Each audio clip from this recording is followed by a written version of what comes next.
Hello there, ladies and gentlemen. Welcome to another thrilling edition of Premiere 2. It's Final Fantasy 3 Day, so let's get our legs up, grab a drink, and relax. Ladies and gentlemen, welcome to another thrilling edition of Premiere 2. My name is Peter. Thank you for joining me on a beautiful day here in Tokyo, Japan.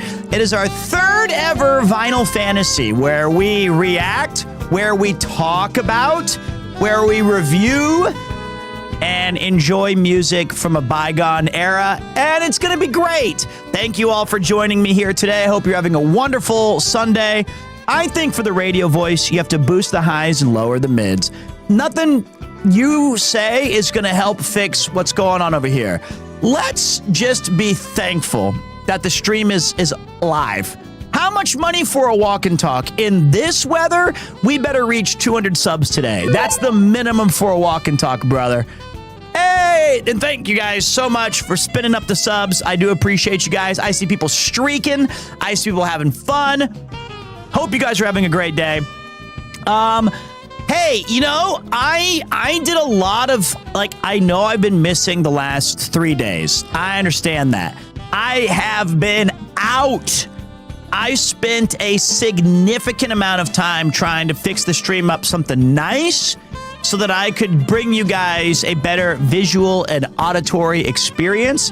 Hopefully you like all the work that I've put into it. And if you don't, oh well, I learned some things along the way.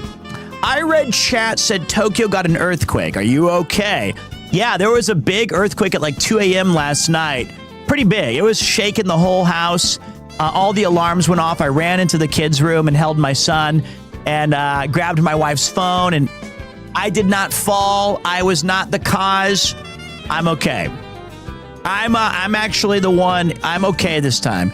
So this is I think our fourth ever YouTube simulcast stream, and today's focus is music. I've selected about 10 different records. I spent a lot of money to buy new records. I employed Rob CD to buy me records. I'm in. We're running out of space on the record area to do everywhere. So basically, this is great. I did miss the last 3 days. My headspace has been pretty terrible. I've been battling some depression. It happens to us all. It happens to everybody, but I'm feeling good today. I had to get all this. I think I was just overwhelmed with all this new stuff, but I feel like this is a positive thing. I can show you guys. Hey, thank you for gifting a Kupo Pal. Appreciate you. So here is what we've got. But first, DJ the Dutchman.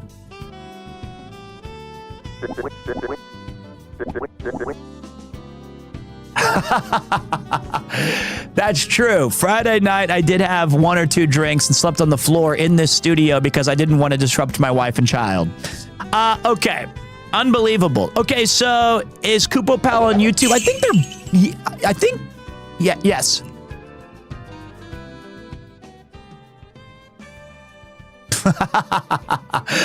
Good old Vinyl Richie. Okay, wait. TTS is broken. Time out.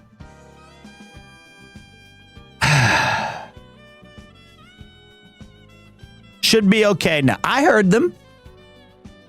I thought they were hilarious. That was great. I enjoyed it very much. Both of them. I think they work now.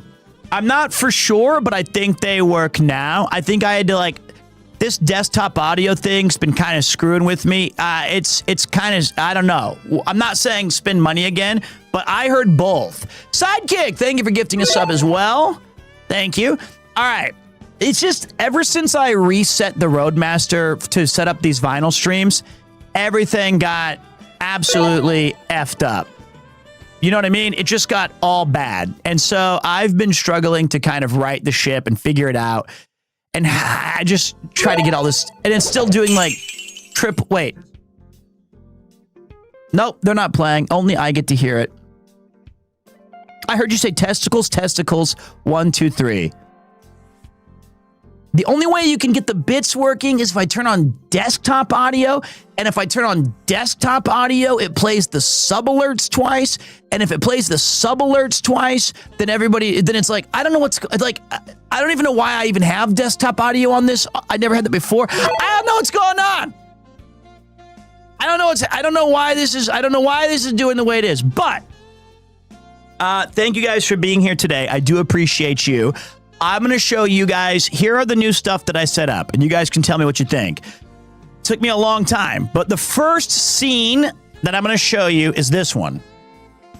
Please work. Okay. That I'm going to show you okay. Is this one. That, so far, okay. That's pretty sick. Okay. So now we've got a nice looking... That's pretty sick. You have more audio. We've got a nice looking... You have more audio.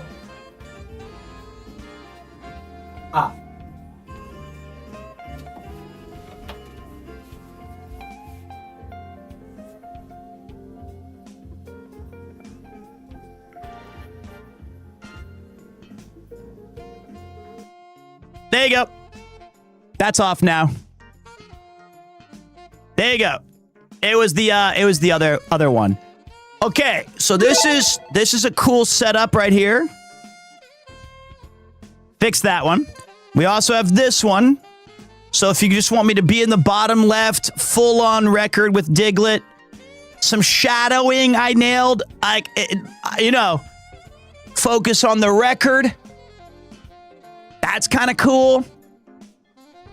We've also got this one, which has, for this one, it can look like this.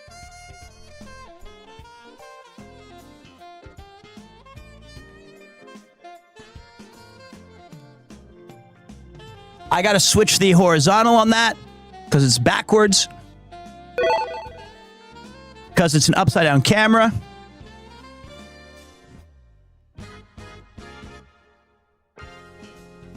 I cannot.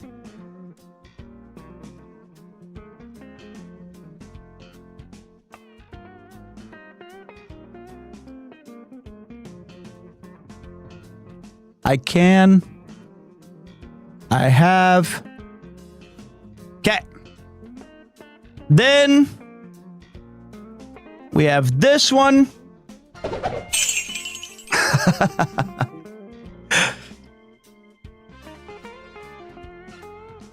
I don't know why bits are, I don't know why the bits are bad. I don't know. This is like the radio version. I don't know why it's not, I don't know what the fuck. I don't know what I'll figure it out in like 1 second. I feel like it might be Monster TTS being weird. We have this, and then finally we have this one. So there we go. There's a lot of cool different, I don't know what your guys' favorite is, so be real with me. Okay, I'm being real. I'm ready. How many hours did it take you to learn how to make transitions? Okay. About a week. But I think that the biggest see, look, it's all broken. I don't know. We've got double eaters. I don't know. I don't know why. Okay, guys, I don't know why that's broken. I have no idea. Let me try one last thing. Okay, I did not fix this in a goon cave, but here's the bits thing. So the thing was this. I had to learn how to do, I already knew how to do transitions, but I liked this one in particular because it kind of keeps, it keeps some of the stuff and it does it in a little bit of a nicer way, which I prefer, right? It's not working. It's not working. Okay. The top left corner of the one you had to flip is ghosting into your face cam. That's okay. I don't mind that. But let me finish this thought first. So the transitions were one issue. The secondary issue was trying to figure out how to clone sources, which, I mean, it's just a plugin, but getting the clone sources to work, getting the different like cutting of the cameras diagonally, that was challenging. Setting up the stream chat, and now we have the bot now does a random spit out every 30 minutes of a different like promotional thing that I'm trying to do. It's just, and then I had to get like a drop shadows thing to make it look okay. It was a lot of like, am I happy? Nah, bits don't work. I don't know why bits are being, and then we got is that the live view count or his heart rate monitor? It's the live view count. Thanks. Hey Pete, long time no see. Glad to see you on YouTube as well. Thank you, dude. I'll tell you this. The alerts have been broken since we went to YouTube. Since we did a double YouTube thing.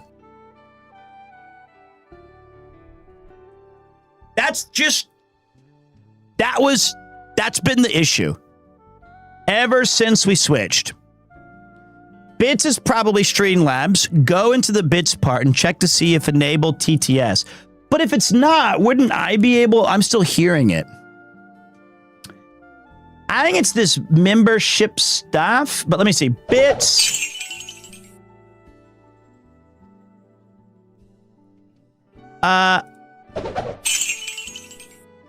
This is a test bit alert for.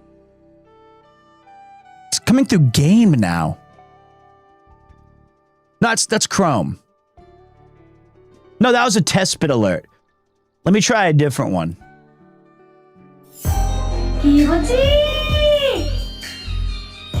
No. This is a test bit alert for. It's broken. No, you guys are hearing a different one. You're hearing the desktop version of it. I don't know. It's busted. I hate it. So it's your source. That's what I'm saying. I think it's the source. Yeah. Anyway, this is not really that important. I mean, here, I can try one other thing really quick. I can try one more other thing. Wow, Infelius, that's a huge message. That is an Omega essay. I will look at that in a second. So hold on, let me try this. Properties, refresh, monster tittus, properties. Well, okay, wait. wait. And then I'll go to the dashboard. Recent events.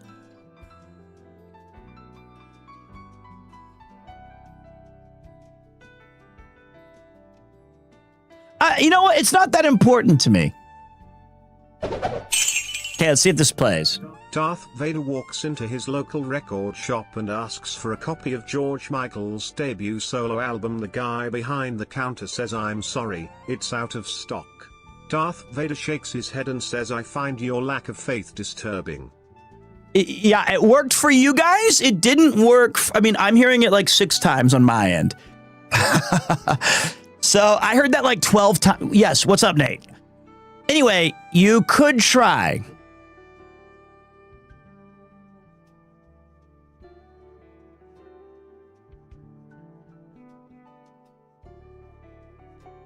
I'm still hearing it. Like, I just played it again. It's still playing it. It just keeps playing. Stop.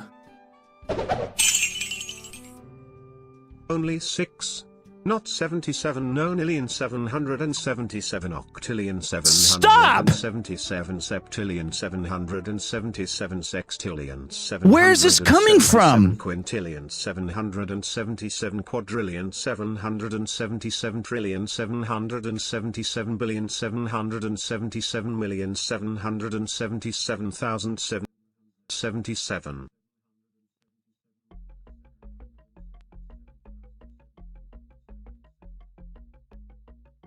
Okay, it's not showing up on any of my sources on OBS. It's just playing.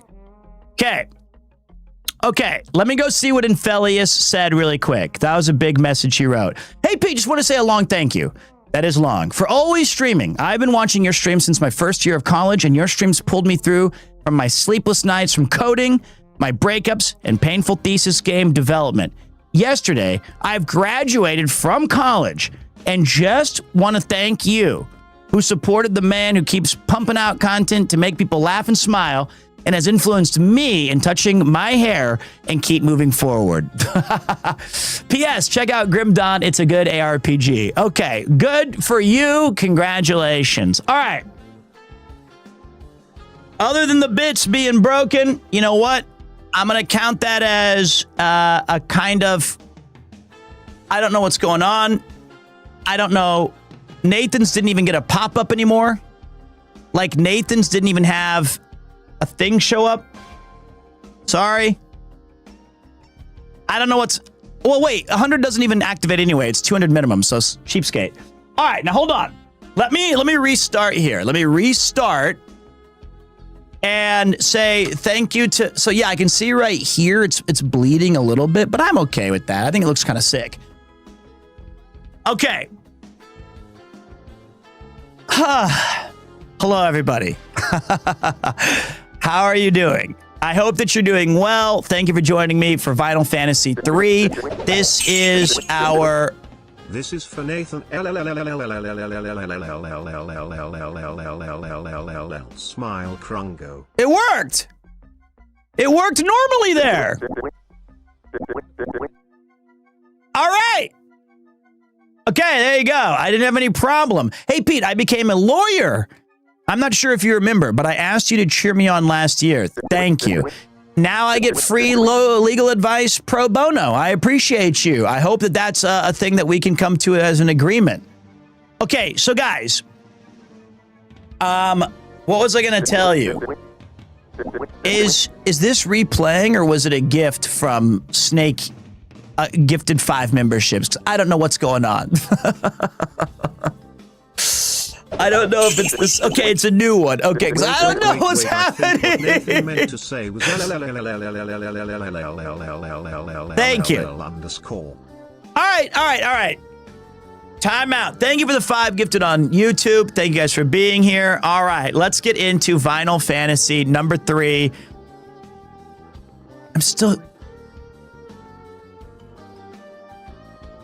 It's still playing. Why is it double playing? I'm still hearing frogs. I'm hearing frogs and I'm hearing LLL what Nathan meant to say. It's... Run it back or else I need. And now it's double again. Okay. I don't know what the... I don't know why this is happening. I'm deleting every single source while we're vibing today. For sure.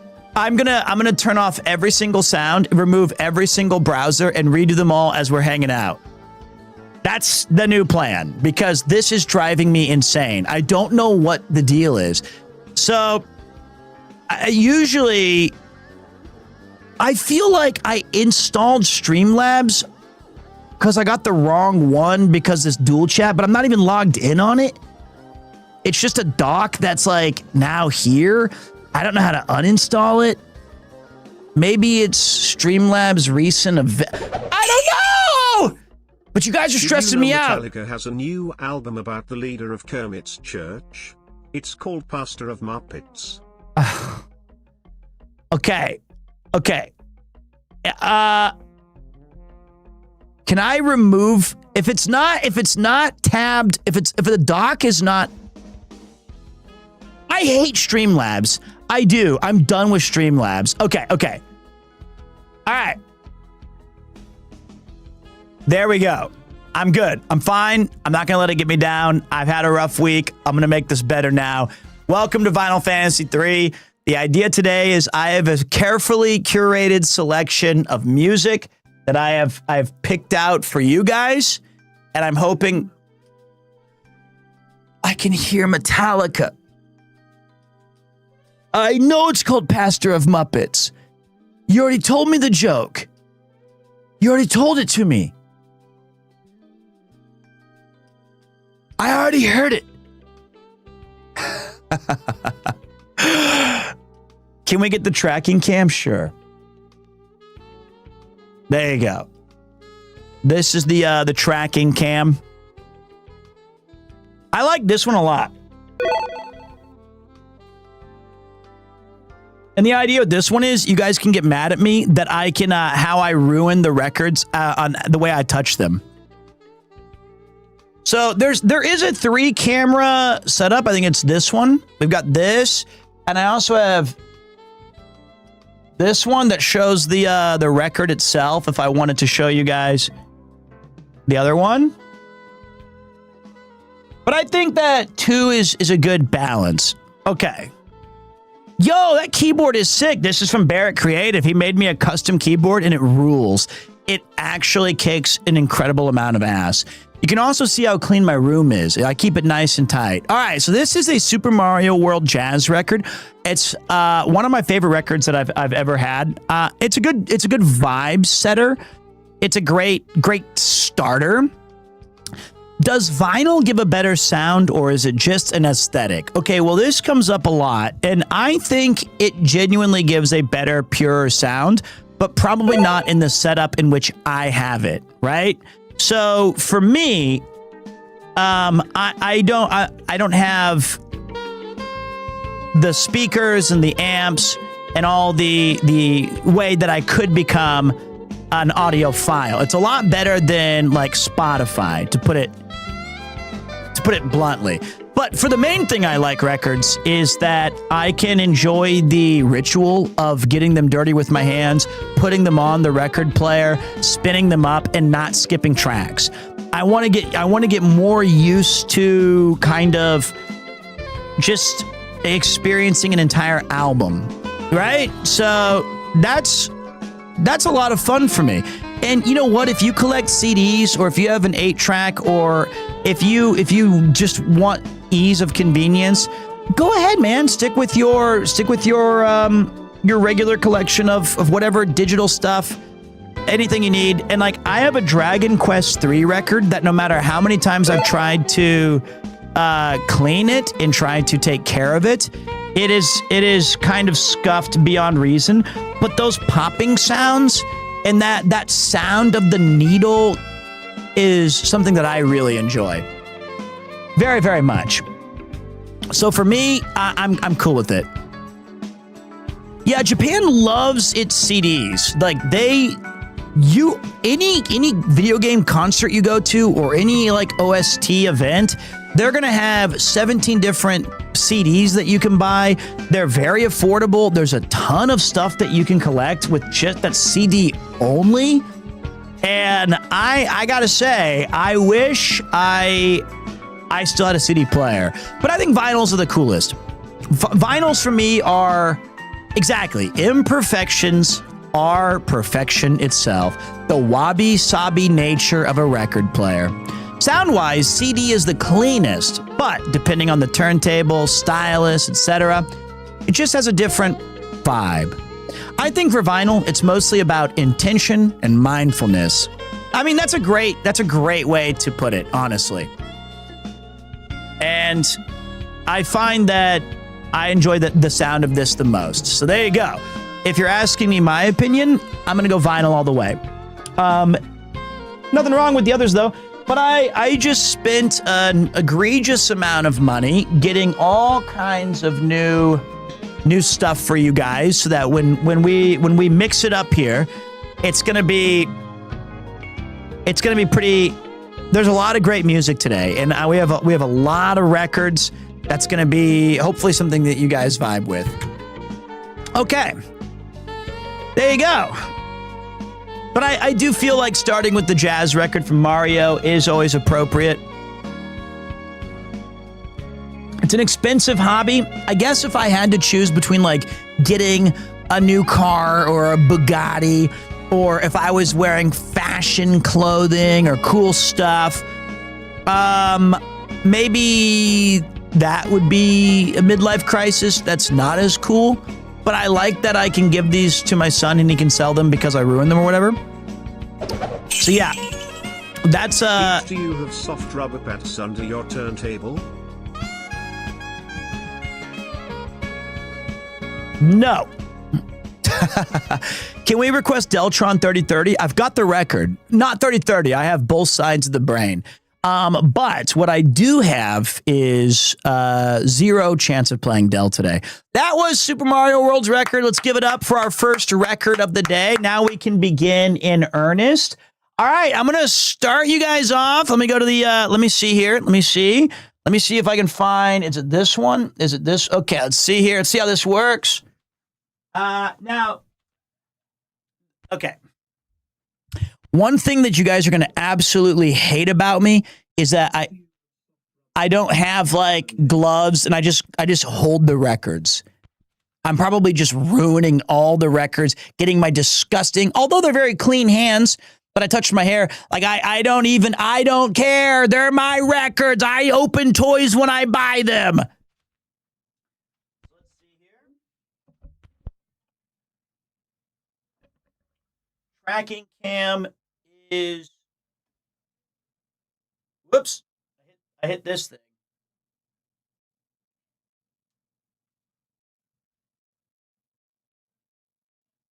Okay, tracking is now on.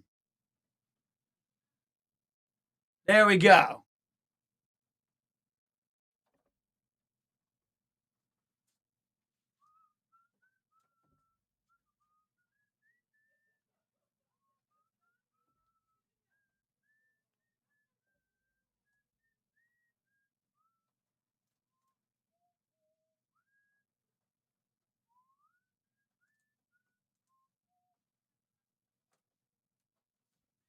That was pretty good. That was clean.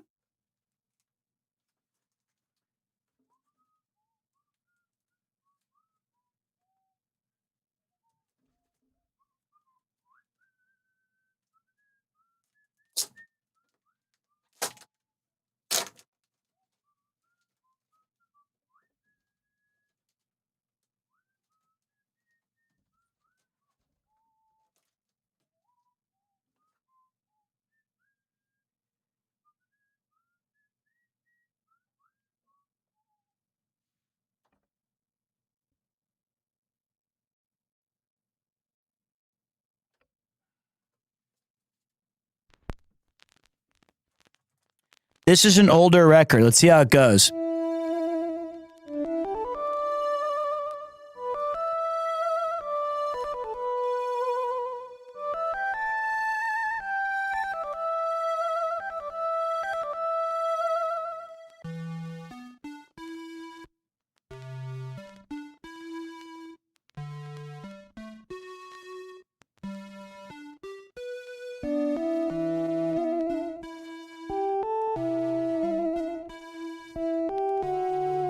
This is Famicom Music Volumes 2.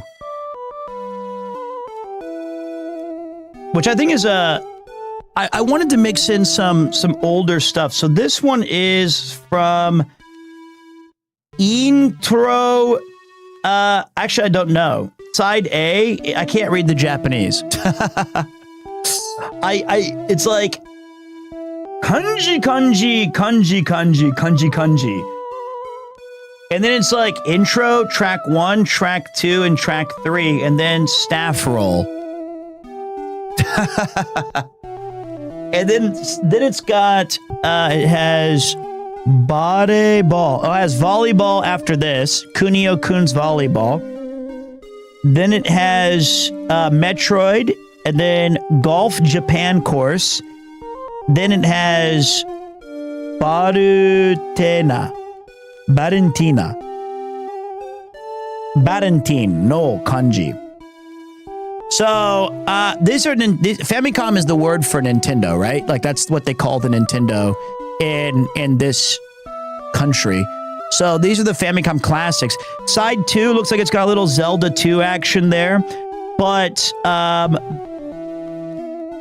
I'm interested. It says Doki Doki Panic. So Doki, oh, and then it has Link's Quest. So side 2 has Doki Doki. Okay, so this is Kid Icarus. And It's all the Kid Icarus songs. Well, that was the intro. And now it'll go through, and stage 1, maybe. Still, awesome record.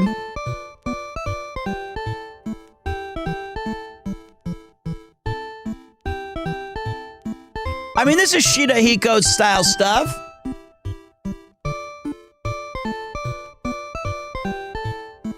Yeah, I wanted to collect a few more of these older records so that we could actually celebrate classic video game music as well. This is the original print from '87 as well. Pretty nice little find.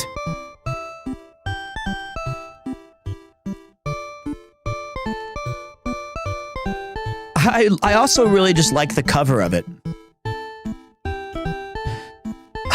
Feels good to have it slowed down finally. And they took good care of this record. This sounds great. Way better than the Dragon Quest one. Pete, I got to catch you live for the first time in 2 years. Well, here's my question. First of all, I got to do 2 things every time we start.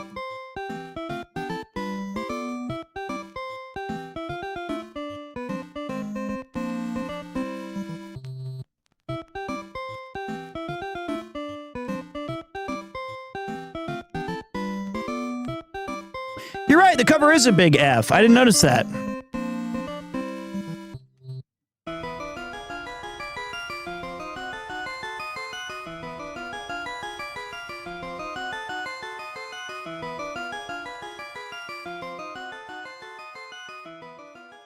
Okay, now hold on. Everything's broken.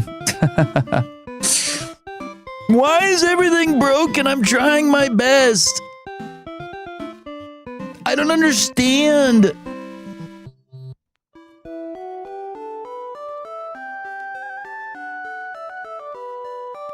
Aren't you supposed to be scrolling?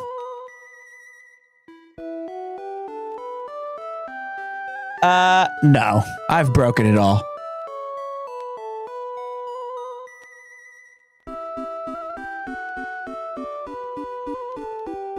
Scroll. It says right here, go. There you go.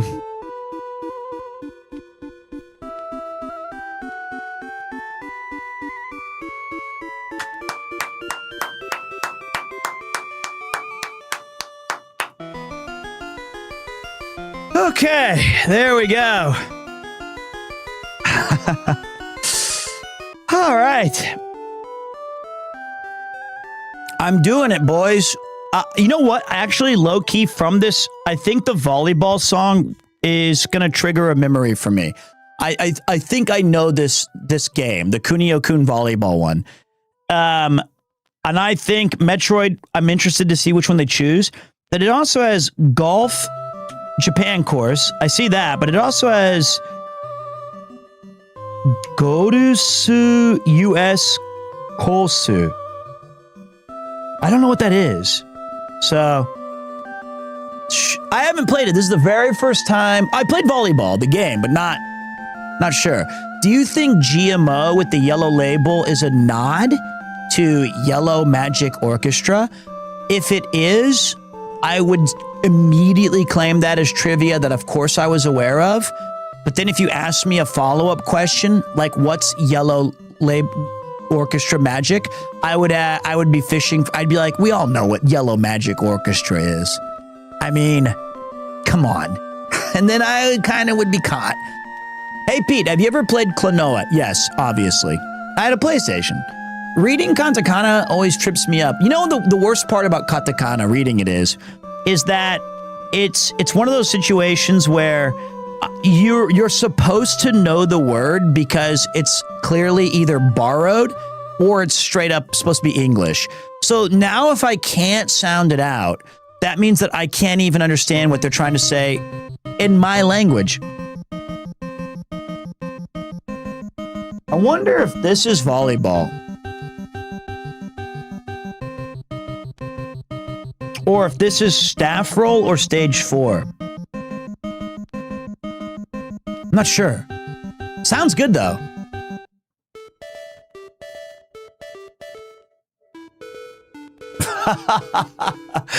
All right. Okay.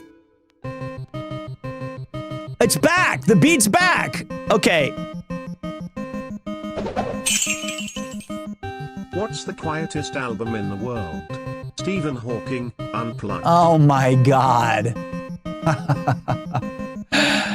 Okay. Hopefully the bits did not play this time. Hopefully that was just for me. When we getting the Undertale soundtrack, did you know today I went record shopping to get a couple of records for this very stream, and they had a Mega Box Undertale for sale and Deltarune, and I said no. I'm not Undertale music guy. I don't like, I'm not a fan of it. I mean, I like the music from the game, but it was one of those things where it went like super Omega popular, so much so that everybody was just like that's the game and music they identified with. And then I was like, and then when something is that extreme, I'm out, I backed out. I zagged when everybody was zigging. So that I was like, okay, I like Undertale. Undertale was like a 9 out of 10 game, but it was a 1 out of 10 streaming experience because of how much the Undertale people loved their game. Pete, my boy. Yo, brother, we're good.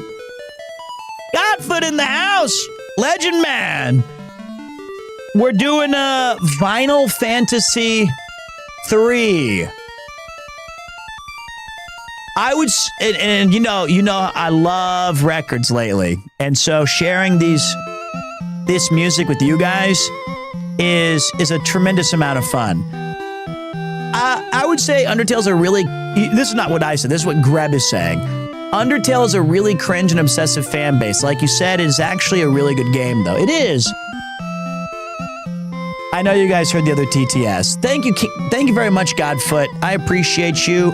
Question for the punters. Where are we putting you guys at? That's what I need to know right now. We need to find a place for you guys.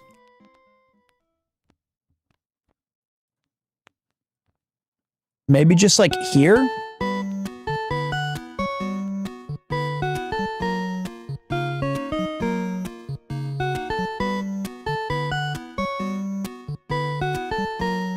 This feels like a vacation.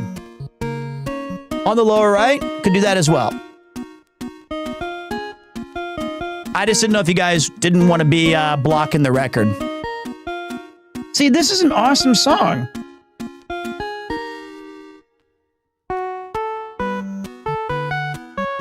I mean, come on.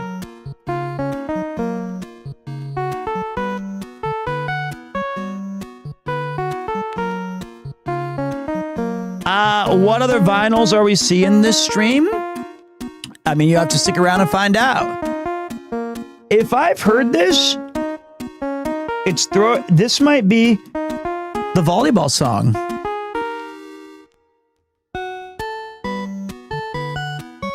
I love it. That's why records are amazing, because you can't just go, I'll skip to Cumbersome by 7 Mary Jane or whatever. Chat has quarters of time played or not. Not yet.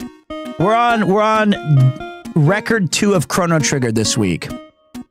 Wonderful. If you have time for a little bit of fun for a questionnaire, let me know. Dude, this is the ultimate chat day in Habez Double J. Arigato gozaimasu. No. This is volleyball.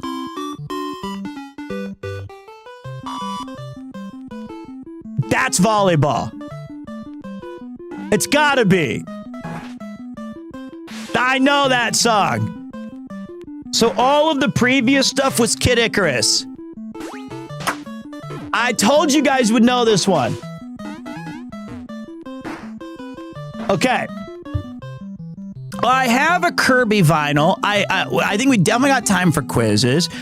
Today, I've got you guys for another 3 to 4 hours I love that they added sound effects from the game in here too. Can we get leaks for Cyclothon 6? Sure. Leak away. Okay, wait. Next one. If it's the iconic track, we'll find out. Fuck yeah. Dude. I have this on record. That's cool as hell.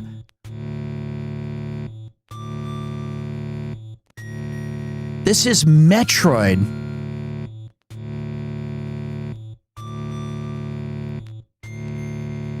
It's like, I love, even with the limitations of the Nintendo, they still made visiting that planet. I forgot the name of it because I'm a LARPer. I should know it, but like, Zeebs. There you go. It's not Tatooine. And hey, Octopath Traveler, godlike game, brother. Absolutely godlike. But I love, even with the limitation of the Nintendo, they were able to set Zeebs as an isolated, terrifying, like, planet that the minute you set foot in, you know that things could go absolutely to shit and that you're all alone. I think we got time for it, man. We're just chilling. Like, this is the chill day where we get to have radio. It started poorly because I added a bunch of new bits and pieces.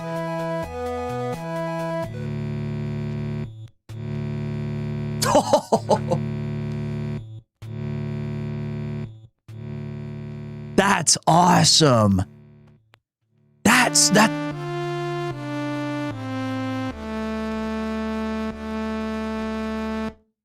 Okay, next.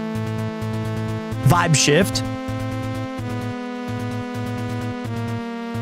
I still feel like this is Metroid.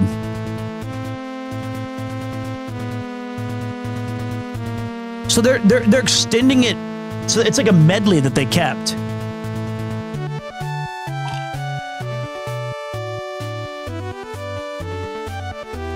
I did not remember this.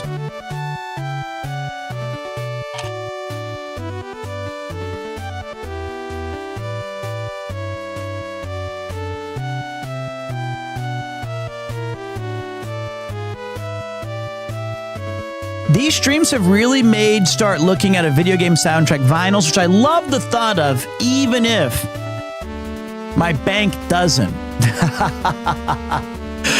I know, man, it's tough. It ain't easy. Which camera angle do you guys like the best? The split cam, here's the ones we've got. Are you ready?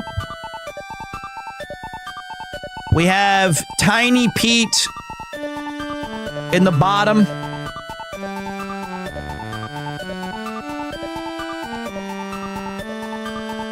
This is the Diglett cam. The backstory for the Diglett, Rob CD got that for me. It's also my favorite. It's my favorite Pokemon. And when I did Kaizo, I liked him. So this one has Tiny Pete, but big record. This one is split cam.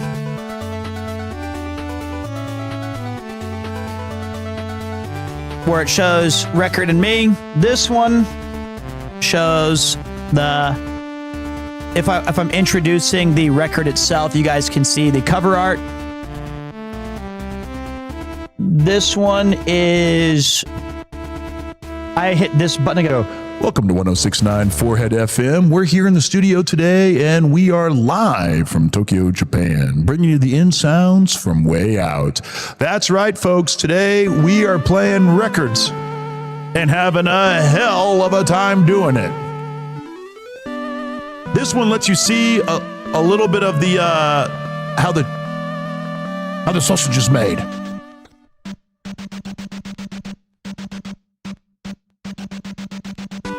To my surprise, I stumbled across a secret, sexy club.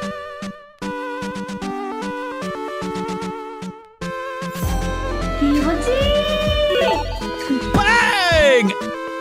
taste for your consideration. Brother, you are so kind. Thank you very much. We love that you love it. Hopefully today you have a great time. Why does it move? It's tracking me.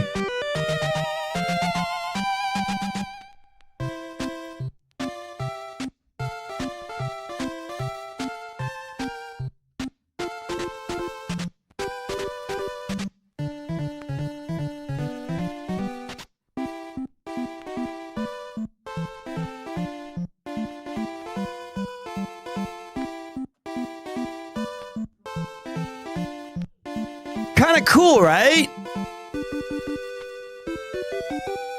What is the rug under you from? I'll give you a hint. It's kind of like it's kind of like a Godfoot early quiz question.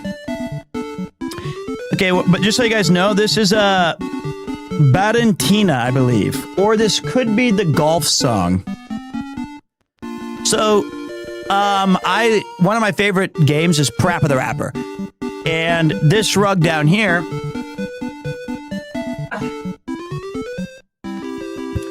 was a gift from my wife.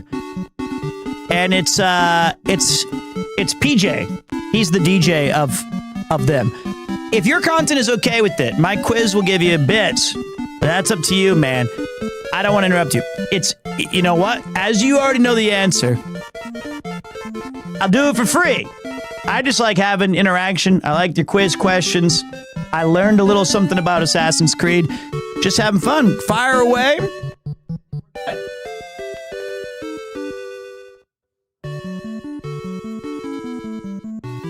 So yeah, and then we have one more camera angle, which is this one. Which is the all three. You seem like you'd be a cool dad. Here's the downside. Nobody cares at this house what I'm doing here. Nobody thinks this is interesting except for you guys. But I hope that eventually my kid does like it. Double alerts there too.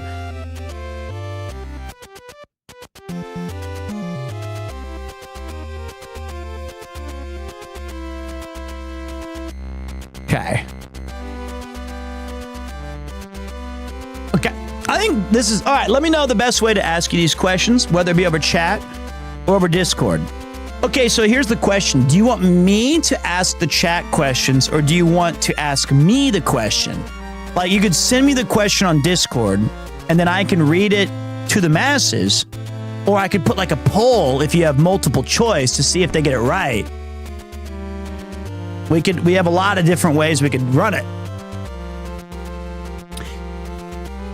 All right, some switching here and there would be cool. Okay. Here's the question I have for you guys then, real quick, while we're setting up this other stuff. Do you guys have a preferred standard cam?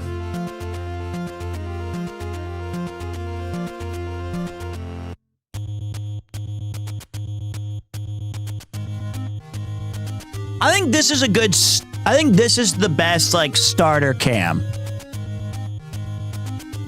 I liked the third one with the table and the record player. I think that one's great to... How about this? We start with the third one where we start and end with the third one where you guys can see the cover. And then we go from this one and this one during the record playing. I think that's good. So then third one, you get to see the cover art. You get to see it a little bit. There we go. Took me a while to get this stuff sorted, but now that it's done, I'm really looking forward. I don't know if we'll ever do like some of these setups for streaming, but I did experiment with this other stuff. Like, let me see if it works. Like on this one.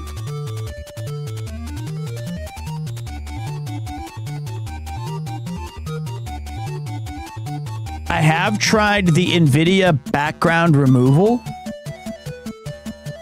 Actually works not that great, maybe. I mean, it's good if you don't. If you don't move a lot, but the fact that you don't need a like green screen is not bad. Good. I mean, it's kind of nice.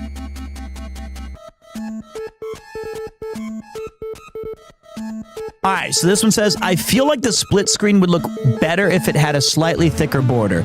Here's the thing, is that this took me a really long time. So I feel like for 1 week of progress to unveil it, I can try to make a little bit more angle, like fix it later. But I like that it's kind of a fade, like the shadow. So I think if you take away the shadow, it's just a hard line, except it's a gradient. But I think the shadow effect looks nice. Kind of gives it some depth. I guess I could see on the... This does not have a gradient. Let me try this.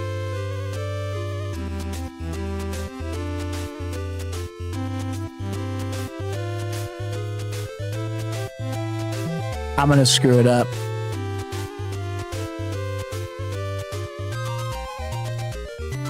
I could do that. I could have no gradient. Is that one just better for you guys?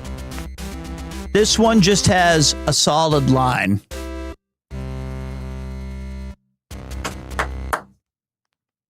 Ladies and gentlemen, that was the GMO record. Famicom Classics No. 2. Chiptunes at its finest. That was a great record. I know that I noticed that we have way too many RPGs, because that's kind of like the vibe, right? But I wanted to get just a lot more of like video game music as well. I think the line might look a little bit better with just the shadow. So yeah. All right, hold on, let me go switch this out. No. My hair! Not my bald spot! Never hit that button again when it's right on my bald spot. That was detrimental to the program.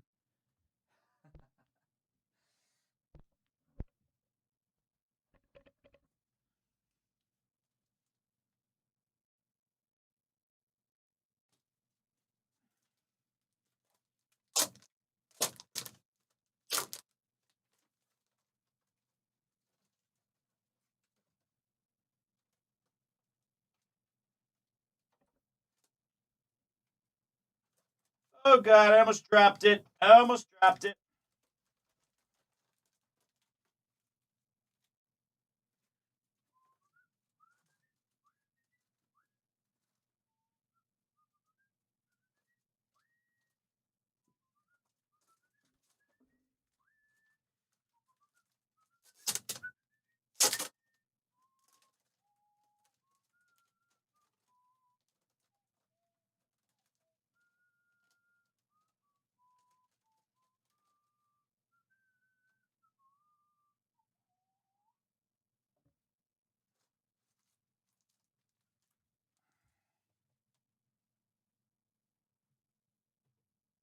God, not again!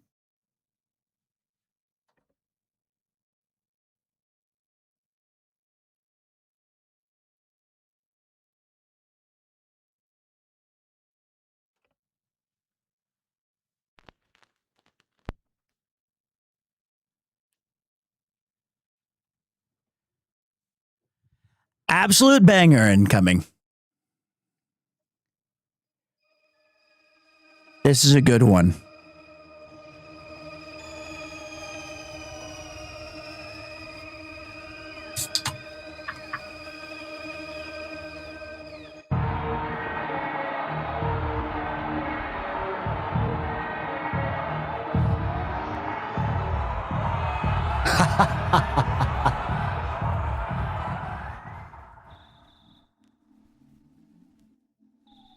Okay. This is as loud as I can get it. This is also a record. It's a game called EarthBound in America. TTS back to mute. Okay. Well, I could still hear it, which means it's still coming from somewhere, but you're right. There is no browser source for bits here. There you go. Now there is. Pete, what do you call a bald Irishman? Alopecia.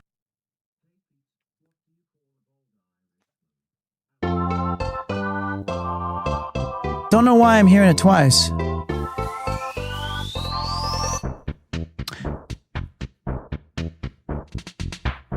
Okay. So, your walks brought me here. Welcome, TCM. This is Final Fantasy 3, where we listen to awesome video game OSTs, and we talk a little bit about, the games. We talk a little bit about it. I missed his message. Oh, I was maybe changing the record. I can check it.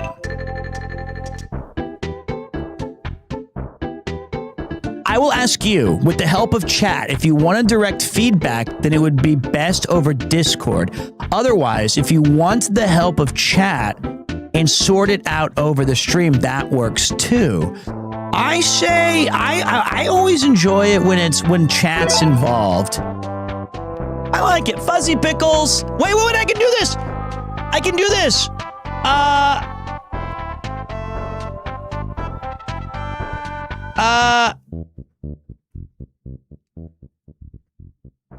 There you go. We're adding that. We're adding that to the stream eventually, where you guys can snap a photograph. I haven't figured it out yet. Still working on that one. So much teeth. Yeah. Yeah.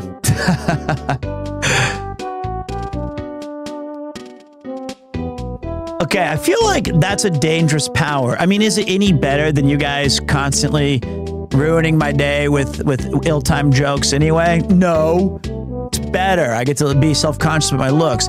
So, Mother 2 came out in America as EarthBound. And what was kind of crazy about their ad campaign, one is that it had a kind of massive box. It had a huge SNES. It was like 5x the size of like a normal game cartridge. And inside, it also came with a huge strategy guide that allowed you to kind of have immense amount of help throughout the game. And it wasn't just a regular strategy guide, it was expertly made. It was a really, really good one, which was stickers. And there were stickers. Furthermore, their other ad campaign in Nintendo Power and EGM was like a scratch and sniff slime that says, if you scratch this, it'll smell like puke. And puke was like a big keyword in the 90s. We loved puke. Vomit and puke were, and that somehow made it into, it was edgy. I don't know why. I don't think it's particularly awesome, but it was gross humor. And then there was the garbage. There was this pack of cards called like Wacky Packs. All right, let's do the quiz. I'm ready for the quiz. I'm ready now that we've talked this first part of. Hit me. I'm ready. I gotta change this other thing. But yeah, Wacky Packs were also disgusting. Okay, so every time I do this, I gotta change this, and I gotta go like this.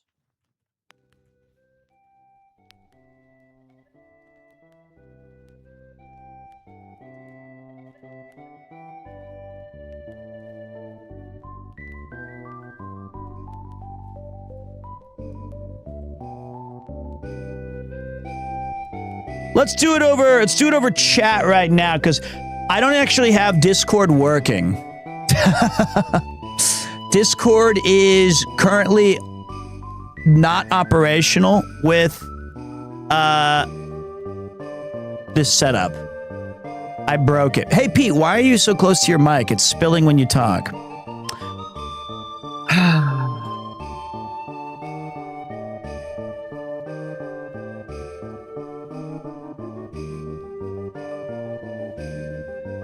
I don't know, man.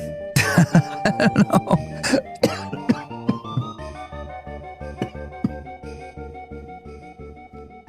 I can set it down to 55 because I can't figure out audio. I do remember Garbage Pail Kids. I think they made wacky packs. There we go. All right. Hey, no worries. Question 1.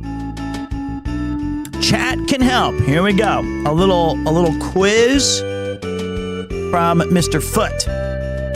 I'm ready. This is one of my favorite tracks in this game, by the way. That's way better. It's sounding good now. Okay, I fixed it. It was, I tried a new decibel level. I'll see. Okay. Regarding the first playable character, Shun Akiyama, what incident from a previous Yakuza game was the catalyst for his rise back up in the world after being fired from the Toto Bank and becoming homeless? Okay, so he was in the clan, and then after he had the falling out in Zero with his Aniki, did they bring him back because of the small piece of land? Or was it the end of Yakuza 0? Or was that the end of Yakuza? Yakuza's original game, which game did Yakuza 0 had the finale in the tower with Aniki. And then the Yakuza 1 starts with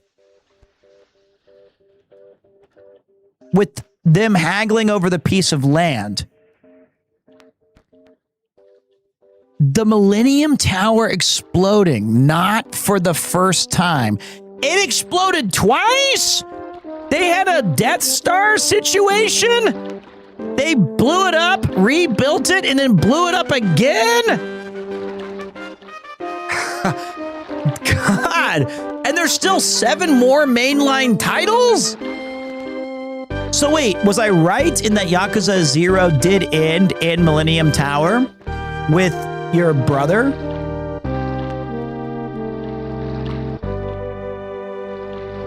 Let's not get bogged down by who did what. Oh, I gotta know.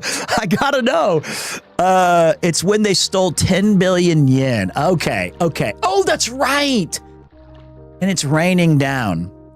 The death of Kashiwagi also happened along the way. Okay. Now it is coming back little by little. It's sorting itself out. By the way, thank you to the 1,500 of you who are currently hanging out with us. No, actually, but good try, but you were on it. Without chat, let this be a reminder to all of you. Without chat, I'm only 1/80th of a gamer. I have forgotten more gaming knowledge than I can remember. And luckily, you got Yakuza 0 had the empty lot, which is where the Millennium Tower was built later. Okay.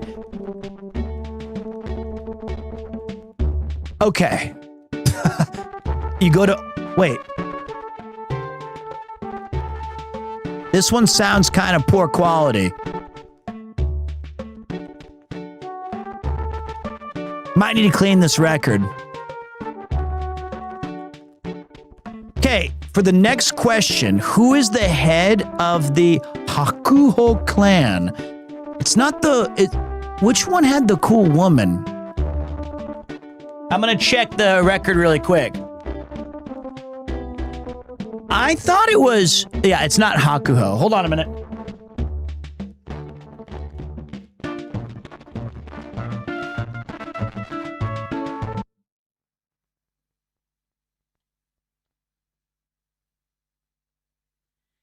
I thought it was it Yoshitaka Mine or was it?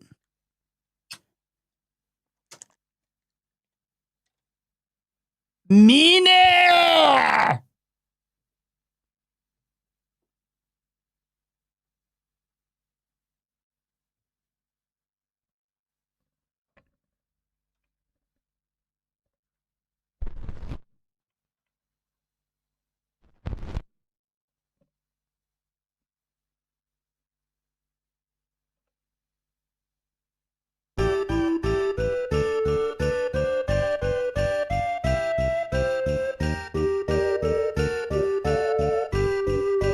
Dude, you rocking the parappa the rapper top you've got on. Looking fantastic. I gotta ask, which has to be your favorite track from that game?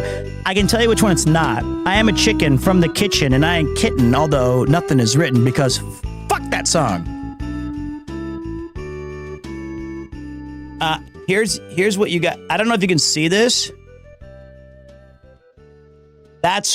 It was this dust accumulation that I had to I had to kind of get off there. I would say I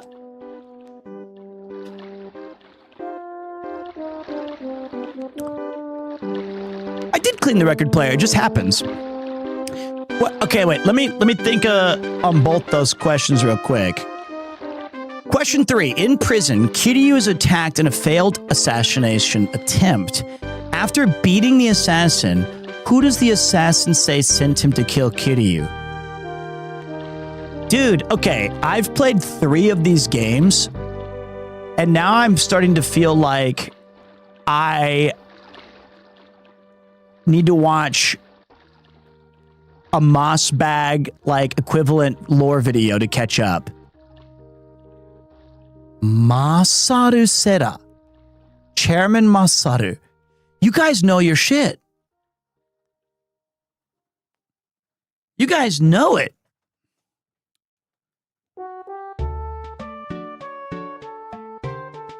Okay, so the record does sound better, by the way. Chat is gamer. I feel like if this was Suikoden 1 and 2 related and or some Final Fantasies, I'd be faring better. I think I might not even remember that it's called Millennium Tower. That's crazy.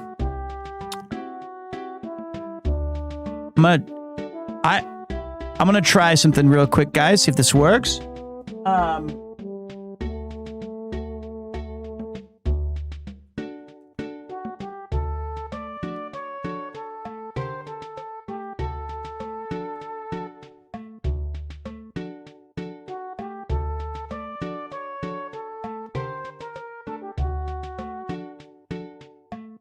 Wow, it does. Nutty my goat. It switches. Okay, cool. Oh, wait, no, it didn't. It didn't change the YouTube one yet. That's okay. Who did Seijima befriend in Okay, wait, I'm out. Yakuza 4, I'm clean this time. Because I did not play Yakuza 4 yet. I'm going to say Majima. There you go. And that takes place after Okinawa.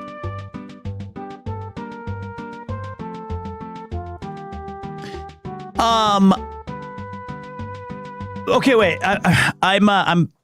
It was Hamazaki. Damn. Oh, wait. Also, I love this track. Mother 2, one of the best RPGs. It's goofy. It bounces around. It's enjoyable. It's a really great game. I think every single RPG fan should play this just as much as they should have to play Chrono Trigger. I'm not saying it's a better game than Chrono Trigger, but it defined an era.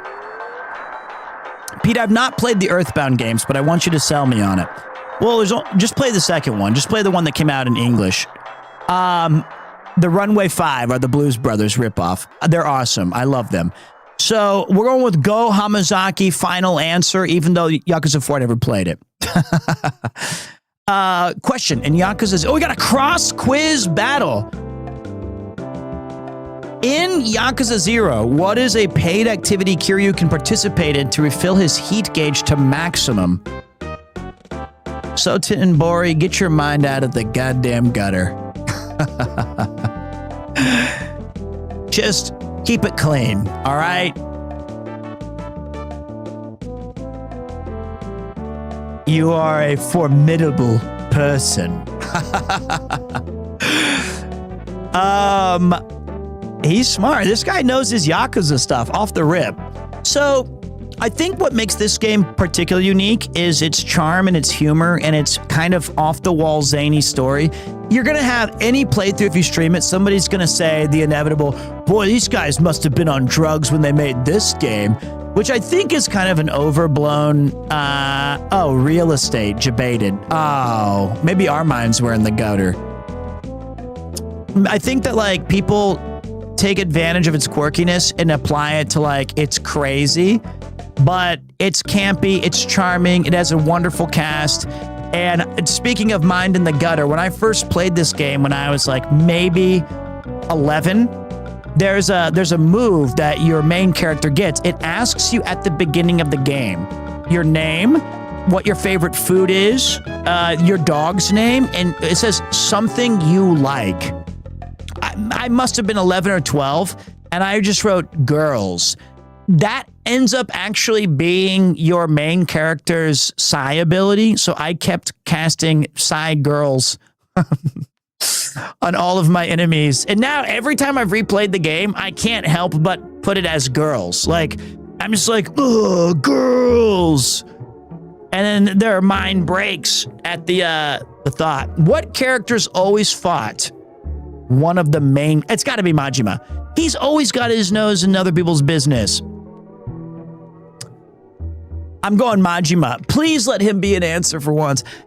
I put hot dogs. I know that Waffle Smacker replayed EarthBound recently, which is the record we're listening to, but I'm not sure I can't remember what he put.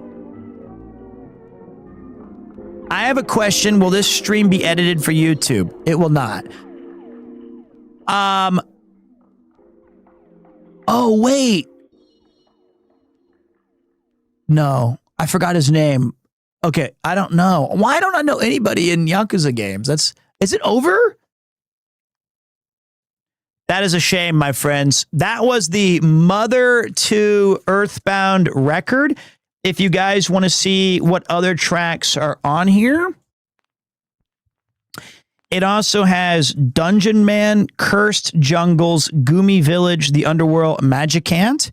Then it's got side... Oh, wait.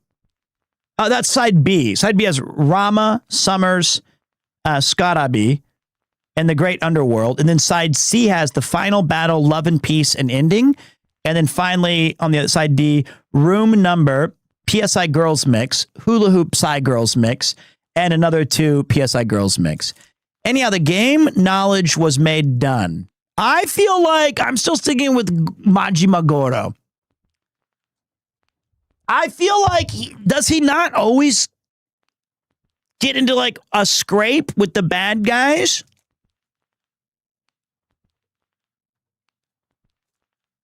How could you not remember a naked Ichiban Kasuga?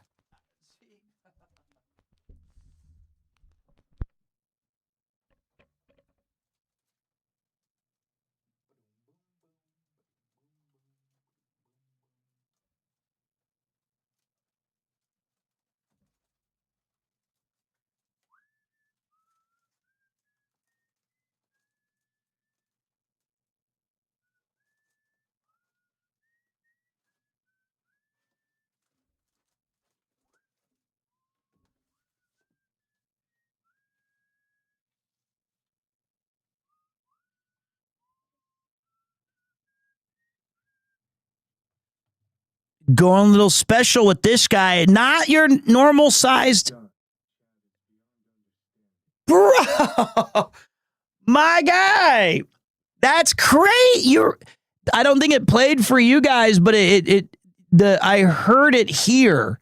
I'm stupid and don't have it set up. I'll replay it. First of all, thank you very much. That is extremely generous. And chat, honestly, all of that's going right for more records because I didn't answer a single effing question right. So I will put it back into the stream so that we can. Dude, you guys crushed. Those are going for more bits and bobs of the fun stuff. Oh, you know what? I'm on a mission. I'm going to find a Like a Dragon / Yakuza record. And we're going to, because that has some absolutely incredible sounds in it. We're going to find it. We are going to locate it, and we're going to blast it. All right. But Godfoot's always got a couple in the chamber. Always excited to be here. Always a good. I think this record is a surprise for some of you guys. This might be. I hope you guys. It's not Initial D, but it's a good one.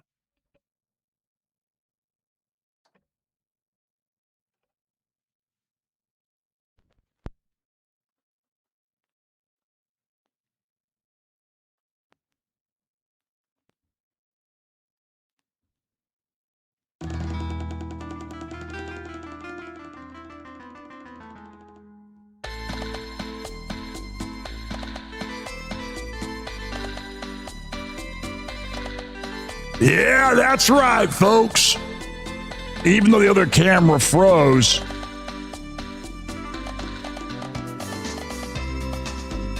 Sunset Riders. Mr. Joe Malott, an old friend of mine I used to teach with. Good to have you here on the tubes. A friendly face is welcome around these parts. And I'd like to say thank you once again, even though he says let's not care about who does what and get bogged down. Thank you, Mr. Foot, for the quiz. I'm sorry that I failed you and didn't know a goddamn single thing.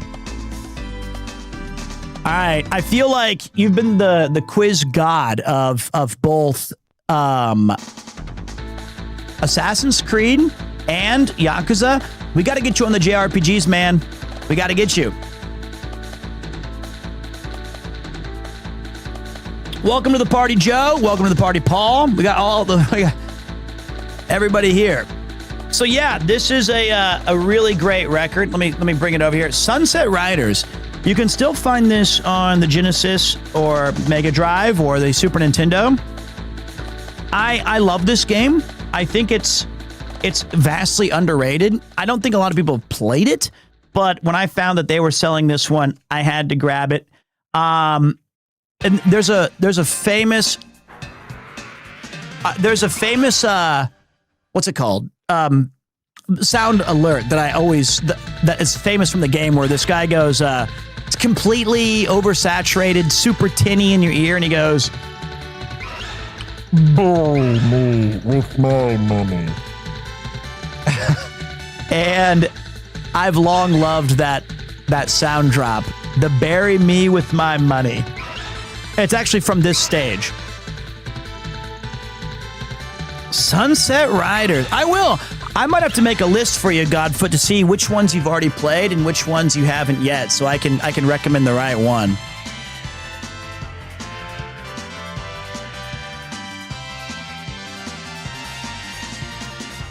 My local GameStop has it for SNES for $99. No effing way.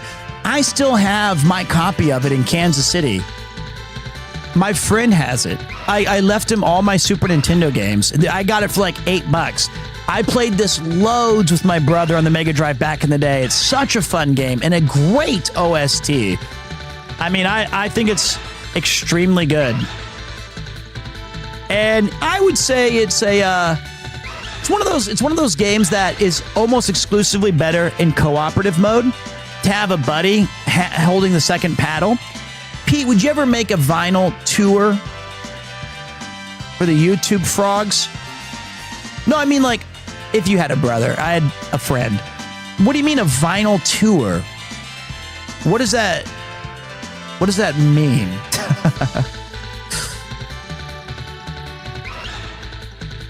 What? I need more data. Like, do I go on tour with my records and bring a crate to a pop-up and play them for you? There will probably never be an official YouTube video. I do have them on the VODs channel.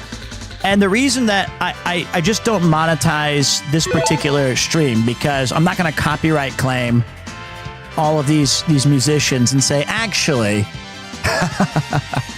So I keep it there for you guys as a testament to how much I love the music and that we can talk about some of the games and wax nostalgic and react.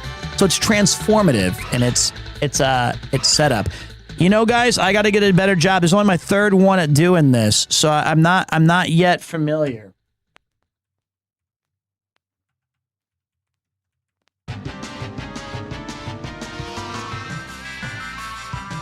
God, I love this song.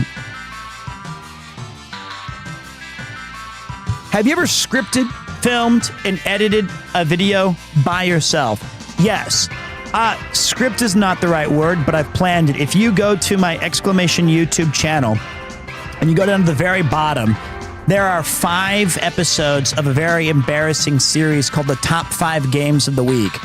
I would spend several hours on work nights with Joe Malott.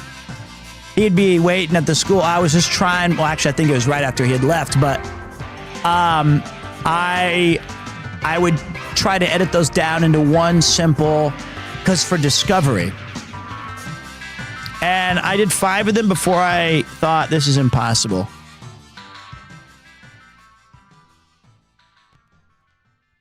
So I gave up. I saw the Contra record.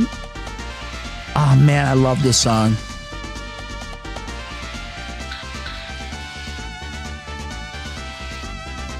But I am looking for a script writer. I would like to hire someone like Notorious Monster on an official capacity to help me script and flesh out ideas, because I think he'd be really good at it. So, like on a Chris video, you tell me what to do and I can do it. But me doing that first part is challenging. Pete, this is from Nintendad Ultra 64. Now remember, the Nintendo 64 was originally called like the Dolphin, but it was called the Ultra 64 first. Pete, you've now inspired me to start collecting video game records. I'll actually be in Japan in 2 weeks. Where is the best place to get these albums? Tower Records or at a Hard Off? It's actually a third place. And I hesitate to tell you this because I went there today and spent amount of money. I don't know if my wife's watching. Dolphin was GameCube. You're right. I made that up. Source was I made it up. Ultra 64 was what they had on like Killer Instinct though at their coin ops. Dolphin, I made it up. The Wavebird. There you go. Controller. I did not spend $2,000. I did not spend $800. I would say the best place is a Shinjuku Disc Union, which I've been there on stream. I think Rob goes there very regularly. Now, the thing is, in Shinjuku, there's about 6 different disc unions. You're going to look for the one that's right next to a Segafredo. It's like a coffee shop, and it's right next door. And they have, shockingly, a lot of them are import records from America because they're getting really big on producing these kind of like custom LPs. But if you're into anime or anime song or any of the other kind of Joe Hisaishi or Ghibli or any of that, there's a lot of really unique custom Japanese stuff over there. So there you go. Atari, Chicago, the old heads pulling through. It's great to see so many familiar faces today, guys. Welcome to the Sunday Power Hour. Whether you're just waking up in the States or you're tucking yourself in on the this side of the planet, we're going to be here for at least another 3 hours or so, spinning yarns and records as we sit here and just have a couple of chinwags. Good to have you guys here. We're also live on the YouTube. We're live on the Twitch. It is our Vinyl Fantasy series. Now, if I'm not mistaken, we have a lot of really great streamers out there today. You have Rob, I think, who's with a friend from America. Connor's playing some crazy games. I think Mouse was live earlier, so there's a lot of great places to be on Twitch. Thank you for choosing to be here with me. Going to be a second screen to the F1 today. Hey, that's fine. You know, maybe some of the music will make the moments a little better. Hey, Pete, Ozzy here. Been watching some baseball. As you're watching you talk about it, bit different than old cricket. Well, the good news is that it ends within 1 week. So baseball and cricket do have a lot of similarities. You can pop a few tennies from the esky. You can have a slap at the pokies while having the game on. It's the great untimed game. I love baseball. The Kansas City Royals enjoying themselves a nice 6-game heater. Man, I love Vinyl Fantasy. I feel like I'm with mutuals that understand my retro love. Please more. I think that I don't. As long as we can repeat records, we'll do these forever. But if we try to do like new records every single month, that's going to be a bit untenable. I don't think I can do that. You mentioned trying to make original YouTube videos on a previous stream. Have you come up with fun ideas? Yes, I have a ton of great ideas.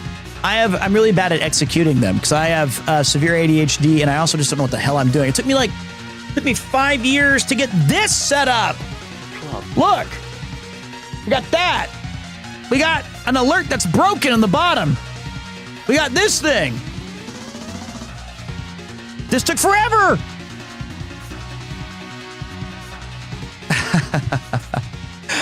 But I like the work that I put into it, and you guys also get to see that my studio is extremely clean.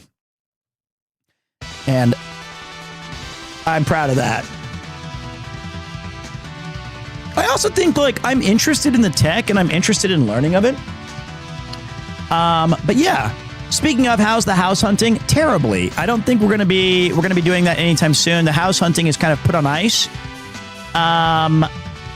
It's going to be a long time before we move, I think, which is fine because I'm just happy that my son he has enough place to play. And if anything, I would move my studio to another place and then have this room be either the master or primary bedroom, whatever, or have it be his room and then all that stuff. So yeah.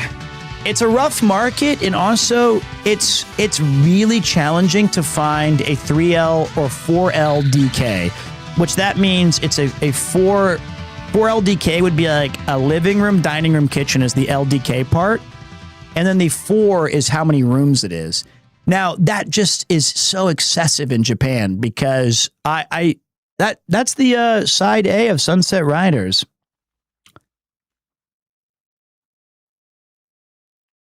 That was sick. I kind of want to hear a little bit more of this record, though.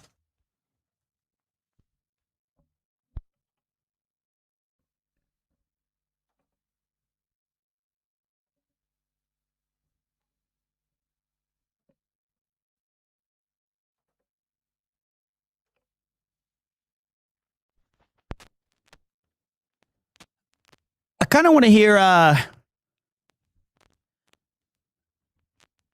Did I get it right? Yeah, I should be all right. Nice, banger. So the challenge right now is that most people really don't need a 4LDK because you don't need 4 rooms in a Japanese house. But if you're working exclusively from home and I need that studio streaming space, that just limits, 1, how many rooms are available. And then 2, you'd be just shocked by how small and vertical all of this stuff is. It's just like, it's brutal. Why does it say Twitch offline?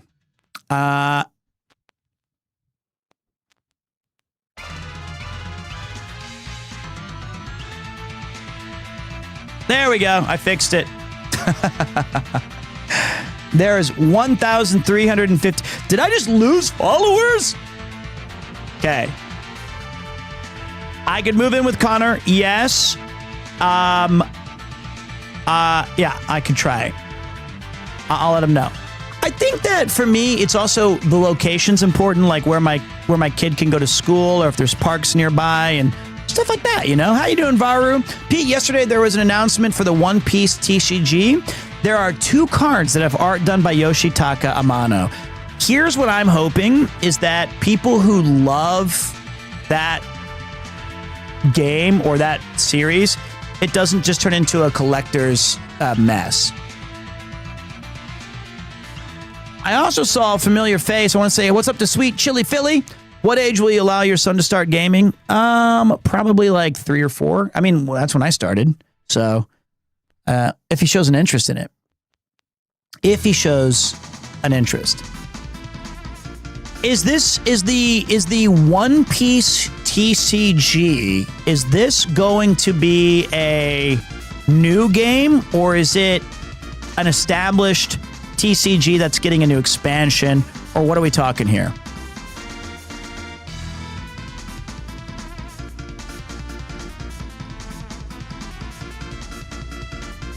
This is the radio cam, by the way. Okay, it's already an established TCG. Gotcha. Somebody was kind enough to ask how the Magic went yesterday.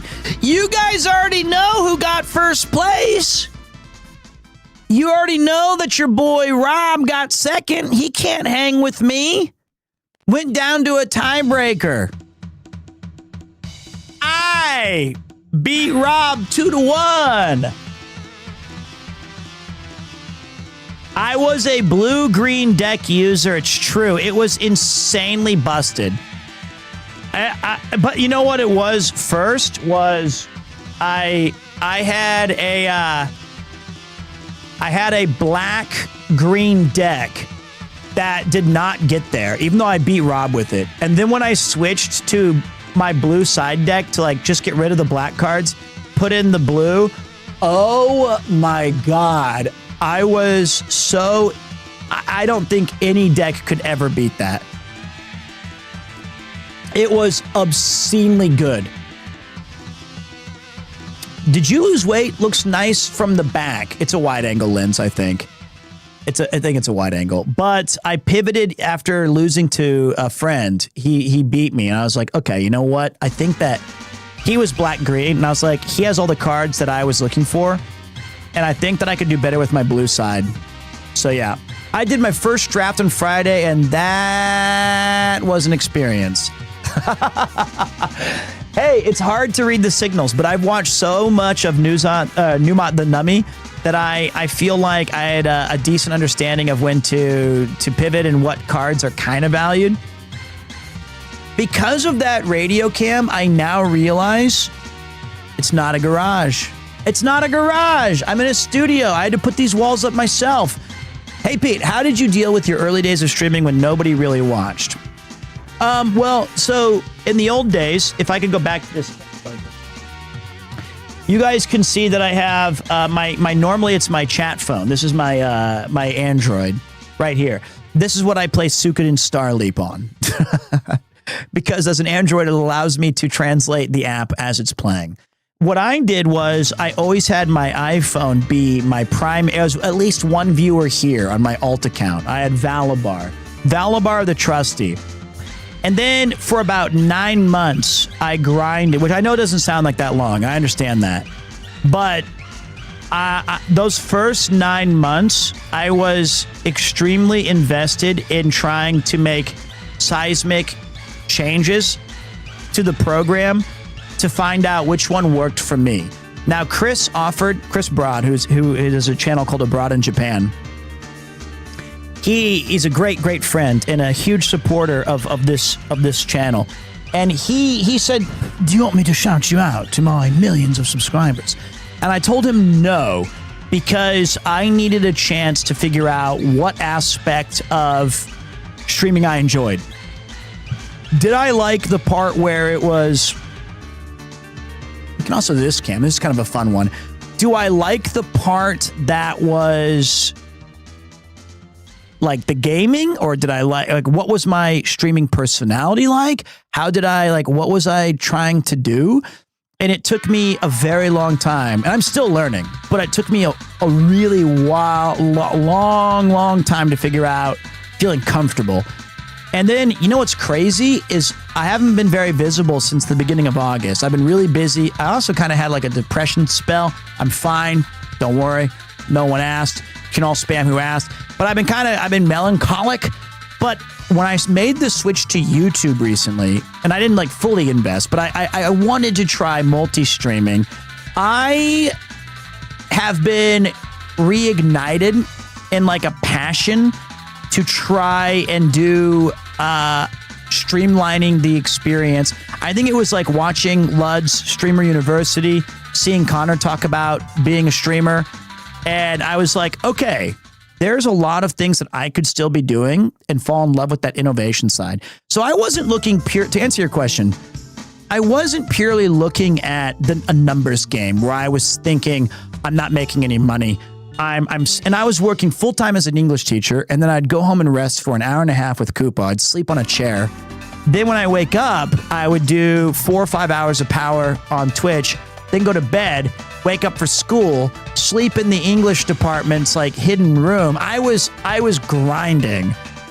But I needed that 9 months, and I ultimately did, unbelievably, I can't believe this, I did 18 months of streaming with both of them being full-time jobs. And then I felt I could make the move to streaming full-time. And thanks to the Twitch community that we have here, I was able to do that. You guys allowed me to pursue cool shit that I never thought possible. So it was one of those things where, and I was 37 when I started streaming. You did seem a little burnt out. I think, well, I can answer that. I think streamer games and being away from the norm seems to be reinvigorated your interest. I've never been burned out of streaming. And that's a weird thing to say because I've never felt like it's like a meme where I'm like, yes, honey, it's time to go live. So if that was your read on it, that means that maybe my just streams sucked. But I've never been burnt out on streaming. I think I suffer from these situations where I don't know how I want to do one thing, but I also get worried if it's going to translate to a successful stream, and then I get in my head, and then but I've never, no, I loved doing Stardew and Final Fantasy and all that stuff. Sometimes it can just be overwhelming. Hey, I'm new to Magic. Little pivot here. Is it all right to play a theme deck like Marvel against someone that's using a standard Magic deck, or is it faux pas? It's also great to see you on YouTube streaming. Here's what I think. The best way to play Magic, in my opinion, if you're brand new to it, is to buy a precon, which is a pre-constructed deck. Maybe ask a friend or a fellow player, where you can each get a different one, and it's a streamlined, usually a 2-color deck, and then you guys can just learn the game together. And if it's an experienced player, they can teach you some new things. And I don't think it's a bad thing at all to come in with like just a Final Fantasy deck or just a Marvel deck. The only precons are Commander? No, they're not. That's not true. Final Fantasy had like some really easy precons that were 40 card decks, I think. And then after that, if you enjoyed the game of Magic, I like drafting. Drafting's really fun because you get to play with others and you get to kind of have fun. Starter decks. There you go. Starter decks. I didn't know they had a different name. They're still pre-constructed. Grab 2 starter decks. There you go. So sorry to Kate Star if I looked a little burnt out.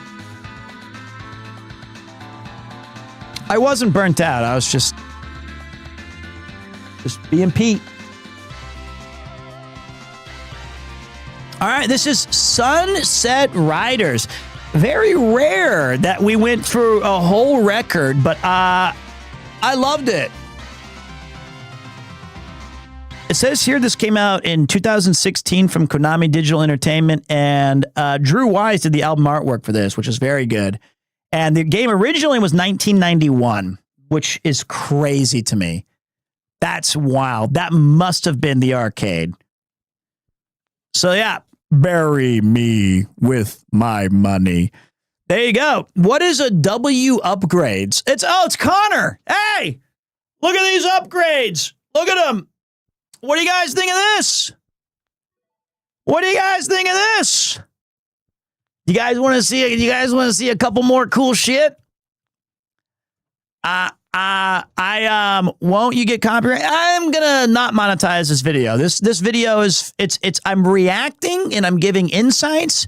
It's like when you watch a YouTube video and they're listening to Tupac for the first time, right? Or they're like, I'm not trying to like scam anybody. I just want to play music, talk about music, share this music. Fair use. I'm going to be talking, and it's transformative. All right. So first of all, I made some changes to the channel. I was gone for 3 or 4 days off stream. First of all, welcome guys from Sea Dog's channel. This is called Vinyl Fantasy, where I spend the next about 3.5, 4 hours playing video game OSTs for you guys. So if you want to hear some awesome tracks, and I have some absolute bangers coming, then grab yourself a coffee or something to drink or eat, and just get a little peepo comfy.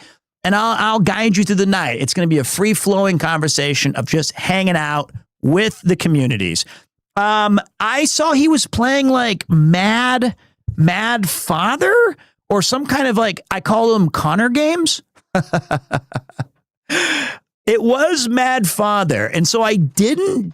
Oh, be careful. I'll do this later. Yeah, thanks. Sorry, my wife just brought me a mop. So I think I will try it, but at a later time, right? I'm not mad today, no. So we will be playing Chrono Trigger later if you do want to hear that vinyl. We just listened to Sunset Riders. Here's the new setup, guys. Look at this. We have this cam. If you want to go big screen, and I'm just in this tiny square, which is like too small. I need to fix this. We also have this one. Bang! The triple. We got the vinyl spinning. We can look at the cover art. We can check the back. We can talk about the upgrades. Or if you want to get a little goofy, we go radio cam. This is the, okay, holy shit, this is clean. Dude, this took me all fucking week. All week I spent on this. And then the third one is kind of never used. It's just like you want to see the thing. But let me manhandle some of these records. But I'm about to play you guys an absolute banger. And if you don't like it, I'm going to be a mad father to do a little cross promotion. If you guys haven't checked out Sea Dog, go do it. He plays crazy weird games like Castlevania. I'm going to get him on Ginso Suikoden. He's playing all kinds of weird shit. I picked up a Connor record today that I'm not playing for you guys, but I'll show it to you.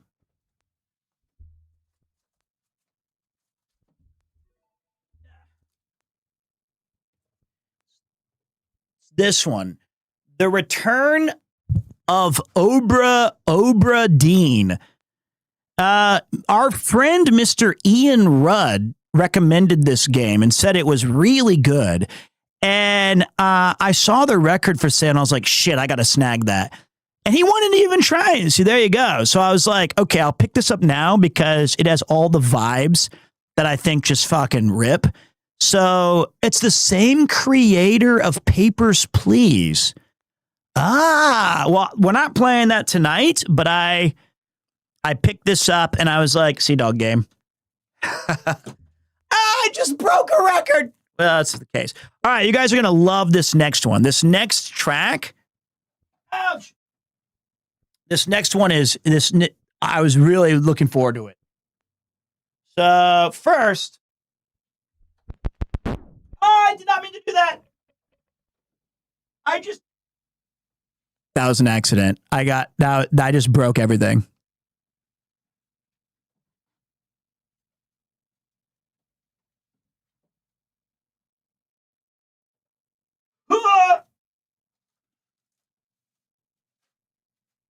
Okay, don't worry.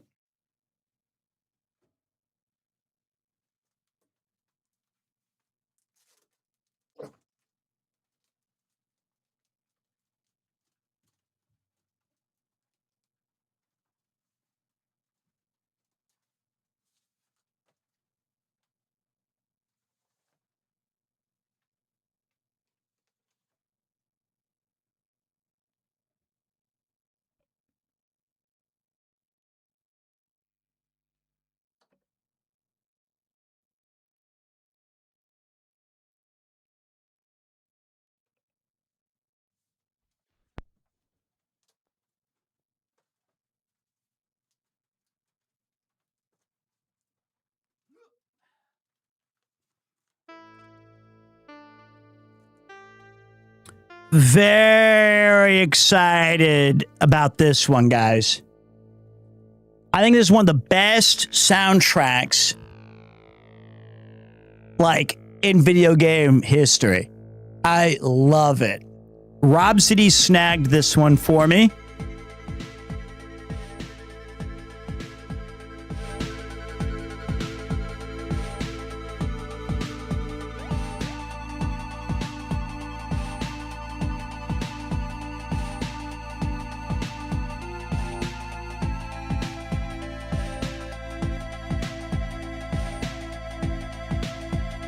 Just give me a second.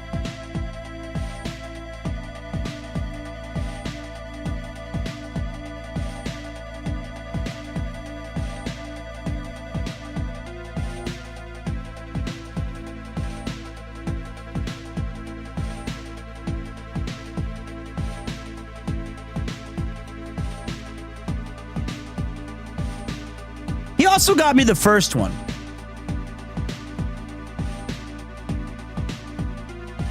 So he got me both, which I really appreciate. So here we go. This is Streets of Rage 2. And I misspelled streets. It's hard. I was standing up. I was standing up.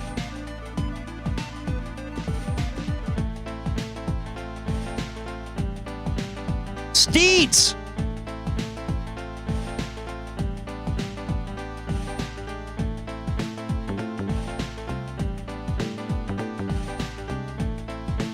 Okay, there you go.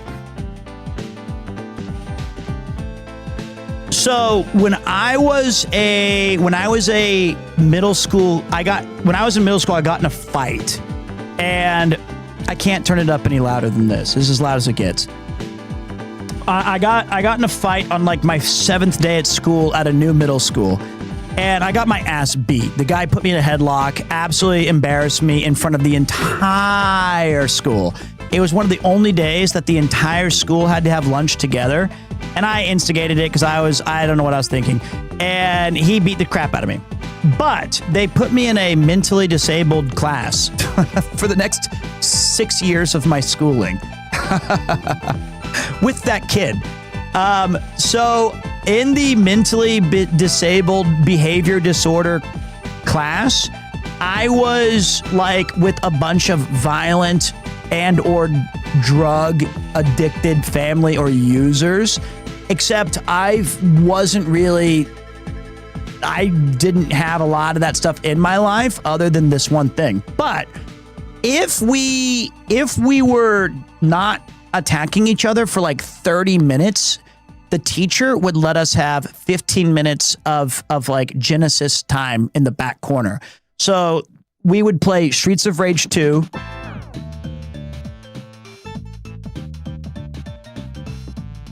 Mortal Kombat, ABACABB, Street Fighter. We would talk about Metallica and that they sold out because they cut their hair. I love this song. Golden Axe, I don't think was there. It only had like a handful of games, and so it was a pretty fun experience. So this game, I have a lot of memories of it. And Yuzo Koshida, who made this soundtrack, because I feel like if we're talking soundtracks, I think the RPG genre is like overrepresented, right? Like everybody knows that particular, like, we're all gonna have different opinions on which one's the best. This song is a conch special. Go straight.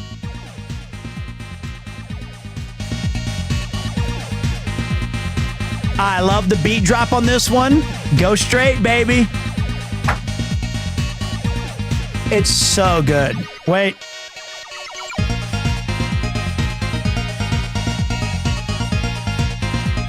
So good.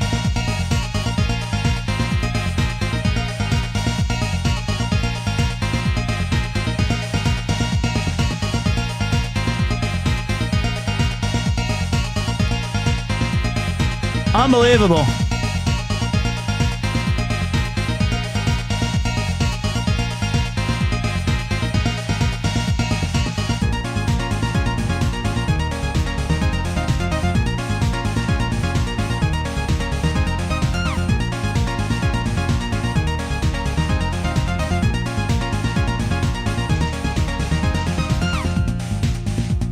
I mean, it also came with this crazy art. It came with like a couple of pieces that were inserted inside. And then this one's like a fold out.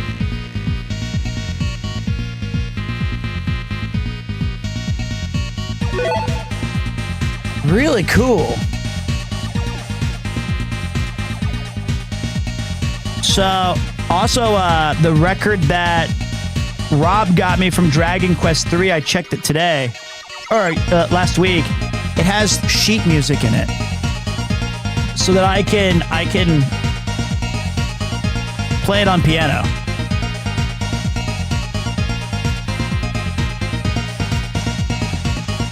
Shout out Y Signal, one of the names of the guys. Okay, so also to put some other things in perspective, yeah, this game's absolutely incredibly good. You should stream 4P. That would be peak. I do like that game a lot. It's really great. I remember playing this game in middle school. Another oldie. We Have Found You. You know how to play the piano? No, but I could if I have the sheet music to do it now. But my wife can, so that's kind of nice.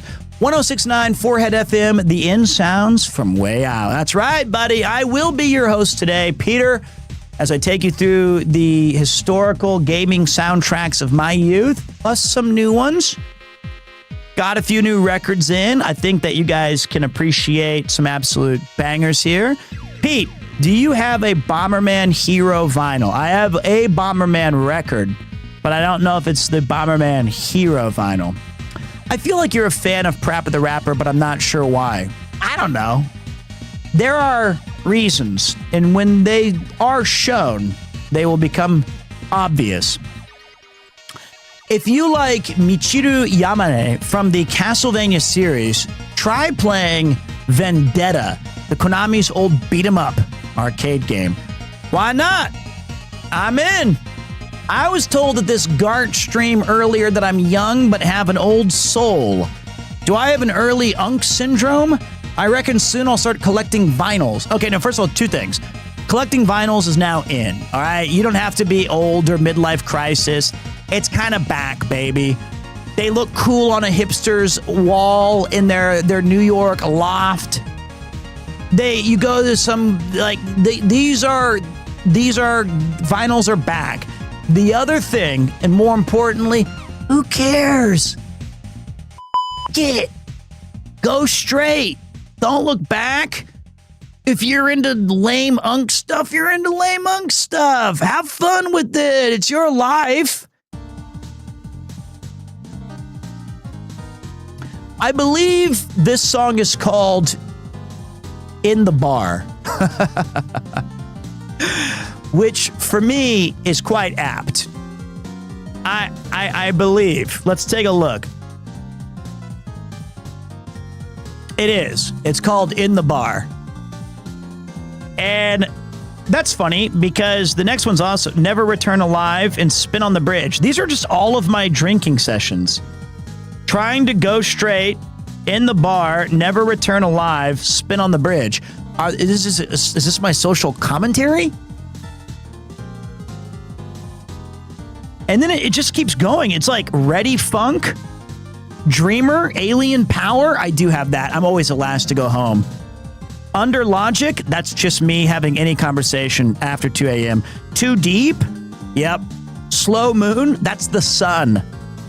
Round Clear. Now, I never noticed it, but now that I look at it, the Streets of Rage 2 soundtrack is just my life played out in one night.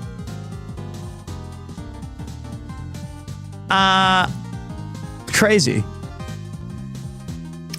Hey, Vermilion Limit. Thank you for subscribing to the channel, buddy. What's up, Pete? What's up, Carl? How you doing? Hope you guys had an awesome Connor stream. I know that we have some really cool stuff planned for you guys. Halo is coming up soon. There's some other secrets. There's some other stuff that are just around the corner. So be tuned for that. I missed 3 days just so that I could. Streets of Rage 2 is just Pete trying to get home from the pub. Yeah, Halo's going to be awesome. He said Halo was next weekend. What? Shit, that's soon. All right. That's soon. When's the next walk and talk? If we reach 200 subs today, I'll throw one out there. If not, probably mid to late September. Listen, those things are too hot outside. It's like I gotta get motivated to walk out there and sweat my ass off. It's nasty. I never even put back in my SIM cards after Venice. I'm done.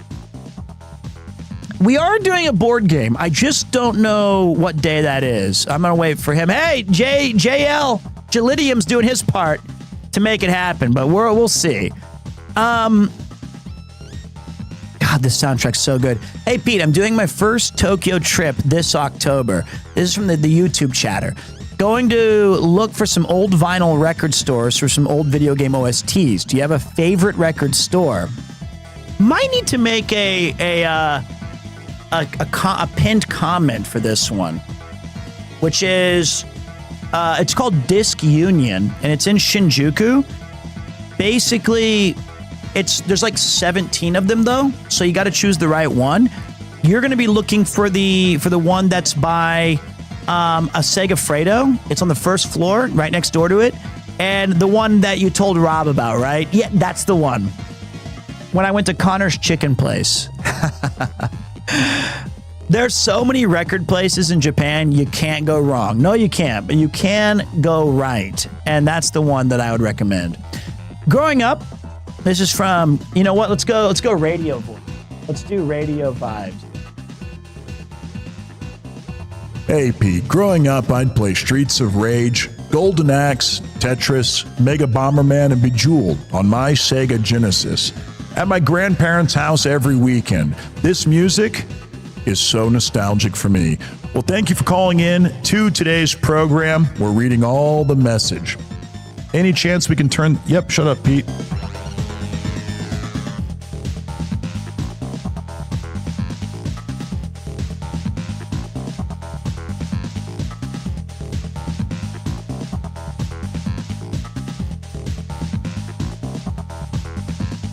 Pete, I've been second screening you while running. WoW Mythic and Keys tonight. When are we going to get more WoW Pete streams? I loved your streams when Midnight first launched and would love it if you played some time. Here's what I think. I think that right now WoW retail is a bit overwhelming. And I have a hankering to do a WoW Classic run again. Even though there's no, like, I'm really interested in it, but at this time, I would like to go back to Classic. The WoW retail seems really, it's like, I think the game is in a great place, and I just feel like it's a lot to step into right now. Classic Plus would be great. Classic Plus would be awesome. Dude, this record rules. I did do Classic Hardcore. I lost my dwarf, and I legit, like, screamed out loud and was, like, on the verge of tears. That shit ruined my day. Like, I like, was depressed when he died.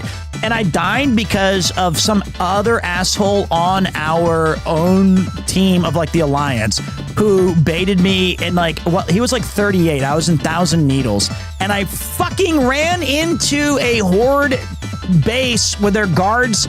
And I'm going to get upset. I'm going to get upset talking about it because that guy, I was mining as a dwarf, being ultra careful. And this dude came up and yoinked my node as I was fighting it. Or as I was like, okay, so wait, I mined one, got aggro, killed the enemy that aggroed me, and then he finished mining my node. And I was like, okay, first of all, poor form, bro. And I said, hey, that was kind of weird. And he was like, yes, I needed the node. So then I'm running and I see him mining and I just go and get my skill up from his node. And then he blows up at me. He was like, bro, what the fuck? I was mining that node and you just come up and ripped it? And I said, oh, I'm sorry. Well, when this boar was attacking me, you felt like you had complete authority to go take my, and he goes, no. And then as I'm arguing with the same guy, I auto walked into the town guards.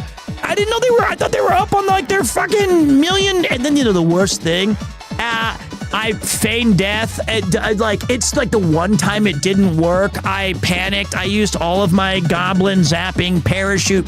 And you just know that when we all had that add-on installed that says like, dickhead died at level 42, he was just like, you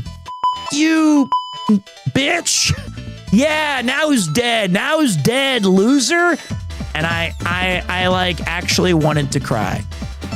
I like my heart was in, and then I had to go to the dentist that day. In the entire dentist, I'm just thinking, I hope that guy dies. And I'm so sad that I lost my dwarf Gargrog. Gargrog was awesome. And then ever since that, my dude perished. I never went back. I have a paladin that's like at, I forgot the Silver Pine Forest, I think right now. So yeah. And the fact that it was like, I'm so mad that I died to a couple of things. Like one, the stupid guards in Thousand Needles were so OP. And like the fact that my feigned death, it worked. But like I feigned death and then they went and attacked my pet. And I just laid on the ground dead.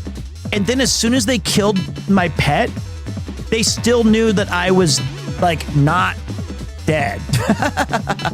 So I was like, oh, I guess it failed. Like, I guess like that's what happened. So I don't know. I don't know. Gargrog is dead. And so is my WoW classic. Do I have any other gaming PTSDs?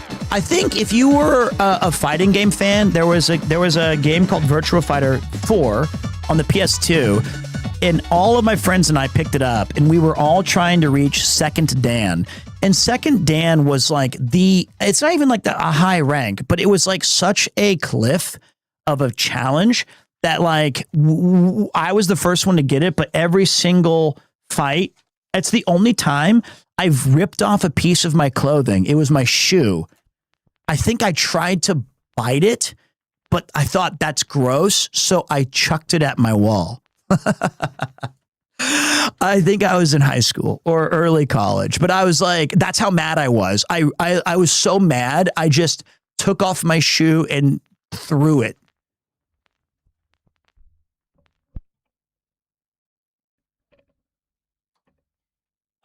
One of the things, this record has an extra version of some of the best songs. I want to see what it sounds like in a second. So give me a second.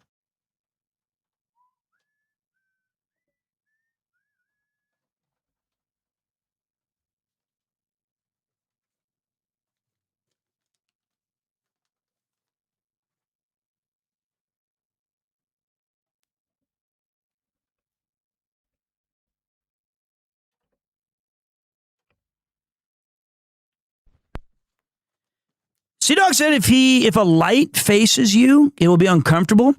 I see you have a super human eyes. I have 20/20, baby.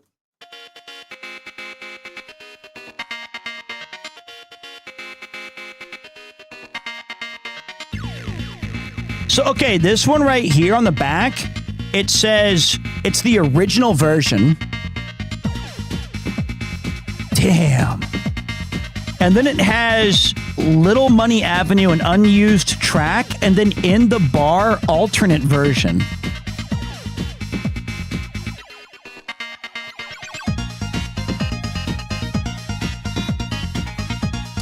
Yeah, you know, I've been wanting to get rid of this light the way it faces me for a while.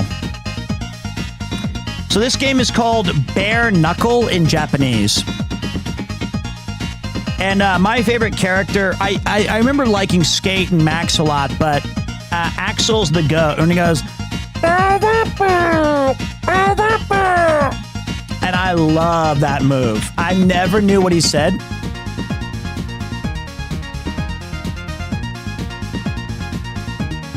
This song is so good. This game came out in what, 94, 95? 92. Man, that Sega sound chip, just too good. The original version must mean the PC-88, because there's no way this is on Mega Drive.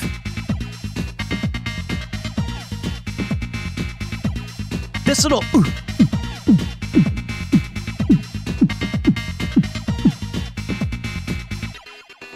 Damn. I believe Yuzo Koshiro himself confirmed it was called... Oh, it's Grand Upper, right? Or Ground Upper. But I just meant that when I was a kid, I just heard...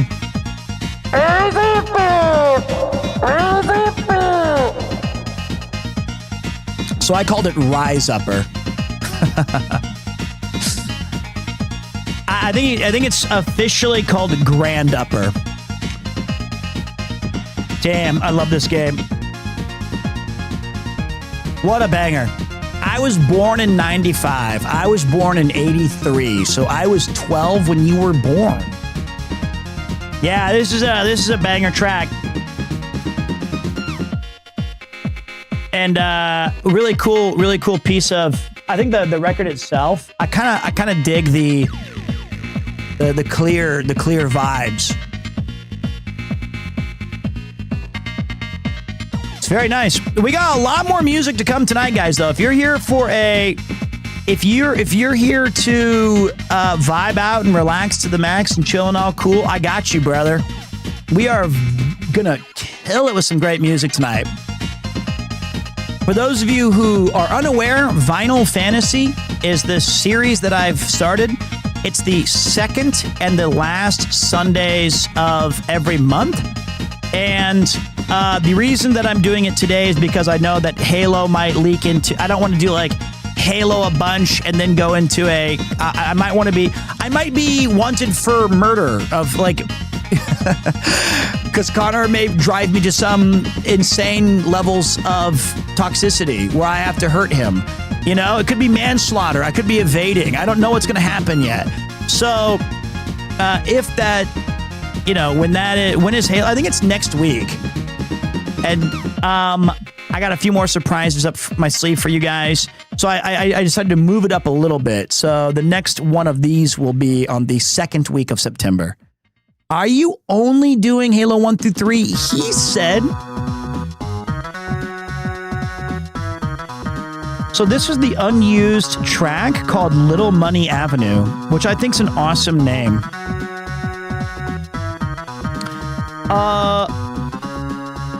Connor said he wants to do Reach. Which, okay.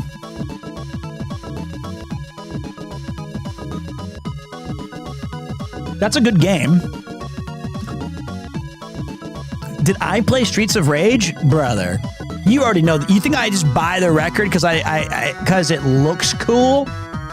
You think I LARP that heavy? I did just show you Obra Dinn, which I bought for that reason. No, not start with Reach. It's end with Reach, but like, continue it. What? You guys think I would do that? You think I would just go to a record shop and be like, what gives you any kind of insights that I would do that? Name what?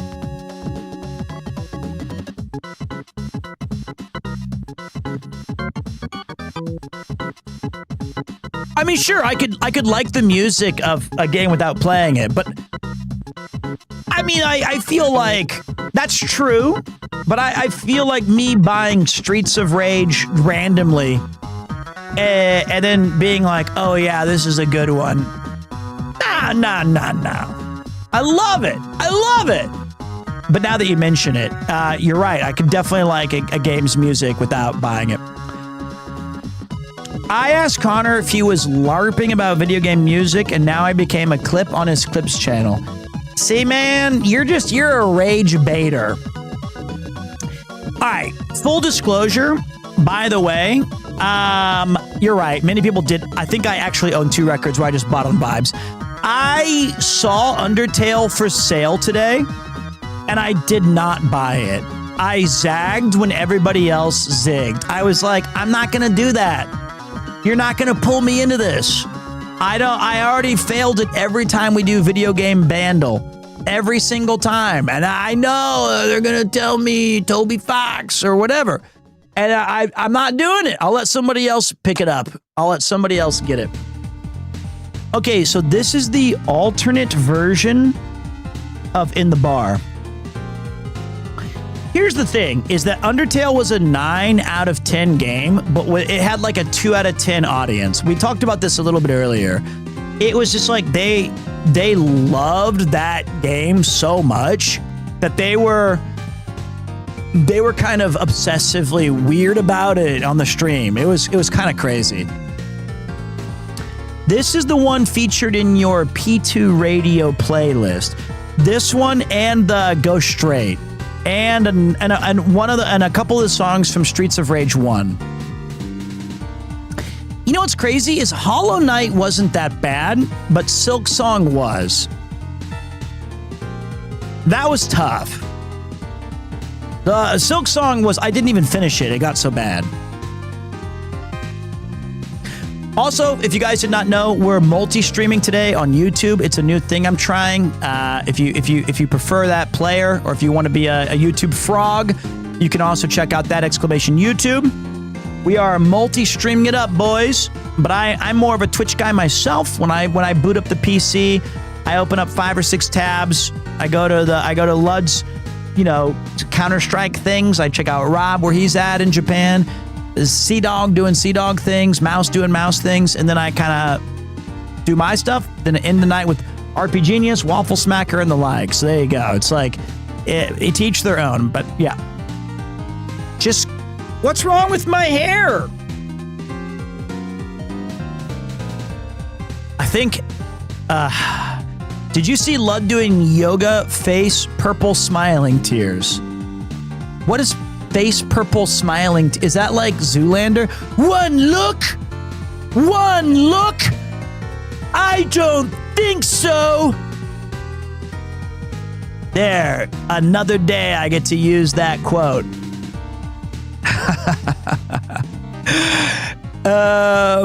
Yeah, there we go.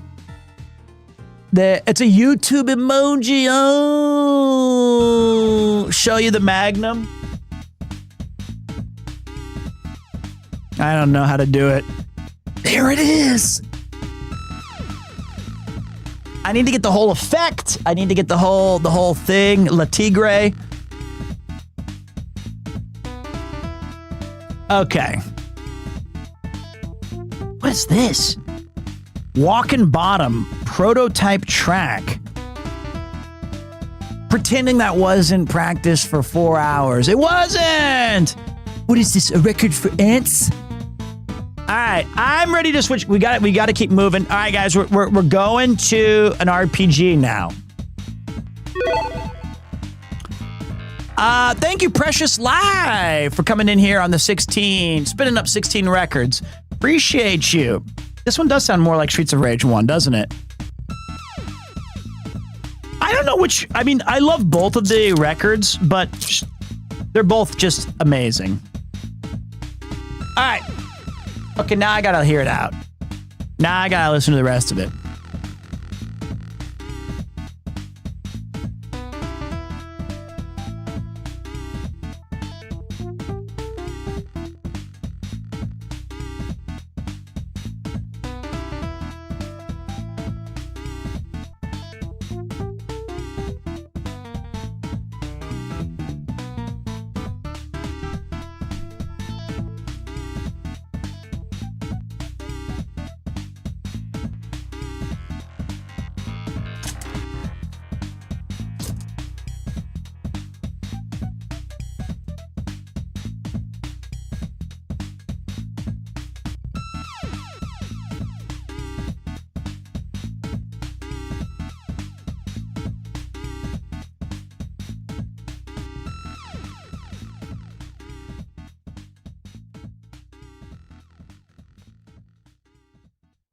Give it up for Streets of Freaking Rage. Absolute.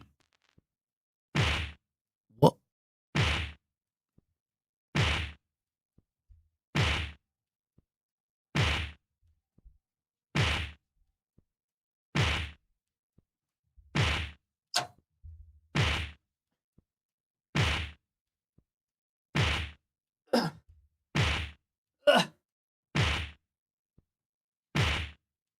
What? At least give me a rise upper.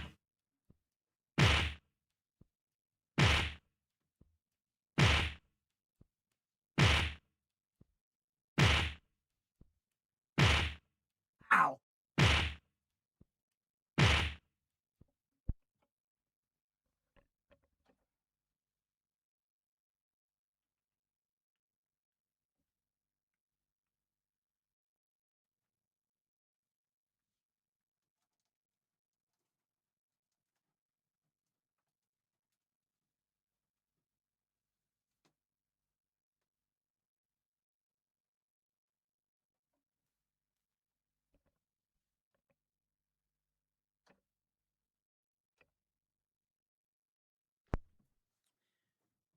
Should be good. Looking forward to this one.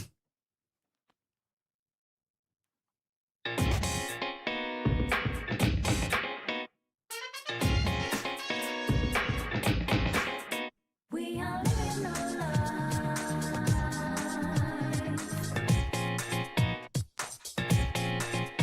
but with so much information.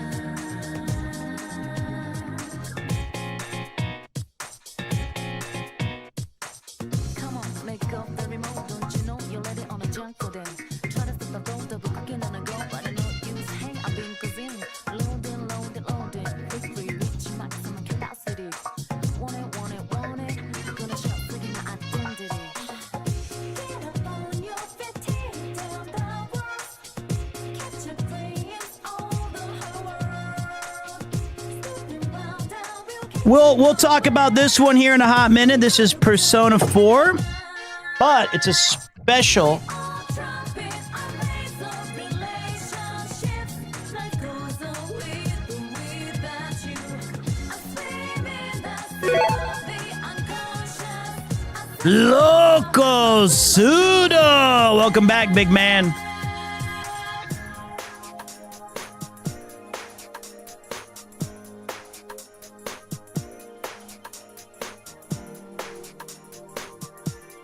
I can go a little louder.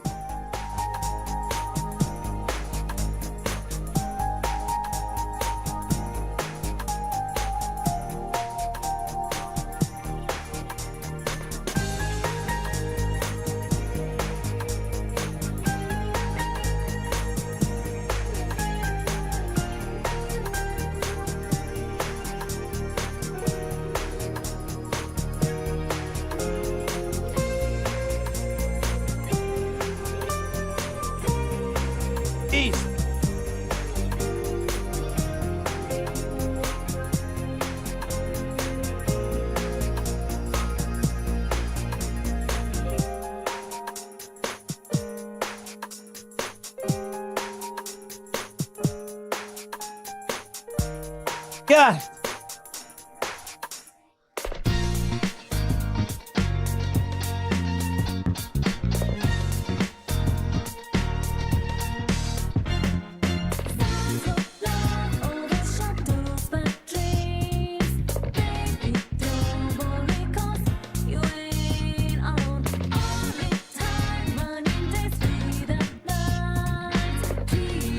Love this track. This is a Persona 3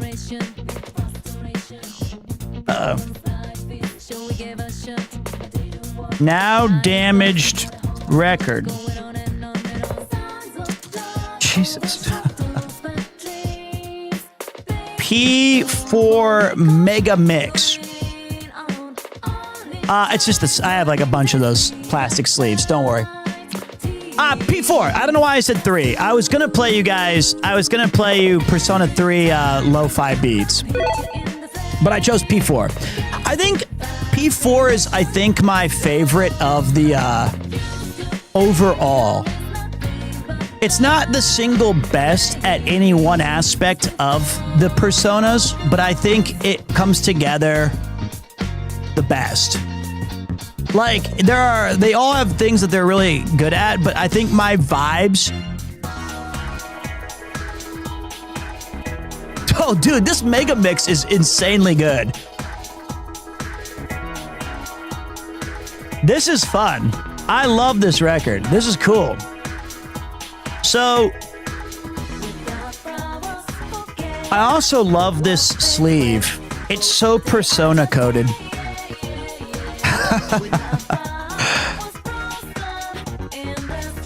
It's awesome.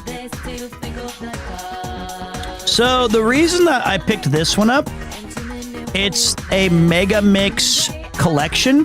So it goes basically it blasts through 15 tracks, little sampler for everybody. God, your affection, man. I went to London Gaming Market for the first time, planning on buying big PS1 hitters. Legend of Dragoon, Xenogears, and some more common stuff like Dino Crisis. They either didn't have them or the condition was terrible. I'm sorry, man. That sucks for the thrill of the hunt. And you got kind of bad luck. That stinks.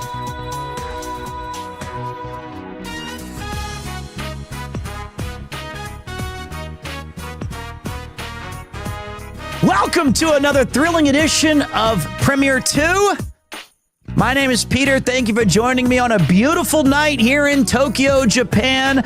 I will endeavor to entertain you for the next 5 or 6 hours as we video game scrandle, bandle, and gamedle our way to another successful stream. This is my Go Live song.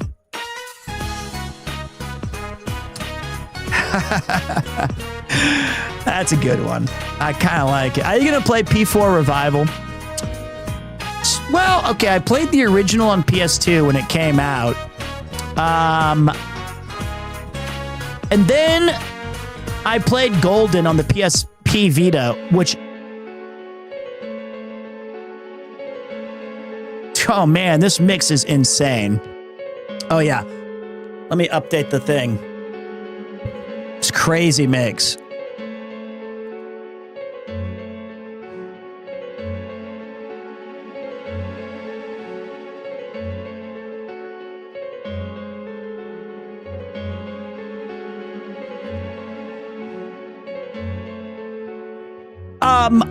I feel like... Oh, they have a Mega Mix vinyl box of all Persona games. Shit. Well, I like the lo-fi one I have. I think Persona 1 and 2 are the best for that.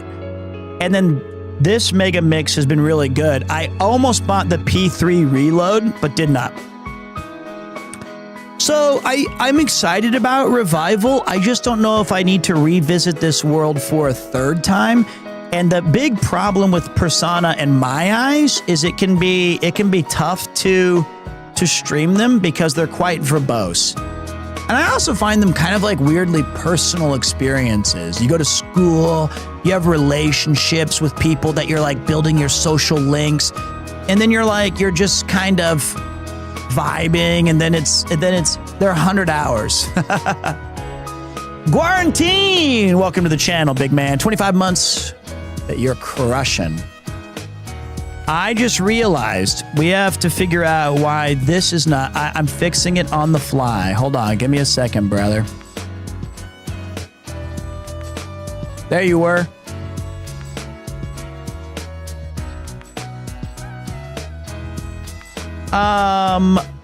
You should look into the Dancing All Night version of the songs. I actually platinumed that game. I play Dragon Quest, which is a tough game to stream, but that's to raise awareness for it. Like, I always excited to give you guys like 10 hours of it. Although I did like the entirety of 3. I loved 3 for some reason. Like, I mean, it's a great game, but Dragon Quest 3, we just did the whole thing. Coming to you live. Actually, from that one, it'd be like this, Feather Boas. I think it'd be this one. Hello, world! Coming to you live. It's Peter, Premier 2 from 106.9 Forehead FM, bringing you the in sounds from way out. Today, we're spitting up a little bit of nostalgia. Holler if you hear me to the 5 boroughs. We're listening to Persona 4, a mega mix. Kind of like that.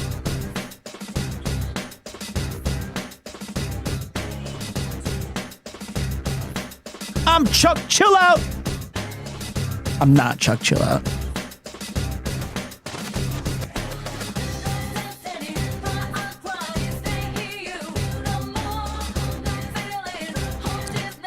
Never played Catherine yet, but I am keen to try it. So, what do you guys think though of the new setup? That's why I was gone for a few days. I was really trying to level up the production value, make sure that the YouTube and the Twitch stuff was all coming together nicely. I think it toes the line just enough of scuffed Pete shit, but also it gives you a better experience overall. Like, you guys get to do more with it. And if you guys wanted all 3, we can have this one right here. We've got the camera over there calling you out today. Thank you very much. I like this.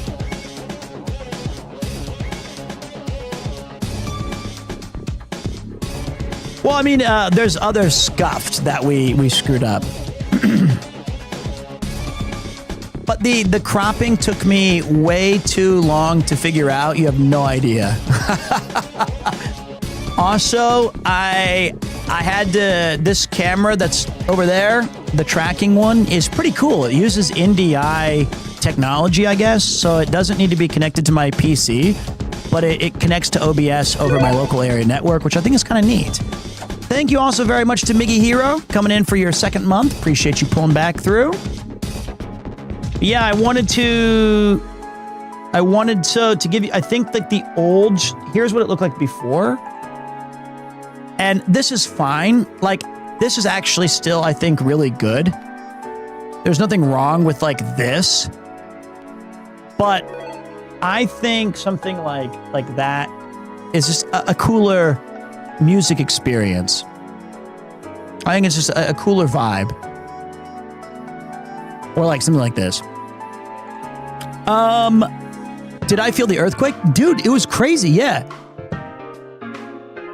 It was wild, man. It was like, that was one of the bigger earthquakes I've felt in quite some time.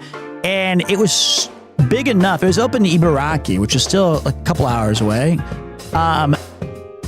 When an earthquake goes off, you feel like right before you get the sensation of it, things shaking, God, such a good record. You get the alarms going off on your phones or cellular devices. This, it's really loud. It's kind of like, it's hard to sleep through that. But what else was kind of I'd never heard before was outside there was like a neighborhood siren that was being blasted to the entire street area that I'd never heard before. You cannot turn it off. It's like in phones in Japan always have the click sound when you take a picture because of disgusting human beings. Can't shut that off either. So there you go. Hey, thank you, Golden Clay, for joining the channel. Take care, Peter. I've enjoyed myself with the vibes. You have a lovely rest of your stream time. I'm off to play some Pokemons. Thank you very much, Josh. I appreciate you pulling through. Pete, if I ever get to Tokyo, how much to buy the Premier 2 a good drink? Ooh, a good drink? Well, that's going to cost you about $37 for a twice-up whiskey that I like at a bar that I sometimes go to. Twice Up is kind of the Japanese style that I've been experimenting with, which is one part, it's like it's an equal amount of water and whiskey that you get to sip. I also take a mega highball for like 380 yen. But I think right now, I was talking to some friends about this. What about sugar? Water.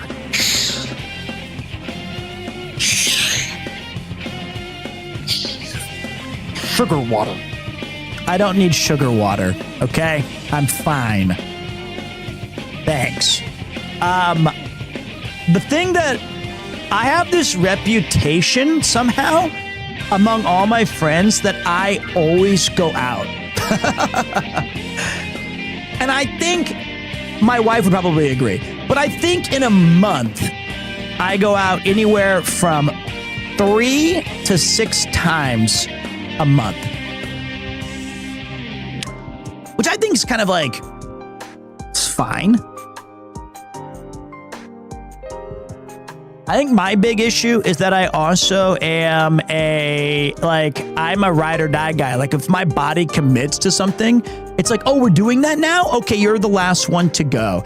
I feel like as an extrovert, if I don't socialize, I will absolutely self-combust.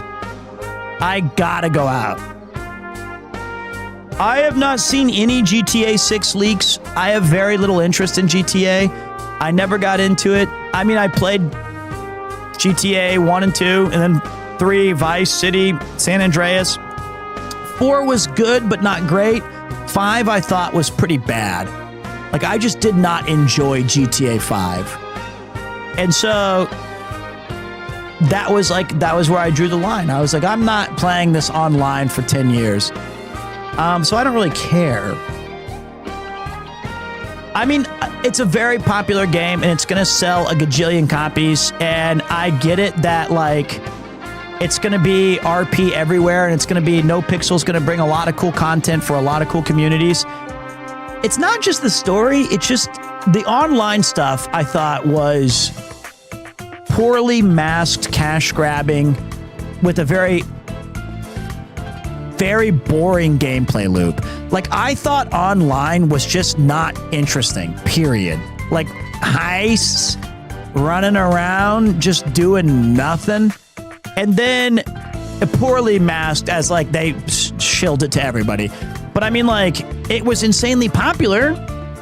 You know, it was, like, crazy. It sold gajillions.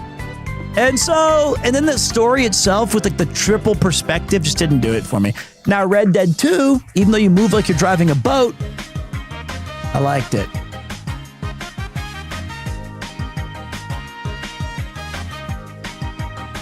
So there you go.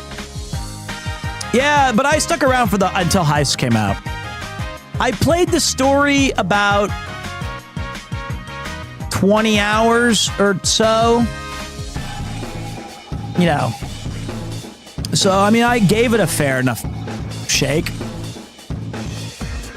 So this is a mega mix. So we're just going through like all the hits. I could probably learn something on an intro to do this as well. Or maybe the game itself, Persona 6, could learn from its own mega mixes to consolidate and streamline the story narratives. Ghost of Yote DLC. No. I think that game is good. Tech Wizzy, thank you for tossing out a gift of sub to Bacon Cheese, buddy. I think that the issue with Ghost of Yote is it's still like an A-. It doesn't do anything that differently that Ghost of Yote or Ghost of Tsushima did. Hey, to Wizard coming back as well. Thank you.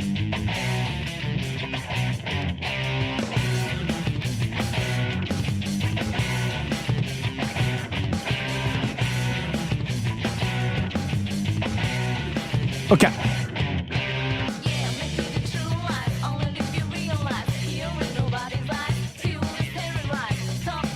Damn. I think Tsushima was pretty awesome though. But if I played Tsushima for 80 hours and then I did Yote, I need a little bit more stuff that's different. I think most of, if not all AAA games just follow a similar formula. That's why I enjoy indies more.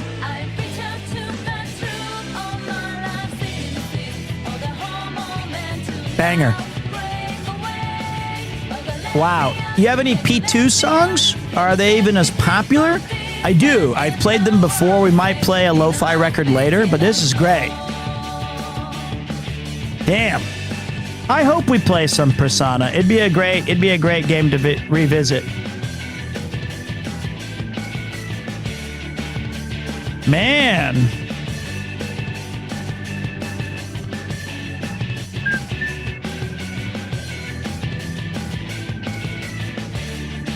Wow, what a record.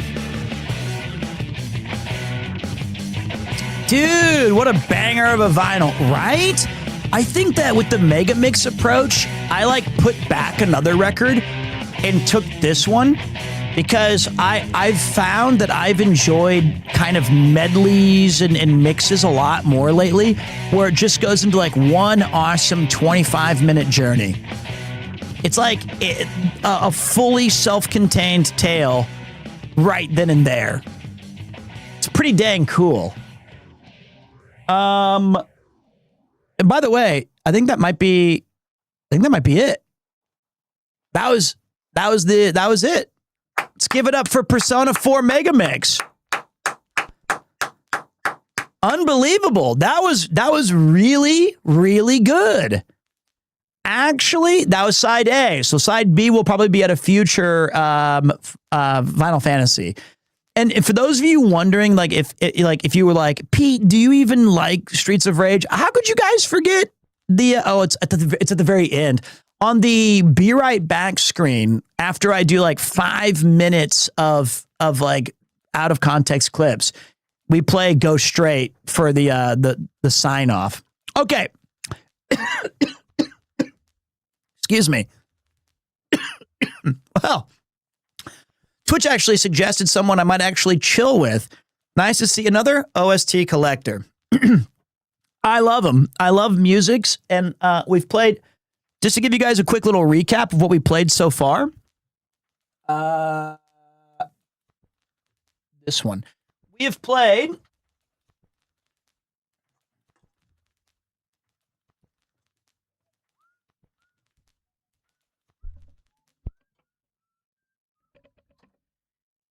so far, we've knocked out Streets of Rage 2. We played Mother 2. Oh, Mother! We had, this was a low key, like this was a banger. The Famicom Music Volume 2 collection. I really liked that. That Metroid NES song hits totally different. And the volleyball was great. And we started with the Super Mario World, as we always do, jazz medley to begin the stream. And we just finished the Persona 4 Mega Mix Side A.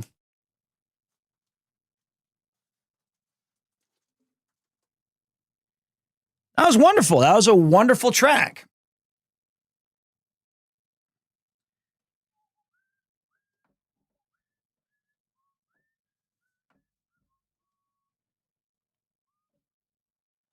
Yahoo! Okay.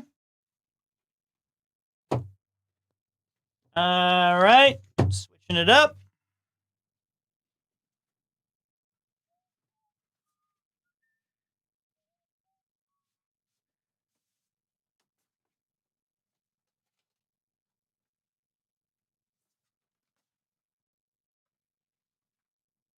I can't tell which side's A or B. Well,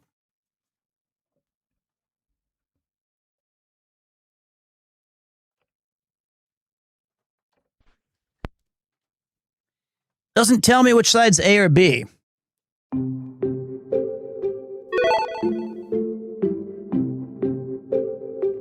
That's side B?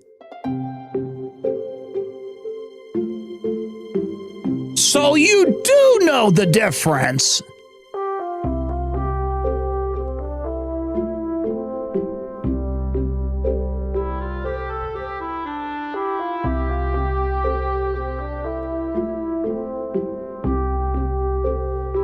I got a special one today, guys.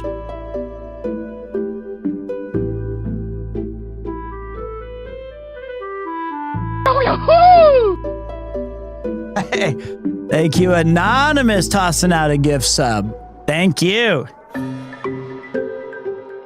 We went complete OST by Mr. Abe. The whole thing. 4 records in all. And I chose today Fall.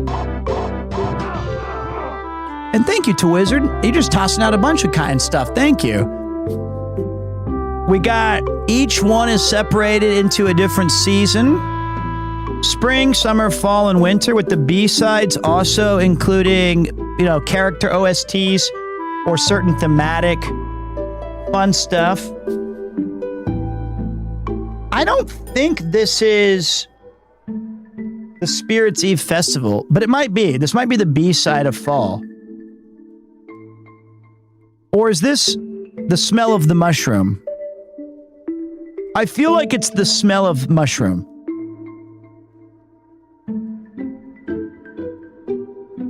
That's what I feel like. I gotta go now, man. Have a good time. Thank you for your generosity, brother. Thank you so much. Really appreciate you. Do you have any of the Metal Gear Solid vinyls, Pete? I played the first 3 Metal Gear Solid games for the first time this week, and what a journey. Also, do you have plans to play and stream the MGS Remastered Collection too? I do want to play those.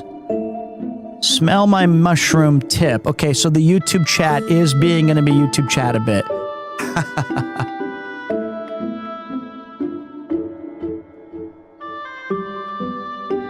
Give me a second.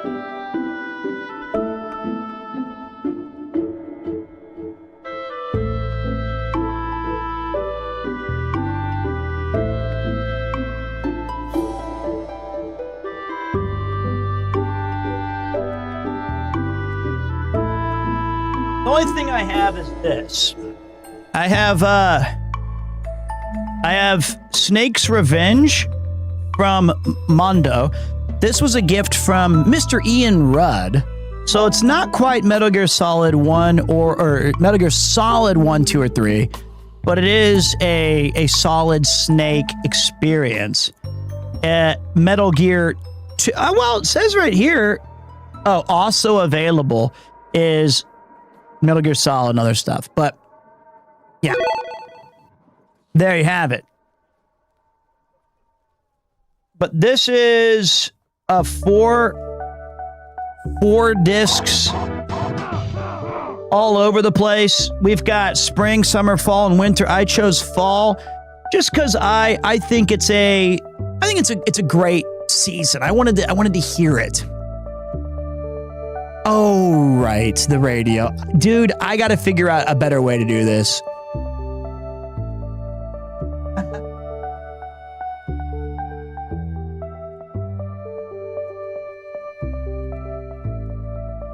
Here's another one of my scalding cold takes that nobody cares and nobody asked.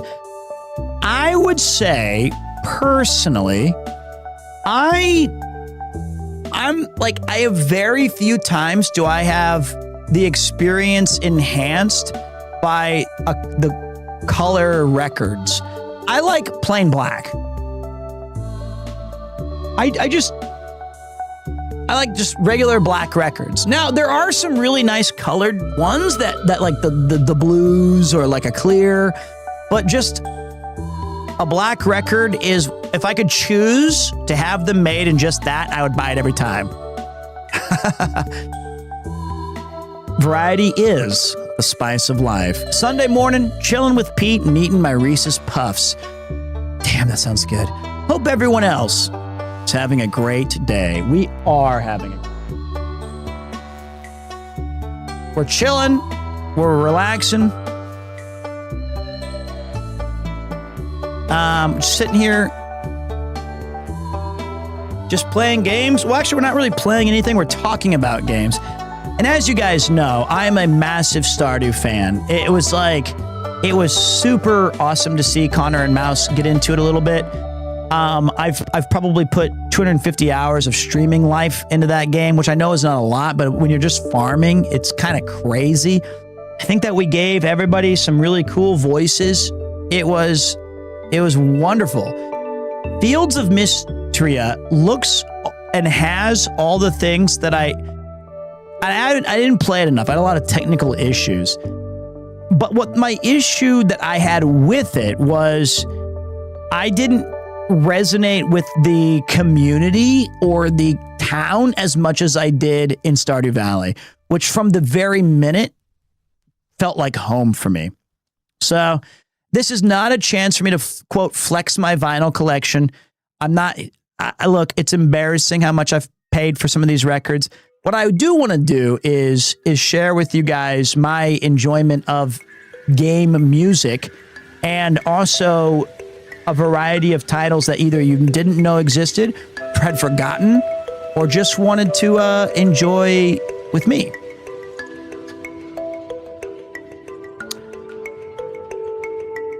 For me, the dialogues were a little too cutesy and wholesome-ish. Was that on Fields of Mystria or the other one?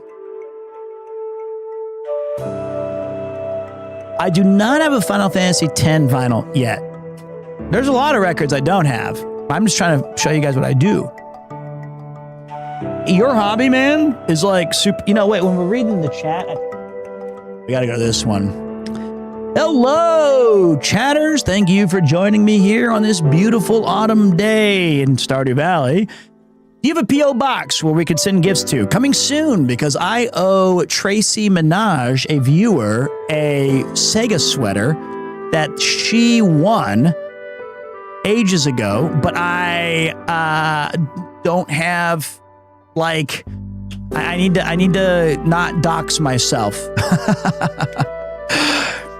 That's the big challenge. Radio Peter helping me get through the midnight shift at work. Dodge Lightyear! To you. Can we get a bang? Thank you, Dodge, my man. Appreciate you very much. Not technically a scam. It's just that setting up a P.O. box for me is difficult in Japan. I'm trying to figure it out still. It allows as... Hello, everybody. This is from Baked Anarchy, speaking on behalf of Twitch. It allows us to enjoy the music and experience a lot of records we wouldn't have heard or thought of listening to otherwise. I think what you're doing is a wonderful idea, and thank you very much. Well, we are glad to be providing you guys a little outlet for your weekends twice a month, the second and the last Sundays of every calendar month. We'll be doing a little bonus stream here where we listen to some music, relax to the max. Earlier today, we were also regaled with a Yakuza / Like a Dragon quiz from our fellow friend Godfoot. I got 0 of the 5 questions right, and yet he still was kind enough to generously donate towards the record funds. The biggest challenge I've had with record collecting is actually trying to figure out how do you get a mix of not just 10 RPG OSTs. It's like, I don't know. It's like, I want to give you guys a variety of music, so I try to go every other. So it's like 6 different. Sorry I wasn't here to feed you the answers. It's okay, Spriders. Hello, Mifu. We got some regulars returning in. We got some regulars coming back. Need to figure out how to bring JP Vinyls back to the US. When I was there's a really kind user named the Rice Shogun who is a really positive, just ray of light.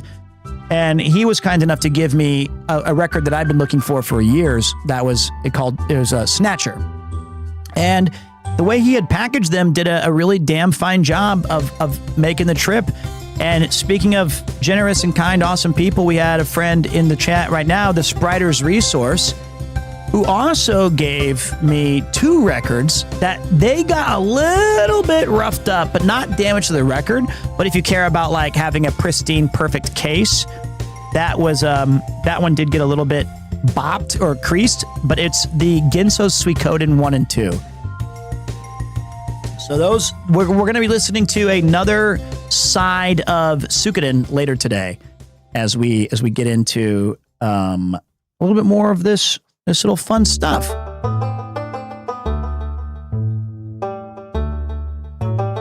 This is definitely the library, right? My favorite vinyl is still the FLCL soundtrack. Talk about an emotional roller coaster. The pillows are up there. Is there a holder that can hold records, like an old CD cases that have a bunch of slots in one object? Yeah, I mean, right beneath my record player, it's funny, I have 75 different cameras. This is the Miners Guild? Okay, that's what it is. It's the Adventure Guild, you're right. The next one's the library and museum. I just know that I go to this a lot. The bottom shelf holds some of like the big collections in my non-OSTs. Oh, dude, this song. I can hear the redeem sound of the when you give them a prehistoric bone. This is the library.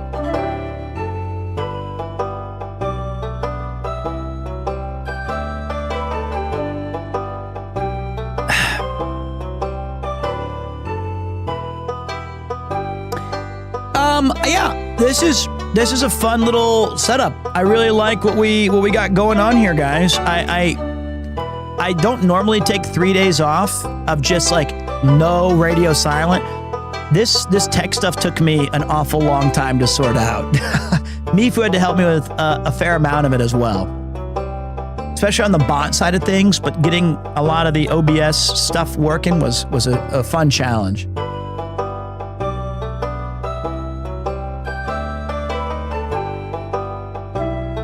I do think the new camera angles are a fun touch, and I'm glad I invested in this stream again. You cooked? Yeah, so it's been fun. Tomorrow, I've got to watch the kid from about 2 to 5, but I do plan on streaming something tomorrow. Some game, whatever I feel pulls at my heartstrings, whatever whimsy I feel. I do need to use the restroom here, so I'm going to go let your ears swim in the splendor of Stardew as we go into the Stardew Valley Fair theme, and I'll try to be back. Will you be streaming ONL on Tuesday? Is that like only JRPGs? What is or is it Onimusha? I don't know what that is. I'll be right back. Here, I can do this.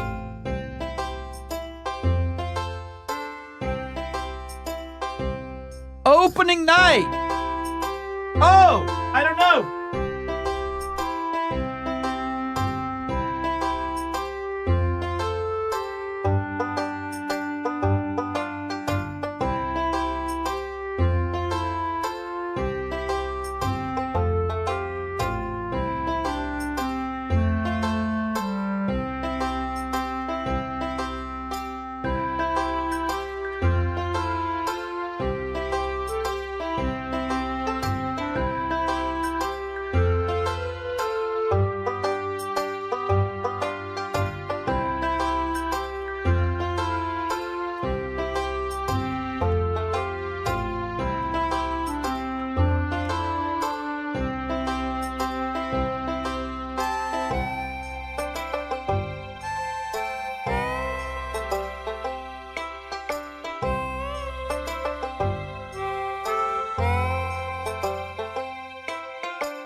Ah, I see the chat has an error on this one.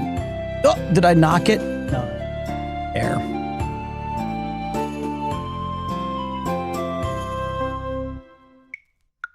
Okay. Looks like I caught just the tail end there. Yuki was kind enough to make me some throat coat. It's a tea that I like that protects me because I shout all the time. Ah. Not throat goat. We're not talking nicknames from college. Throat coat for the throat goat. Slightly different. Slightly different. So yeah, this coming week, guys, we've got some awesome content. Connor and I are going to be ripping through Halo. I think I might actually, the first time, have a physically violent encounter with somebody. I wonder if, like, he's probably better at the game than me, so it's probably going to be my fault. Is that it? That was it? Ah, Stardew Valley, ladies and gentlemen. What an absolute treat every single time that we tune in to listening to that. Such a good set.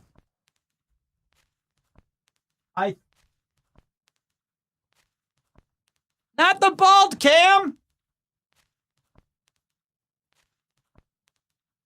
Are you tracking me?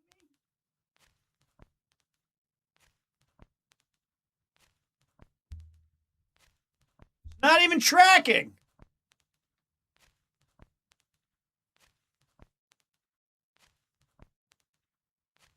Hello?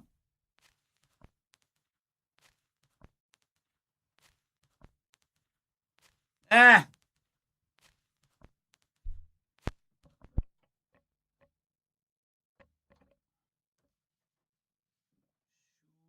Switch it up.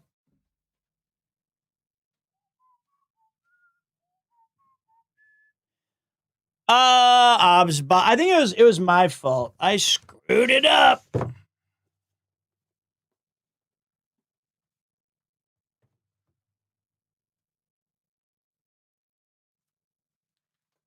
I screwed up another one.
Back to back with the just incredible Mr. Michael Reeves. Hello, everybody.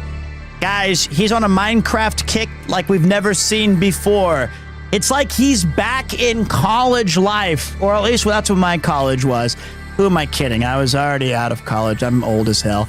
Hey, guys, welcome. Welcome back. My name is Peter. I am doing a special thing today called Vinyl Fantasy. It's our third one. So we're going to be listening for the next 2 hours or so, a collection of video game OSTs. that hopefully you guys can vibe with. Right now, we're going with Final Fantasy Tactics, best Final Fantasy mainline entry IMO. And I know that Michael's been crazy building Amazon warehouses. I've been busy with this. Wow, a transition. 2 transitions. Could there be a third? Yes, sir! We got 3! 4! There you go. We're out of transitions. That is all I was able to do. Final, but hold on, let me get caught up really quick.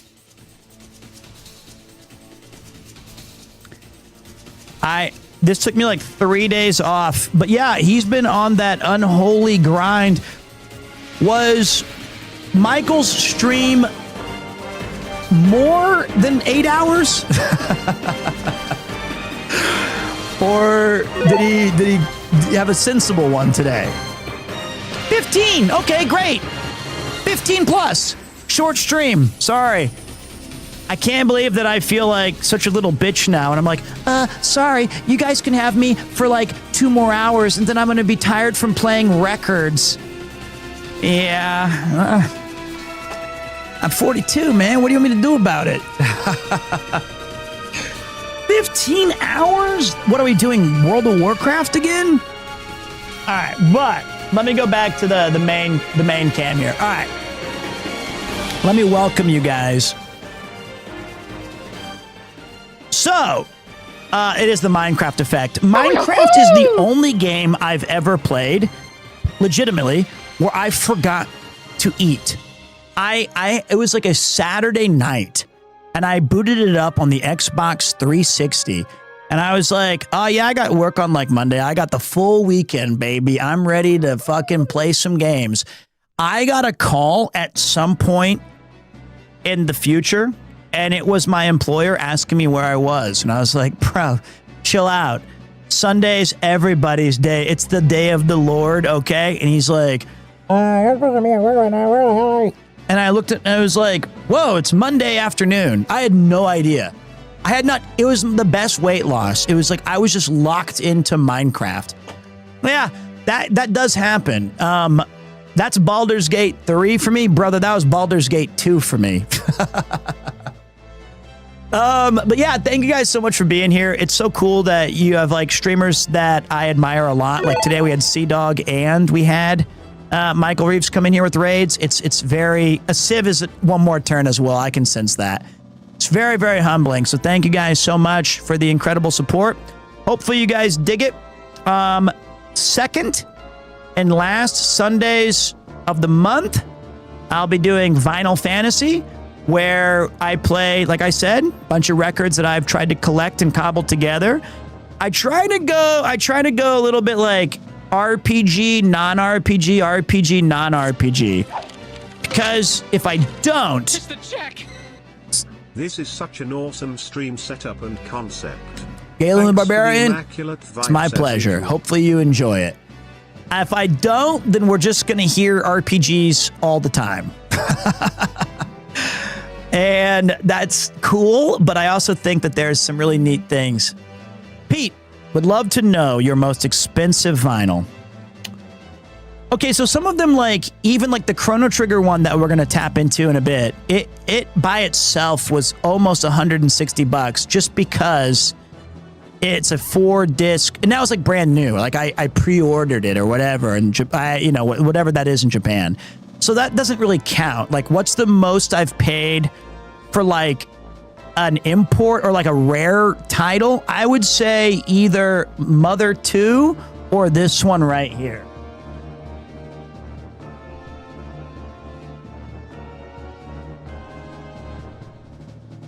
Don't look at my bald spot. Okay.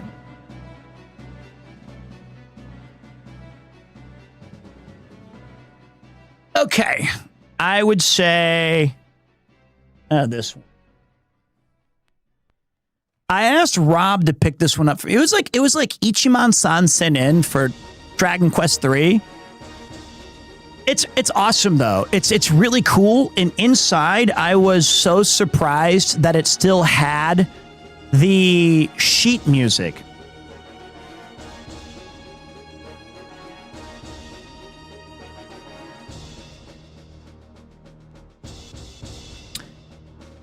So it has like this crazy cool,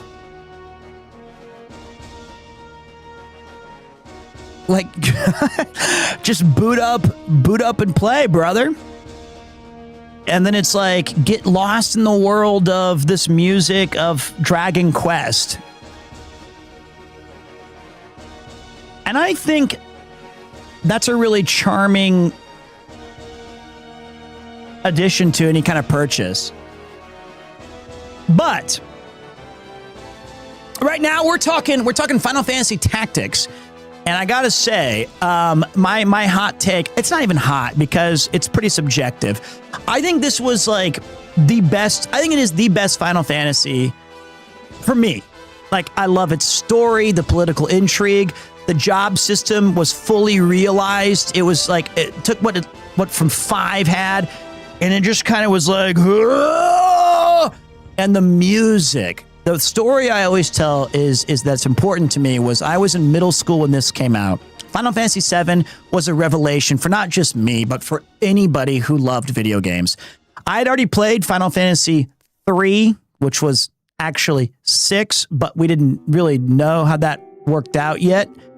But I was reading an EGM magazine coming back from Joplin, Missouri to Kansas City. And in the PSM magazine or whatever it was, it had a preview of Final Fantasy Tactics. I saw this kind of like hand-drawn art of the characters.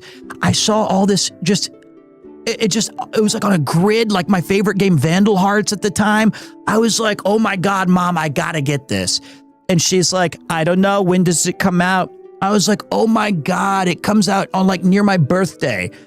And my mom, you know, she was a single parent, didn't have a lot of money, was working 6 days a week for me and my sister.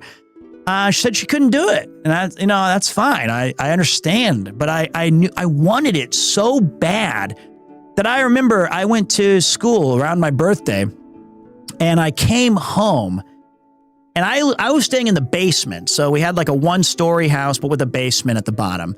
And I go there and I rip open like the fridge and I grab a Pepsi, you know, and then I hear music from my room in the basement.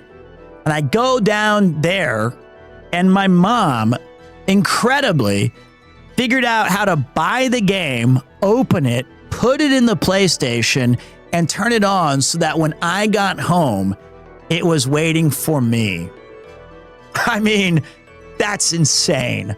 That is so cool. My mom, if you asked her to repeat any of those steps, buying the game, the right one, opening it correctly and putting it in a PlayStation, and then turning it on, she would never be able to do any one of those 3 things, even if left to chance or for 2 weeks.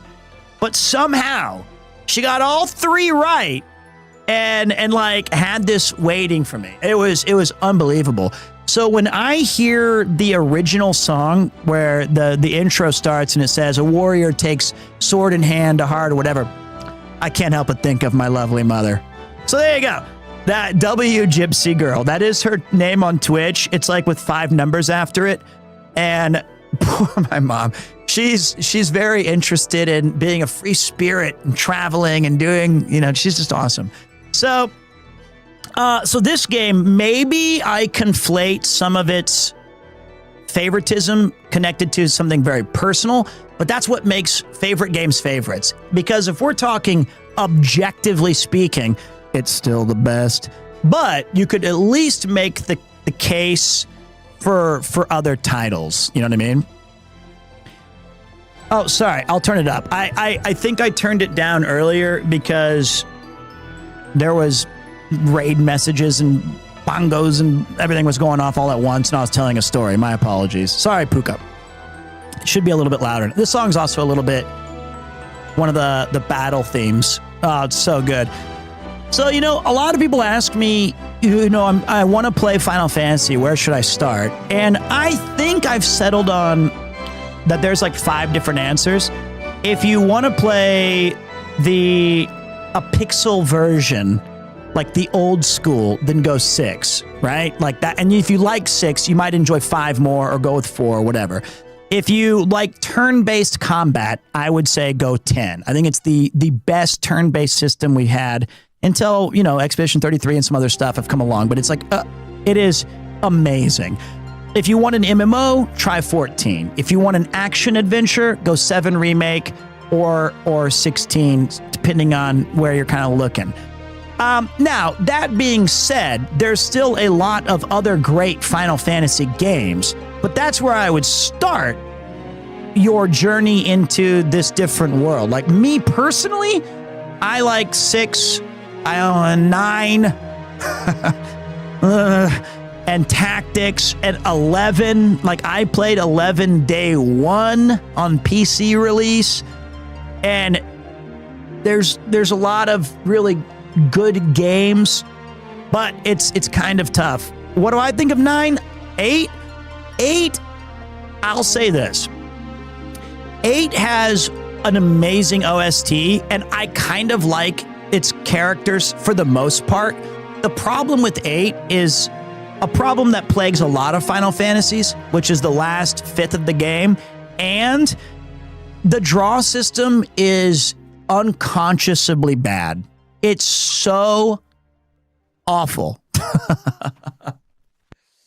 But Blue Fields is, and look, like I think the actual best Final Fantasy battle theme ever is Man with the Machine Gun. So, but I like 8. I like 8. I like Squall. I didn't like that you couldn't have like equipment and armor and stuff. I liked junctioning, but I hated the idea that you're penalized for one, for using the magic that you draw, and 2, I think they thought, oh, you'll just grab magic and use it and then junction it a little bit. But as soon as anybody ever grabbed a game and then went to GameFAQs, you were like, I got 99 fires to a junction on my Diabolos. And you're like, okay, this is tedious. This is an awful experience. I remember I was like, look, I'm like their target audience in 1997 for Final Fantasy stuff. When that game dropped, I was so freaked. It was like 99, I think, or no? 99? Something? I feel like it might be 99, but like, it doesn't matter. But when I got it, I was outside running around, drawing magic constantly. I fell asleep and woke, holding my pad in my hand. I was so excited about it, and I died because I was so bored drawing magic. 100 death on Irving's weapon. Boss move until he gets confused and kills your entire party, then himself gamer moment. I'll say this. In my opinion, there is no bad Final Fantasy. To me, they're all great. But there you guys go. While we do still have a couple of the new viewers from Mr. Reeves, I will show you guys. Here are the records we played earlier. So if you think, what's this series about? What are we doing here? You're not playing Minecraft. I think you low-key might be stupid. That's true. I am dumb. But here's what we were listening to earlier.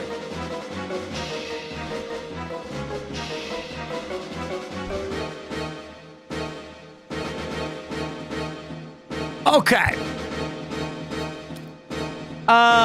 We had the Persona 4 Mega Mix. Actually, low-key, this was an incredibly great mix. I think nope, we're still good.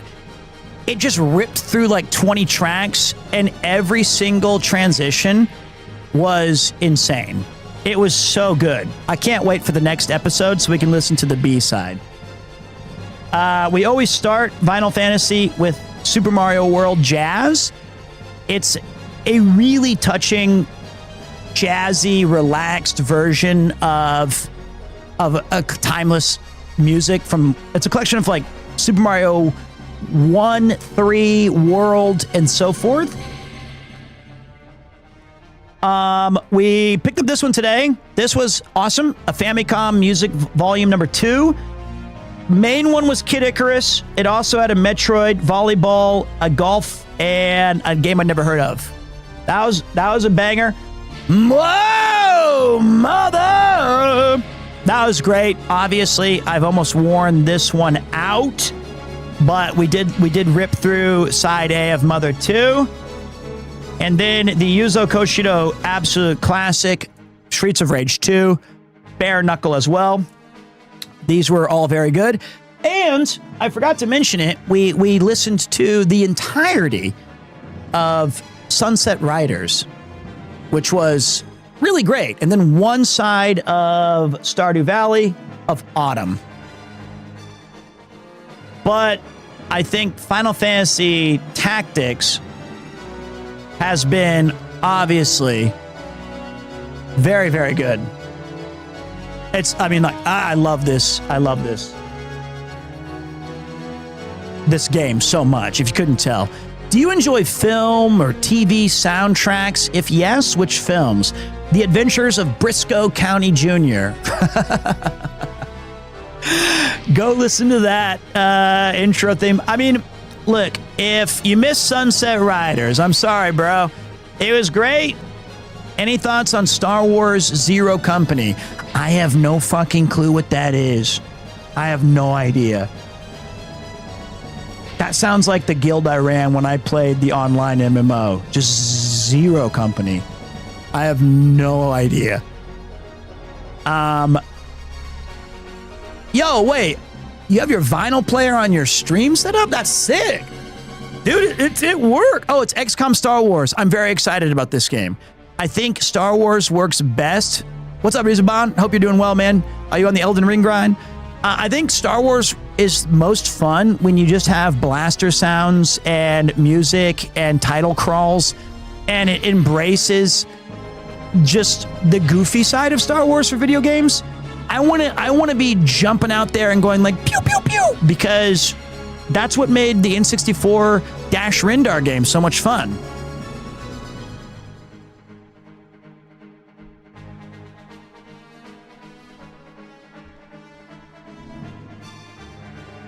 Shadows of the Empire. Finally able to get you live, Pete. Shout out from Paraguay. What up, brother? Oh, hey, buddy. Yeah, man, we are live and we are having a great time tonight listening to some video game OSTs. Jedi Academy. I'm not going to mention Masters of the Terrace Kasi. That game effing sucks. So we're not doing that one. Bald spot.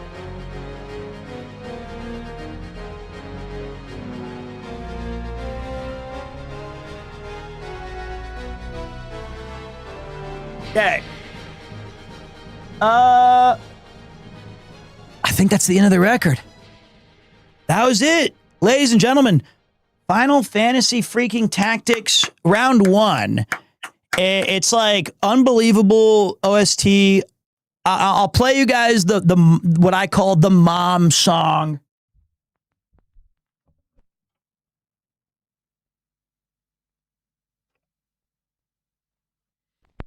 It's the way it starts. It's this one right here. Right there. Imagine this playing from like your basement and you have no idea where it's coming from or why. And you're like, what the hell? And then man, life changing.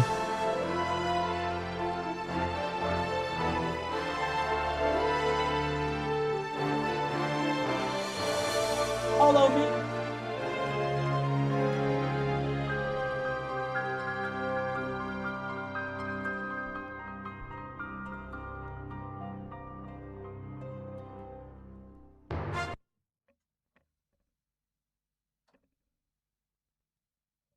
Okay. I broke the tracking already. No surprise there.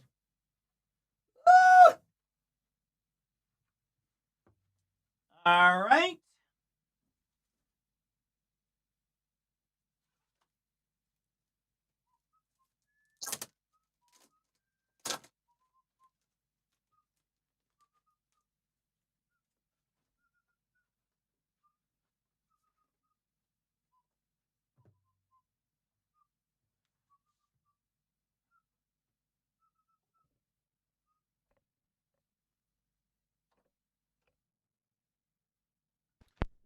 We're going back to it.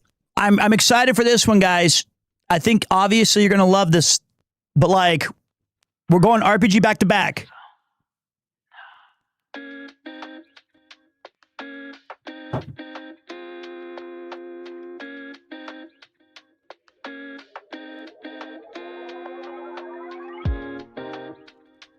Little lo-fi, baby.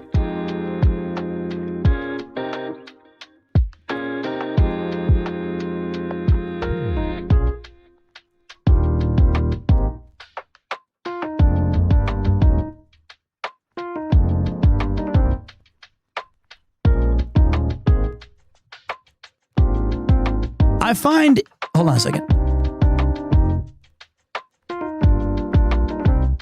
I find if we do one of these, I can't skip. Like, I always got to play one of the lo-fi sides. It's just too good.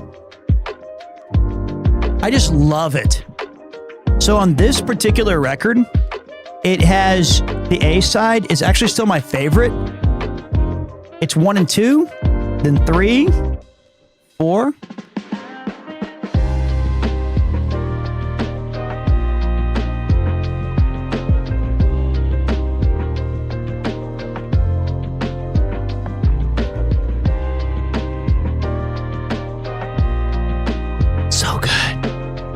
And 5.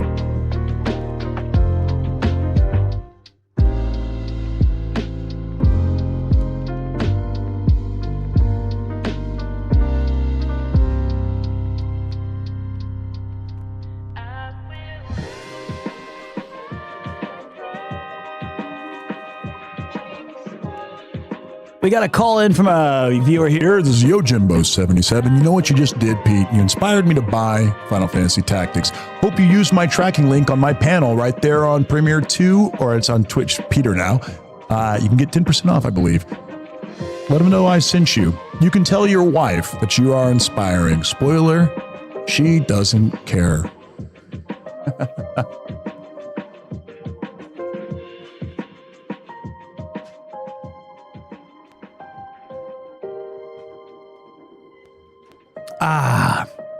Man, banger. I wish we had this playing on bars. You mean like in a bar to drink, like a craft beer place? Because Connor and I have been jokingly / seriously someday praying that we're gonna open up a bar, not like Chris and the Lost Bar, our bar. It's called Loster. And I said every single like two days a week, I should get, like, we each have a day. So it'd be me, him, and Ian. And then Connor was like, oh, fuck, so you'll just take fucking Friday, Saturday, Sunday, and I'll have fucking Monday, Thursday. And I was like, yeah. So he immediately, like, shot down my idea. But I was like, no, I'll take Monday and Wednesday. But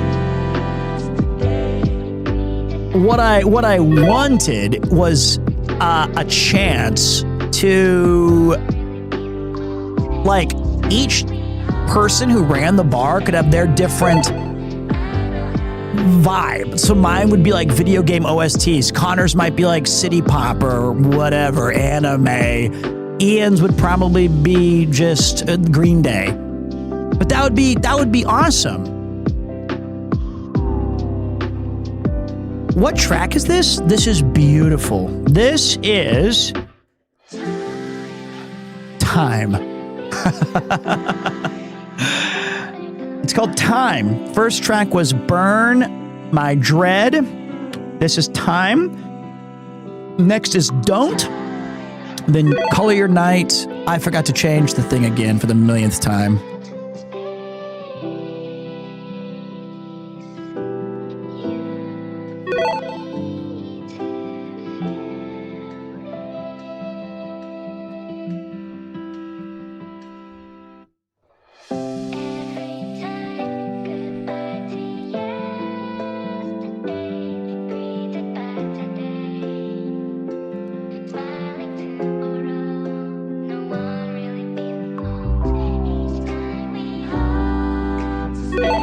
There we go. But yes, I do really look forward to these kind of nights. Because another cool thing is that we get a chance to just connect again as a community. Because, you know, when I'm playing Uncharted or if I'm playing Final Fantasy, I might miss a message or two, but now I see them all. I see everything. And it's fun going live on the tubes. It's fun being live here on Twitch. It's been good. How do I purchase FFT through Pete? I think I don't know if you can, but there's a panel on my Twitch page that I still kept up. How do you know Michael Reeves? I met Michael when I was in LA. It was a while ago. Maybe it was last October. And we went to a haunted park. And I had a great time. It was very fun. I'm trying to think. It was my 42nd birthday. I know we had dinner as well at one point, and so I got to just vibe and hear stories, and I just enjoyed Lud's hospitality because Lud is always so kind. He always takes the opportunity to put me up at his place if I need to stay, and you know, helps me get things because I'm a stranger in a strange place in LA. I just don't know where I'm going or what I'm doing. And he introduces me to some really awesome people. So it's one of those things where Michael is one of them. And I did not get to see him when they did Tip to Tip in Japan. That was one of the first times I really got to hang out with Lud, I think, outside of the RV, which was still kind of like content stuff. Lud is always like a W, man. He always helps me out in so many different ways. What vinyl player do you let's go to the big screen. This is like a rate. Okay, hey Pete, I'm just calling. I'm Adrian Alucard. I'm interested in this.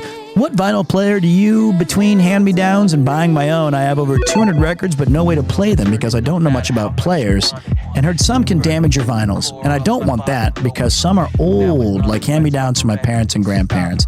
Adrian, I'm going to tell you what I think, and you can tell me to F right off. But I would say those hand-me-downs were meant to be played. If your parents and your grandparents loved those records, they want you to enjoy those records. Now, if you're worried about damaging them, there are a lot of different avenues you can go. You can get like an Audio Technica like this one here, which is a nice needle. It's got a nice counterweight system. It's designed to enhance the longevity of your vinyls. Honestly, if they listen to those regularly, it's probably going to have a little bit of scuff on them anyway. So a standard record player with Bluetooth built in or has some sort of device to make it as easy as possible for you to do it. Now, the one thing about this record that I think is unique is that it has a special USB out that can connect to your PC so that you can transfer the vinyl's data into a digitized version. I am not using that to play. I'm connected to a Rodecaster 2 Pro via Bluetooth, which I could also then use Audacity or something to record locally, but it does have that function if you do want to go a little bit more technical with it. So, the first record player I bought for clarity was like $100. There's like Ichiman In on Amazon, and it has a built-in speaker underneath it. And I used that for a year until I wanted to do some streaming stuff with this. So I made the upgrade to this. So there you go. I hope that was a semi-decent explanation. We went to the radio cam for it. Glad I catch you on YouTube, man. Pete, love the vibes. Thank you, Jonah. Appreciate you.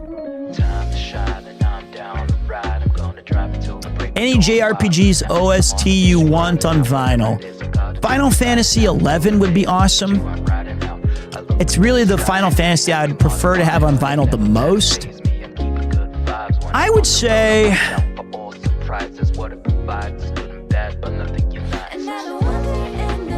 Radiata Stories, Star Ocean 2, Lunar. I have the other ones I really like. Hey, Peter. I don't know why I made you sound like Kronk. Hey, Peter. I don't know if you remember me. We met when you and Rob were out celebrating his baby. It was a pink bar in Baba. Last time I was in there, folks were literally vibing to Idol Meister. Not bad either. I do remember you. You had a green sweater on that day, and I said that you had awesome hair, and I was jealous of your cool curly locks. I remember that very well. I think we even have a drunken picture together, if I'm not mistaken. So yes, I do. I remember that you recognized Rob and said you were a big fan, and then also were like, you too, man. Nah. I know that look. Trust me, I've been with Chris Broad. I've been with Sea Dog. I know when I'm out. But he was starstruck. I think he was annoyed that I wouldn't shut up. That's what I think. This is from Mito Weiss. Hey, Pete, I just got my first vinyl as a birthday gift, and I don't own a vinyl player, and I like music a lot, but I'm not sure if I'm ready to get into vinyl collecting. What do you think is the right way to get into it if I'm ever to do so? I would say kind of the advice I just handed out. Why I like records as opposed to a CD or certainly like MP3s or Spotify, which I also like. I find that the ritual of putting the record in the player, not being able to skip a lot of tracks, letting the choice of like where they selected each song to go on that album and take you on a little journey. You might introduce yourself to all new favorite tracks that you never got to hear before. And I personally like that little bit of hiss and pop and the needle on the record itself, the vinyl. It has a very, it puts me immediately in a mind state that I want to enjoy this music and have a great time. So I can turn it on and I know that I'm going to do like 30, 40 minutes of purposed activity. Some people do that with like making coffee. Some people do that while reading books or something. So that's where I would probably go. That's why I like records, and you might enjoy that process as well. Thanks. Yes, we did. Still thanks for the hair. It was just the hair of someone in Japan who didn't get a cut for 6 months. Still gonna get the mullets rocking again though. Good. Of course I remember. I can't believe I remember that you had a green sweater. Do you have a Japanese passport? Mr. Tarung. Wait, Misutas. No. I have what's called permanent residency in Japan, which means I got that for living here 10 years. And then I pulled the ladder up and I said, get these foreigners out of here. Someone get these foreigners out. And I was done with you guys. You're ruining the country for me. So, no, permanent residency, I did 10 years of teaching English as at a variety of different levels, all the way from 0 years old all the way to high school. And I also taught some adult classes as well for those students who needed it. But I got the permanent residency on my 10th year of teaching, and then I kind of switched completely over to Twitch soon after. So I've been here for 15 years, and I think if I tried really hard, they wouldn't even allow me to get a passport anyway because my Japanese level has diminished so massively due to inactivity that I honestly think I would really, really struggle. Culturally speaking, I think I've acclimated very well. I still will never learn all the little secrets and stuff that my son is privy to or my wife will learn or has learned. So, yeah, it was. I love it. This is my home. This is where I consider this is my forever place. I have what's called a fear of heights and deep, dark bodies of water. I have both of those, so I have no idea how I'll get to Japan if I get a chance to visit. you know, in a plane, it doesn't really feel like either of those, thalassophobia or the heights thing. It's just, you're just in an armchair, rocketing through the sky at thousands of miles per hour, and then you end up in a different culture. There you go. Grinded permanent residency by being useful, and immediately went to being an otaku after. Timeout, freeze. I think I pay more in taxes with my Twitch earnings than I ever did as an English teacher. And also, as an English teacher, as a foreigner, most other Gaikokojin, the other gaijins, they hate you. They're like, you're disgusting. You're an English teacher. And you're like, it's not that bad. I really like what I do. And then you also have to go, when you meet people who are like, if you're trying to be like dating or you're trying to make new friends and you're trying to acclimate to like the actual different folks in this country, not other ALTs or other English teachers, they're like, what do you do? And you're like, I'm an English teacher. And it's like right when the music stops, so everyone at the bar or the izakaya heard you. And then you're like, are we splitting this bill? I can't afford to like treat everybody. It's pretty tough. How do you introduce yourself now? I don't. I'm not getting out of bed and I'm not going out in the street unless they recognize me, baby. That's not true. What do you mean? I try to avoid what I do for work as much as possible. I just try to, at this point, I think they just think I'm old and like retired, so I'm fine. Now, hey, let's give it up for Persona. Persona game, lo-fi, awesome banger. We've now listened to the entire record over. Are you ashamed? No, I don't care. It's just a weird question. It's just the streamer life is just confusing to me. I don't want to explain it all the time.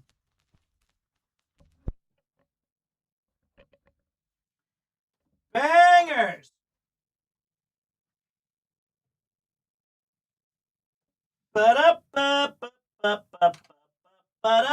Ow!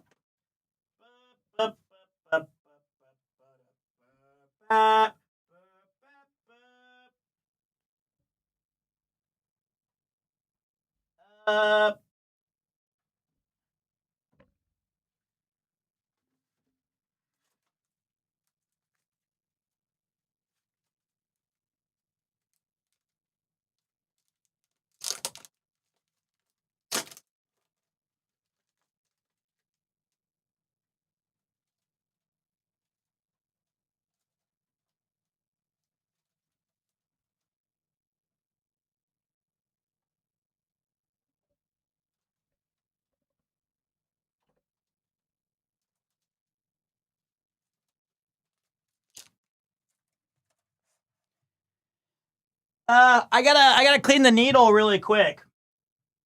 It's got some dust. So you are gonna hear a little bit of the needle scratching.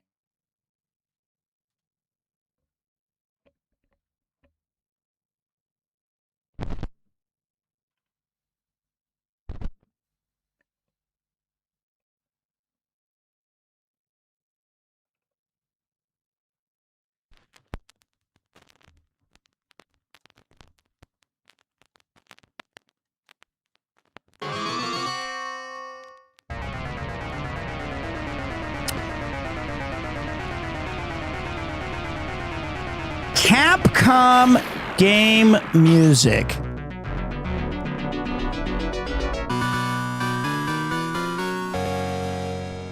Banger.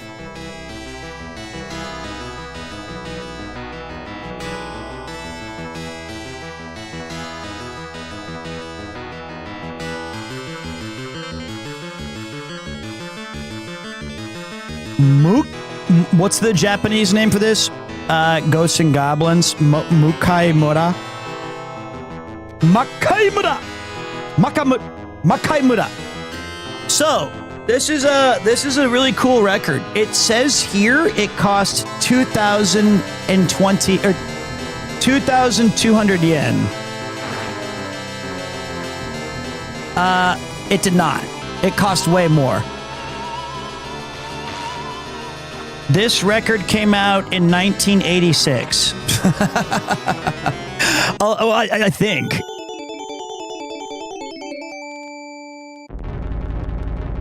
So it cost me a lot more than 2,200 yen. But it does have a song from 1942 on it, which I think is awesome. It's the cool plane game. It also has a song from Gunsmoke, which is nuts. So right now it's got, this is from Sansan, who you might remember is in Marvel vs. Capcom 2. Weirdly, she's the Goku monkey with the pole thing. This one has Makai Murda, Sansan 1942, Higemaru, Tataki no Banka. And then Makai Murda arranged version. And then on the B side, Senjo no Kami Gunsmoke, Exceed X's, Section Z, and Senjo no Okami arrange. So they knew even from the beginning that Makai Murda was an absolutely banging OST. Even in 86, they were like, fuck yeah, let's run this one back. It's good. So these GMO records, I think, were like the game music company, because I also have some of their one they made for Outrun.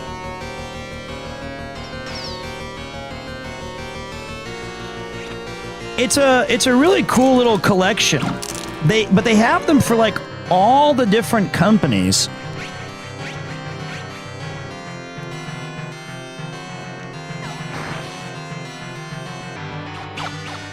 It's awesome.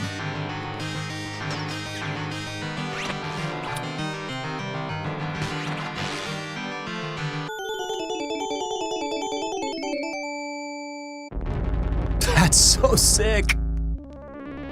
That's so sick. Okay. Man, I'll tell you what. I know that there's like awesome music in Death Stranding and Expedition 33, but when you had the limitations that the Nintendo and the Super Nintendo and all these games like they had, it bred a certain kind of creativity that I'm so glad I got to experience as it happened.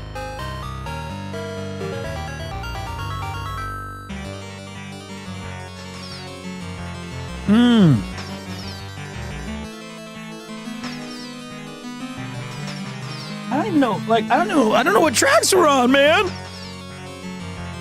Yes, my turntable is the Audio Technica LP 120 XBT USB. Honestly, why couldn't they just call it like a name? The AT Butterfly. Why do we have to have... Sony does this too. Like, it just... The AT LP 120 XBT USB, that sounds like I might be diagnosed with 6 different STDs. Oh my God. All right. You bought that one. It arrived today. You know, here's my problem that I had is setting up the counterweight to be exactly like that was kind of challenging. Are you in GTA 6 radio heat? If I was, it would be under a hardcore NDA. Also, I'm not. They can hire me. I think they should. I think they could do they could. What's the rarest vinyl I have in my collection? I would say...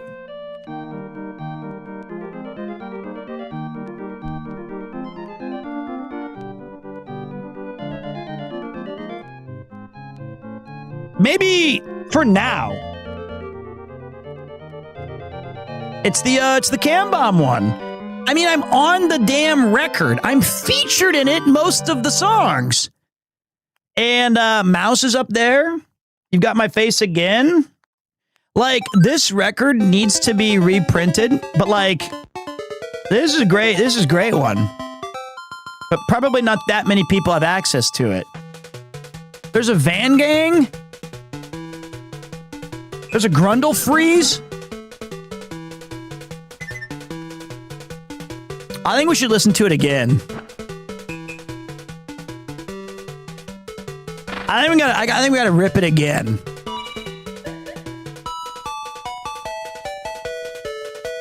Because you know what song I really liked was Iron Mouse's, the stomach one.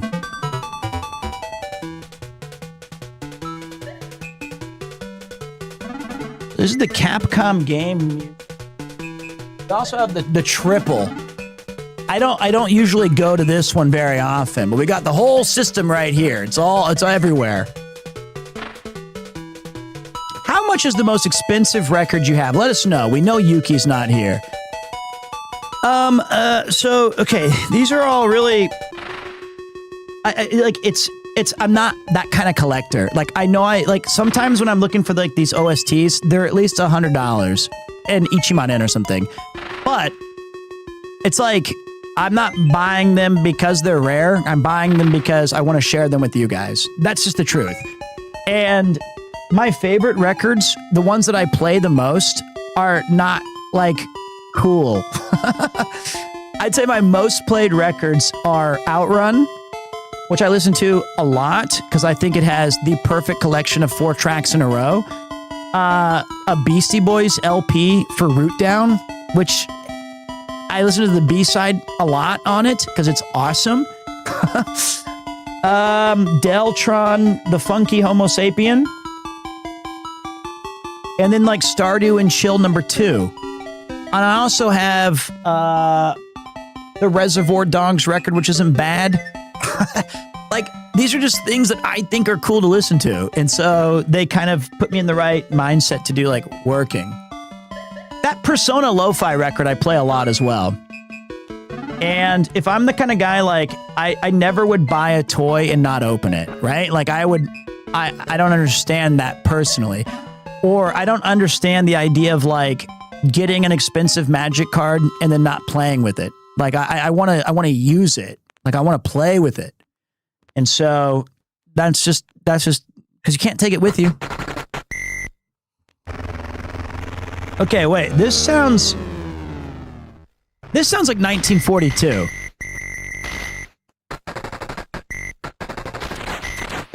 Or that my record player's broken. This is what war sounded like 100 years ago.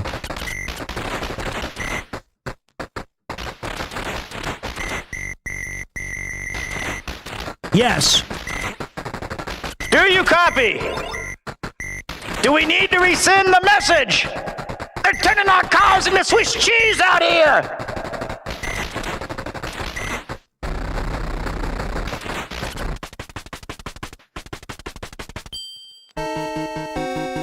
I don't know if I would have added that to the record, personally.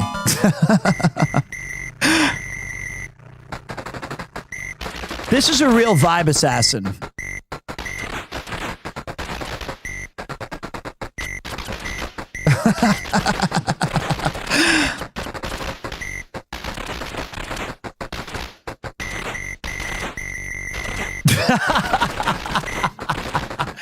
It sounds like one of Michael Reeves' Amazon warehouses is exploding randomly. Is it stuck?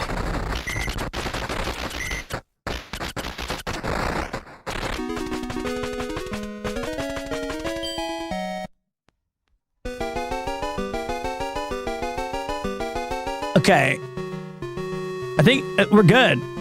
Literally, I just arrived for the Vibe Assassin. Sounds like my chickens.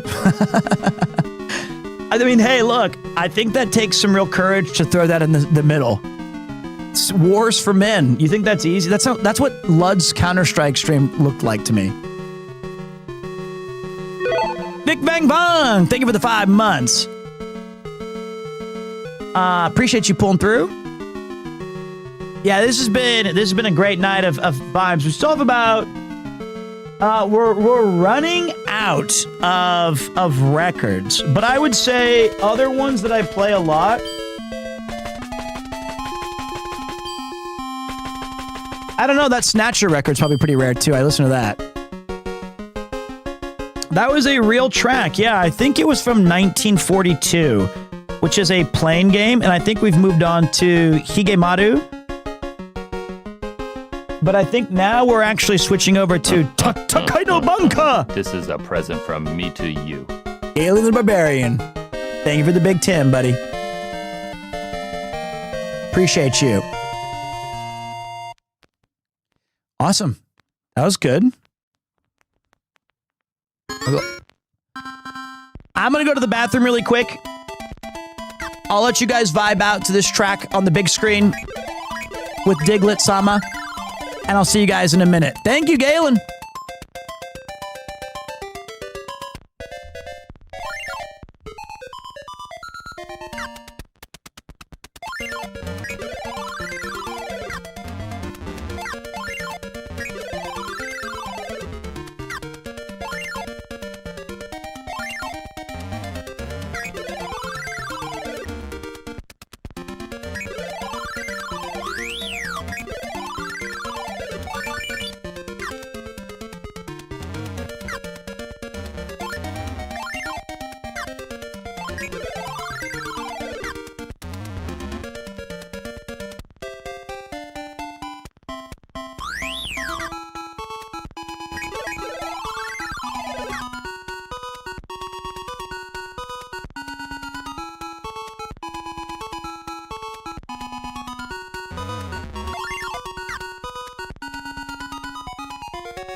Okay.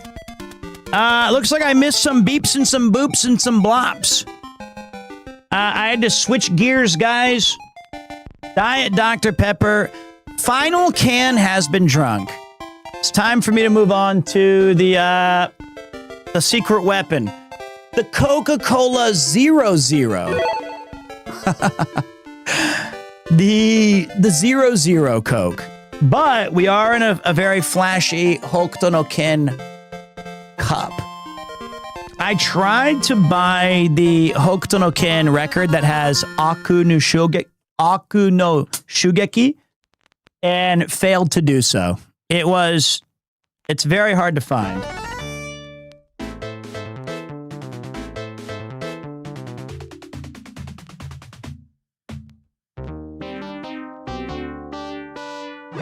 What's a 00? 0 caffeine, 0 calories, 0 sugar. How do record players work? It's a series of tubes. How many records have you collected so far, and how long have you been buying? A couple of years, and it's, I'd say I have maybe 100 or 200 or so. I don't know. Wow, this is a weird record, though. I was planning to play some games, but I just want to hang out here. It's immaculate vibes. Hey, man, I appreciate that. I mean, it's weird to do a stream of a celebration of music, and I'm not playing anything. I'm not even really doing anything other than sharing some thoughts of like what games used to mean to me and stuff. But I wanted to get some more classic vibes in this because we have a lot of, it's just cheating with JRPG music. It's just cheating. I want to hear the Makai Murda arranged version.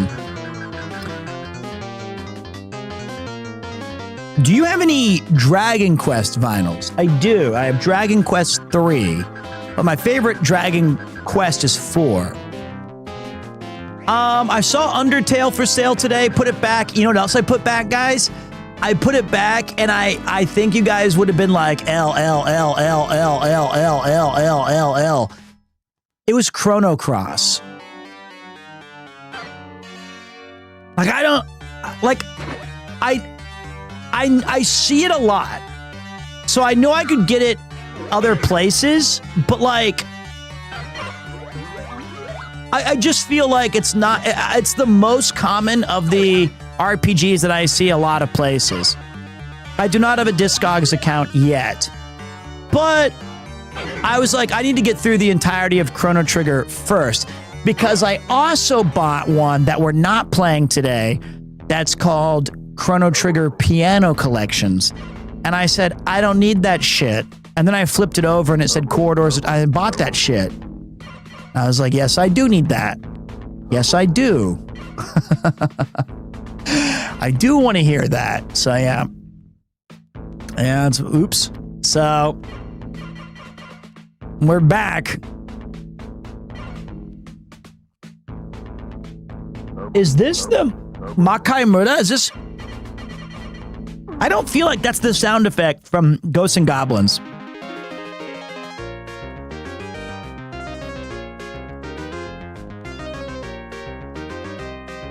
Okay, honestly, a lot of this Capcom game music, I only knew 2 of them. Makai Mura and Sansan, which are at the very beginning, and then maybe the arranged version at the end, but the rest have been new tracks.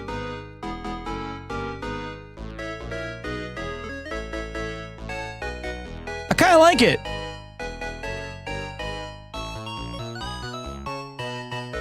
This is not Ghosts and Goblins.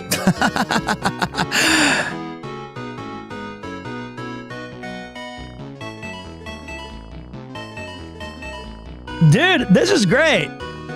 Do you have any Donkey Kong music? Yes. Donkey Kong Country 3 and Donkey Kong 64. I specifically bought 64 just so I would have a vinyl version of the DK rap. Was it excessive? Yeah. Did I need it? No.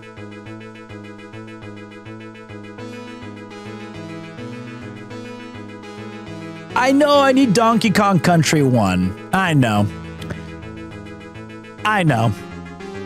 But here's the thing is that another thing is there is a certain joy of finding the record instead of buying it like online, right?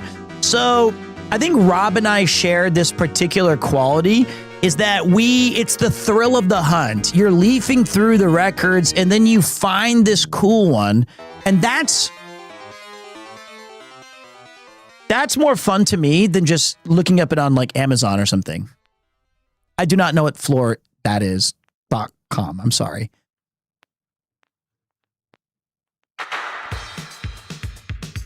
There's no way that's Makai Mura. Cool. Would you say that dedicated speakers are needed for a record player, or is plugging into a sound bar?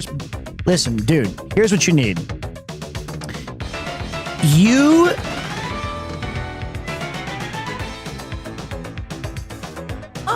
What is it?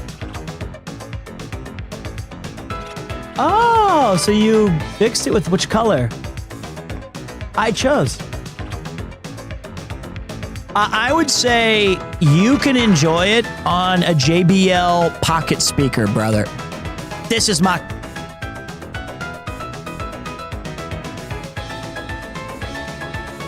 There it is! Ghosts and Goblins.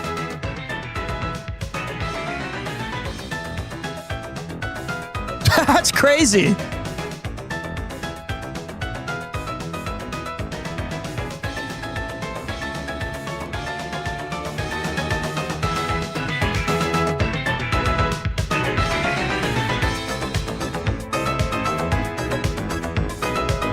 1986, man. 1986.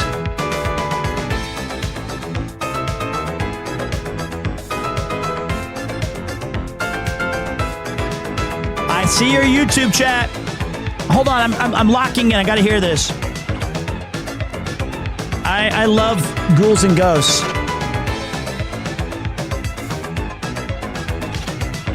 My mom got me Final Fantasy Tactics. She also accidentally unplugged my Super Nintendo when I was fighting Satan with the goddess bracelet. She was vacuuming.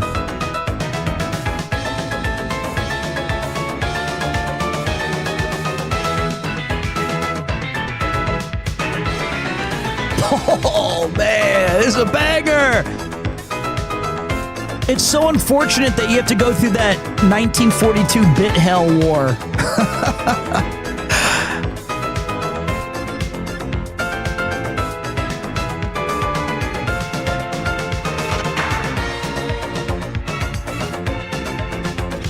Well, they didn't even unplug it. It was that the old plugins in America were these big bricks. So if you accidentally hit it with your vacuum or the cable, if it just jostled a little on these massive power bricks, it just fell out.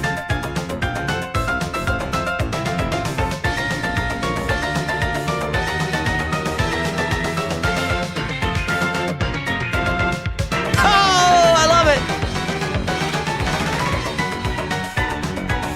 It's like when your time runs out in Mario and you gotta go fast.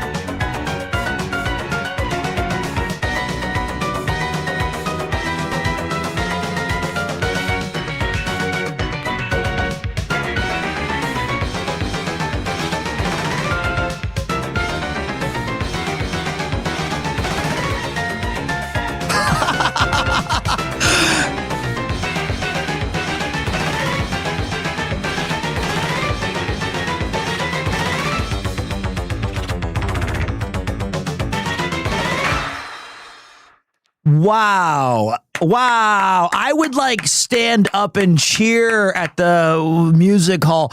That was awesome. That was worth the, well, I hope side B is also good. That was a really cool arrangement. I've never, you know what? That arrangement, don't look it up and tell me I'm wrong.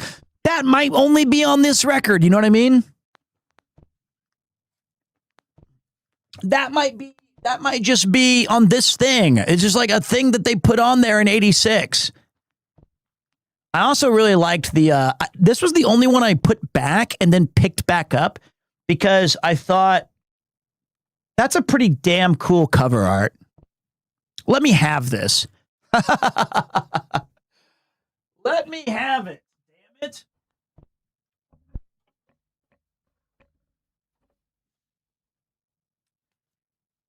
This oh wait, I'm gonna show you guys. There's this thing that you can't, that I'm fucking dumb. What I'm about to point at is called the obi, and if this is intact, it makes the it's like an obi is like a belt for when you wear like traditional Japanese clothes. If your record has the obi in Japan, it's more expensive. I don't really care if it has it or not, but my friend will like he won't even buy it if it doesn't have it.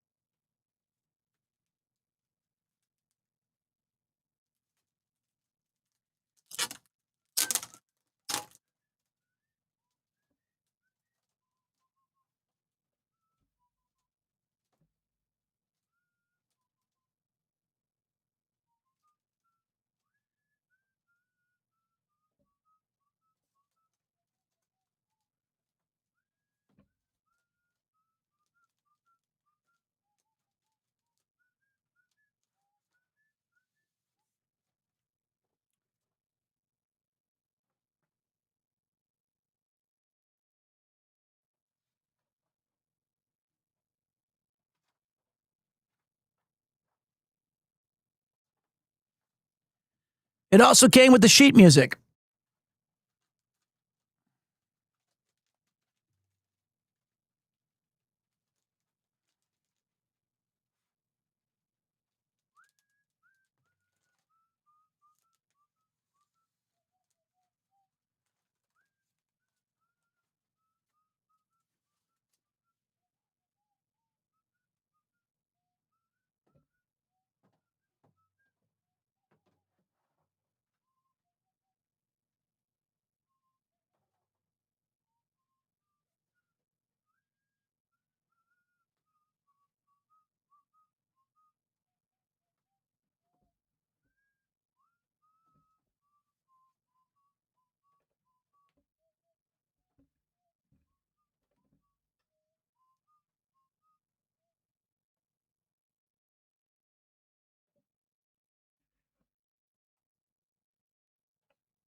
Gotta get it just right. There we go.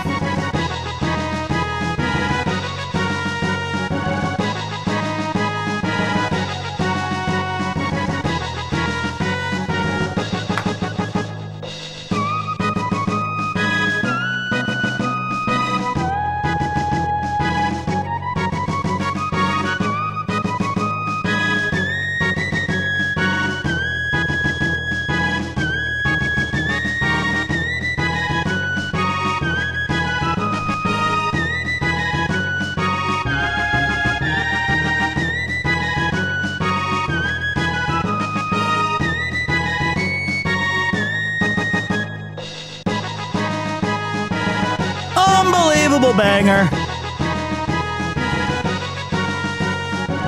This is the Chrono Trigger 4 box set.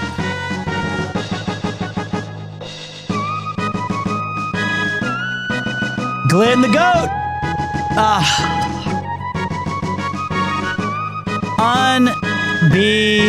Freaking believable. I am not alone when I say that Chrono Trigger is one of the best RPGs of all time. I definitely prefer the first half of the OST to the latter half.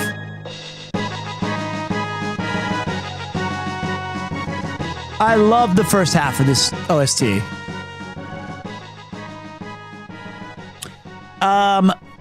And this is a great, and you know what? Here's the thing. I've played you guys a lot of records tonight, and you know what's crazy? You knew that they had a legit, absolute, uncertifiable banger. Look at this. They went with classic black, minimal art design, one single character spinning, perfect Paul Allen font. No crazy colors, no sexy tricks. They know what they had here.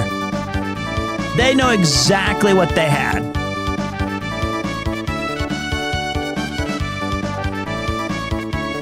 Let's see Paul Allen's record.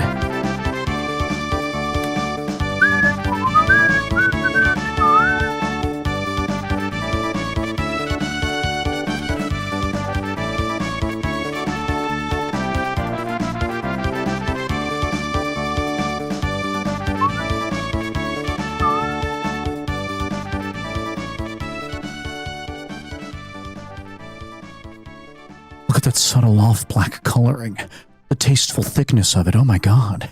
It even has a watermark.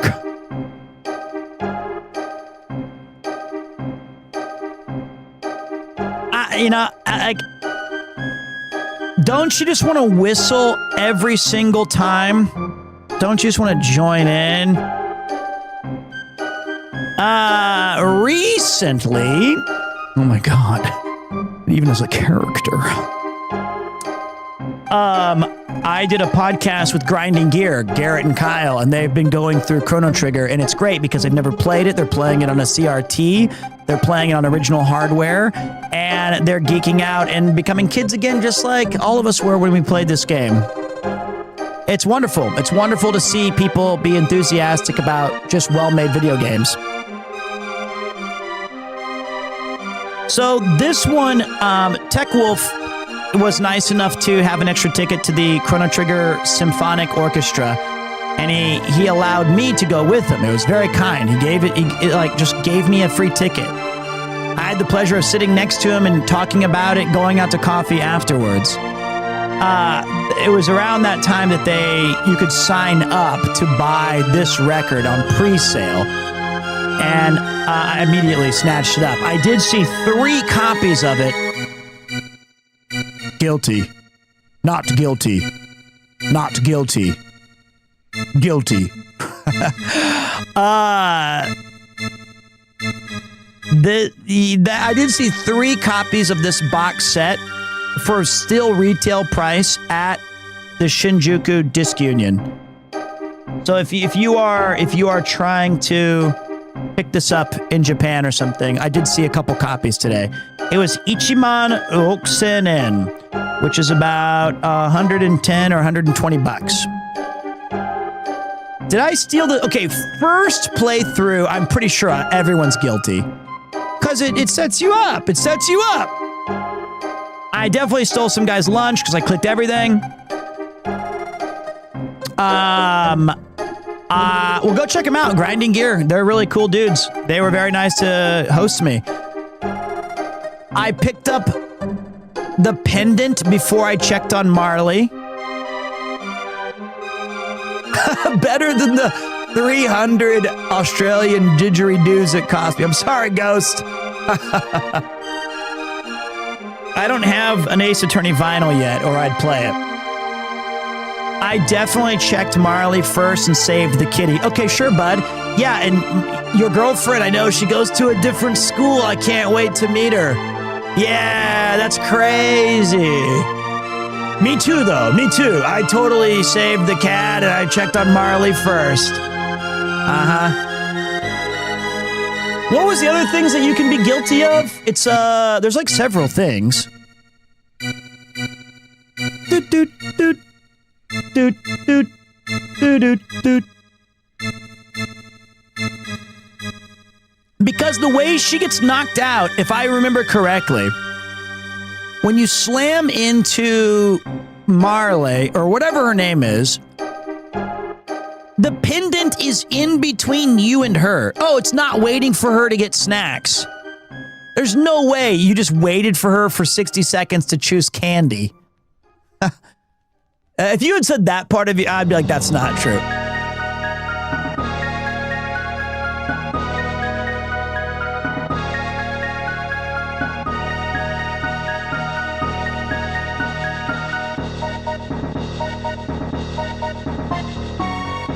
Wow. Wow. Oh, maybe the pendant. Maybe I'm just a piece of shit then. I don't know. Okay, so yeah. Pronounced like Carl, Marl. Okay, gotcha. Thank you. It's funny. I played the game. I still have the cartridge and the box. But I can't pronounce her name. You know, it's pretty sad that the Steam version is pretty trash. There are no games today. This is just Vinyl Fantasy number 3. We've done 2 other episodes. This is the 3rd one, and hopefully you guys dig it. Seems like everyone's having a decent time. But we'll go back to our regularly scheduled programming of me not knowing what game to play probably tomorrow.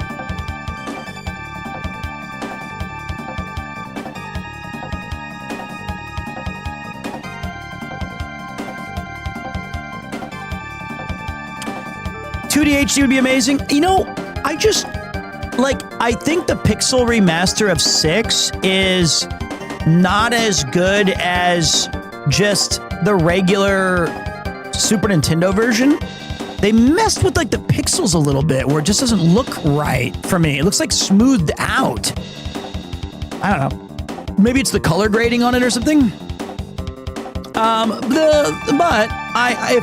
I think the 2D HD stuff is cool, but I don't necessarily need us to go back and keep revisiting that kind of graphical style.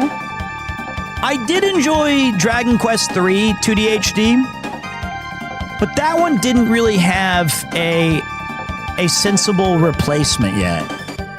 You know? I liked 7's remake a lot, and I'd love to replay that. But yeah, that I think that's an interesting take on it as well.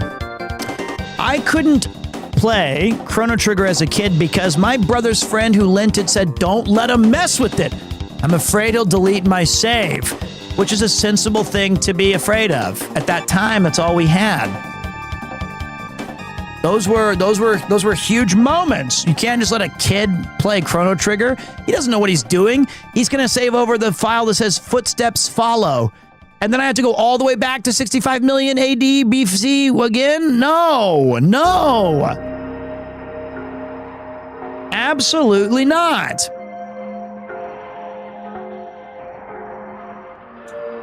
Man, wow, these are some great tracks. You know, in Final Fantasy VI Pixel Remaster, didn't they take away the suplexing of the train? I hope not. That would be disappointing. Oh, hayo gozaimasu. What's up, Shazam? It is currently 12:35. I guess it's the morning, I guess now. I am live from Tokyo, Japan, in a padded room where I can bring you guys over 4 hours of excellent video game music. The needle is closing in on the fuzz. Is there a piece of fuzz that's going around in a circle? Have you isolated a fuzz that's been circling? Oh yeah. That's scary. I think this is like the radio view, like we're live in the and I also have like this one, which we don't use very much, which is like all 3. I just got a dope Gengar sweater from Uniqlo that I could totally see you wearing. You should look to it later. A sweater? I bought one for Rob. So yeah, do you have other vinyl streams on VODs? On the VODs channel, yes, there are 2. This one is also being dual streamed to both YouTube and Twitch today. We had an incredible amount of support. We had people coming in from Sea-Dog. He played Mad Father. And we had Michael Reeves come back for a round 2.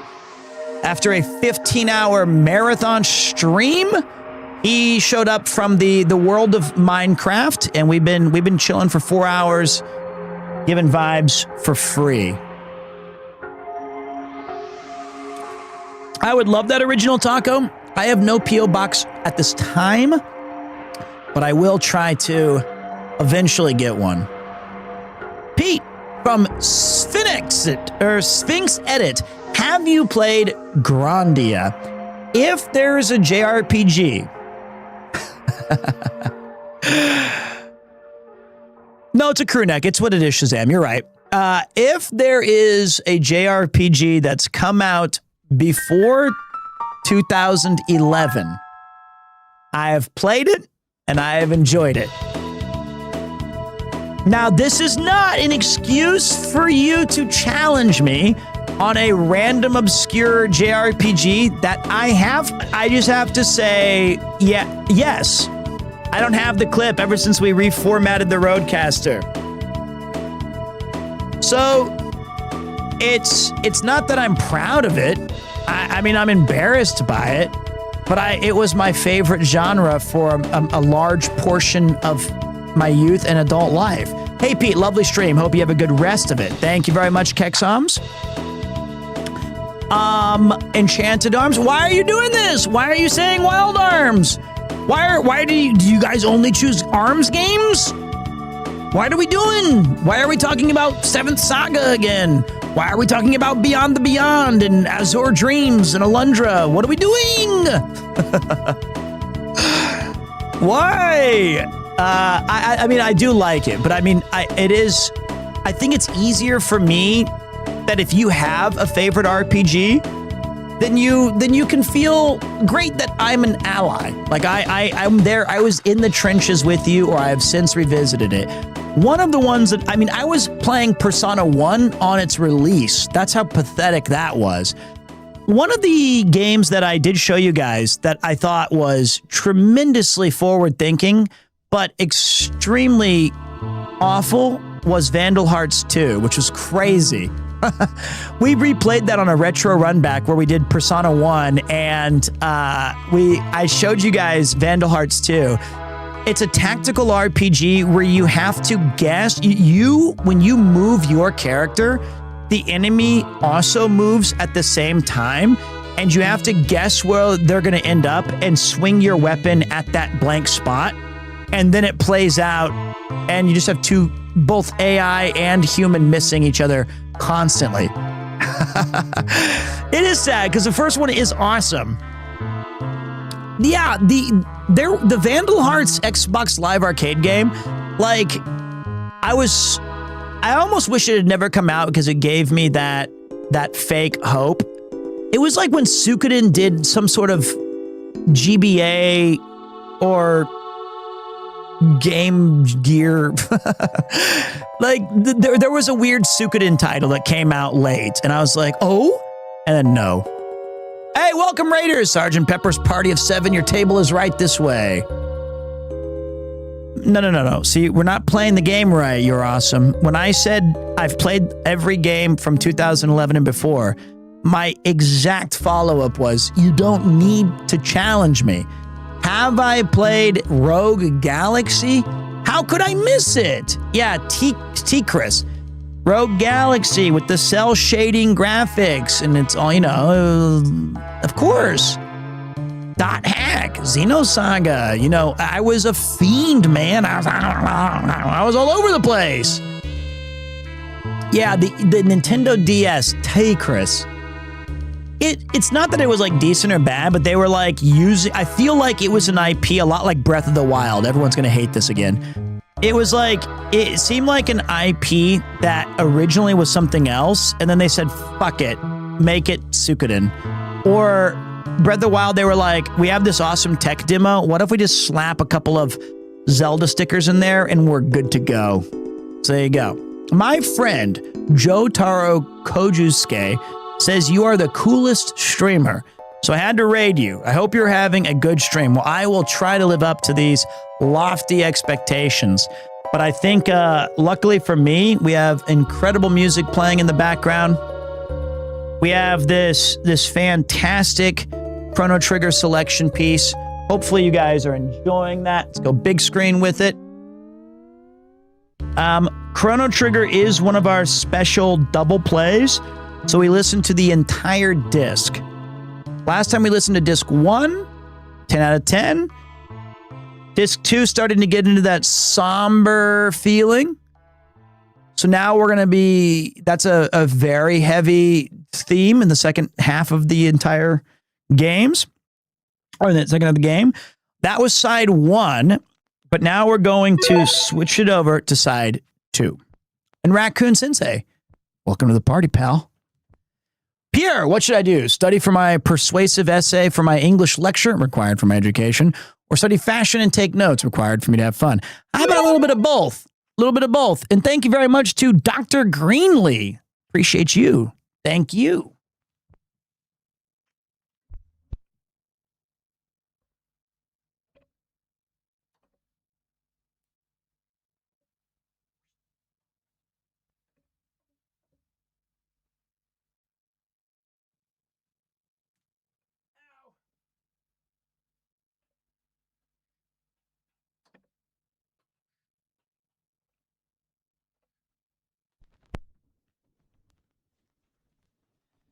Okay.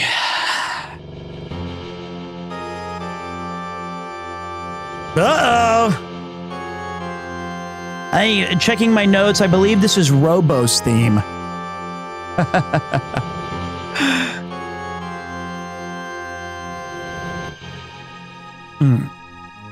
You win, Swoop. You've won all the riches. Bragging rights for years.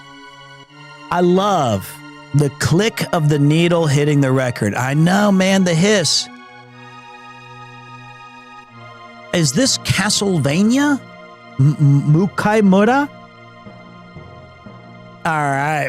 Yeah, I mean, hard to top Chrono Trigger for this era of RPGs. I mean, any other pick is almost like, I'm just contrarian. 6 is very good. Final Fantasy 6. EarthBound has its champions. Breath of Fire 2, if you're kind of into the weird shit. If you're like, I like it more than Chrono Trigger. It just was the dream team of people coming together to make such an incredible title. Music, graphics, combat. Like Secret of Mana, Secret of Evermore, if you like the action stuff. It's just tough when you have in this period of it was like all leading up to Super Mario RPG, Terranigma. I mean, that's kind of older. Terranigma's great. I love Terranigma. That's a great shout. Seiken Densetsu 3, if you grabbed the ZSNES and English patch that some faithful person put together and you were playing on Snesticle or whatever. So there you go. There's a couple of those. Yeah, but I mean, like, none of those from that era of the Super Nintendo and Phantasy Star and all these cool games. It's just so hard to top this epic title. Just joined in. I'm sitting in Charles de Gaulle with headphones at the moment, and I'm loving this so much. I'm happy that you're tapped in and enjoying the stream today. I do like going to this cam a lot. It's like the radio cam. I was never really a gamer, always outside, but Connor and you showed me the way of gaming, and I couldn't be happier. I think we, or at least I'll speak for myself, I would have benefited from being outside more. That being said, I really am pretty capable at sports in general. Like, I like playing sports.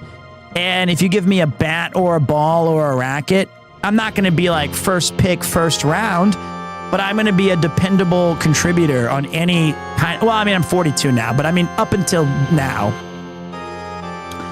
I mean, like, I played fast pitch regular baseball less than a decade ago, which I think for most people my age in America, if they even played in high school, I did it more recently than they did.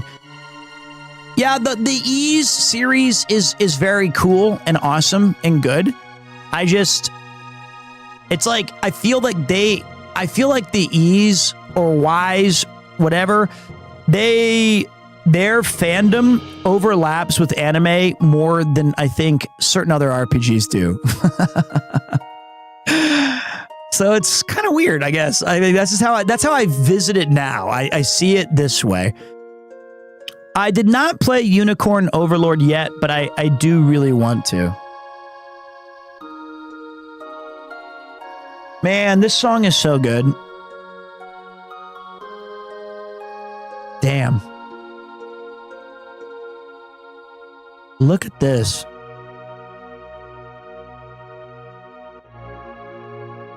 Imagine just tapping into some incredible confluence of skill and purpose, desire and expectations, and you made Chrono Trigger's OST. Like, that's insane.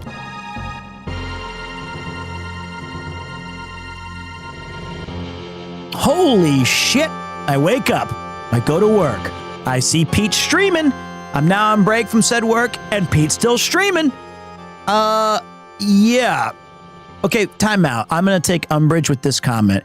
Pete's stream room is for some reason less cluttered, but also somehow messier than I imagined. Bro, what? This place is clean as fuck. Like, even my desk is, like, remarkably empty. I mean, I have a hat rack of stream toys and tools and silly bollocks. I have weights that I never use. But I think it's got a lot of charm to it. It's got like, I mean, I have some drinks on the table now. I don't think I've ever opened this window other than to like get fresh air in. And no, it's not a nice view. That's crazy bait. I have a hat for that.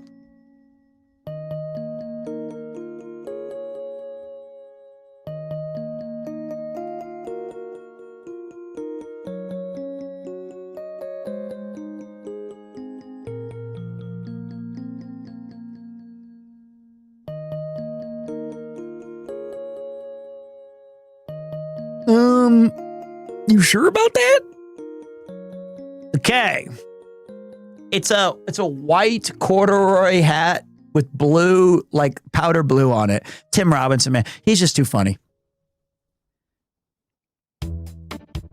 I haven't checked AI Pete yet. I'm afraid to at this point right now.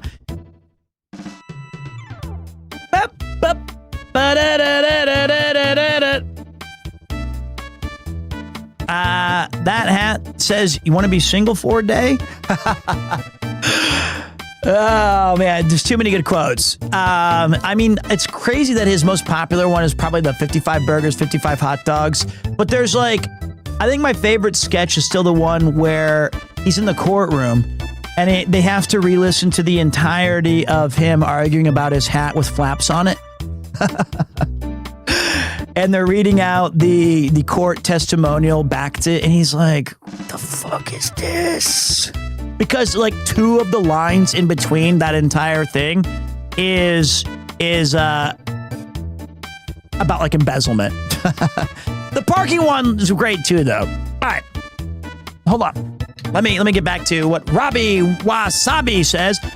I just got back from Japan, but I stopped by Disc Union in Kichijoji and got some steals on records and CDs. Summer festivals were great. Welcome back, dude. I can't believe you beat the heat and still enjoyed the trip. Hopefully you'll be back in Japan soon. Hi, Pete. How open are you to trying random indies? A good friend of mine recently helped me out financially, rent and stuff, and just put his game in early access. And I want to help him out in a way that I can. I think you might enjoy it. I need to add this to the Discord. I'm going to add a channel that allows links to be dropped so that you guys can tell me. There's going to be two. One, I'm just overtly stealing from Rob. It's like places I should go. Like if you guys want to see a particular thing on a walk and talk. The other will be a chance for you guys to start recommending games. Just, I got to do that. As a question, how difficult is it to get a vinyl player nowadays and how expensive would those vinyls be? I love video game music and I'd love to get physical stuff before it all disappears. Wait. There we go. I would say, oi!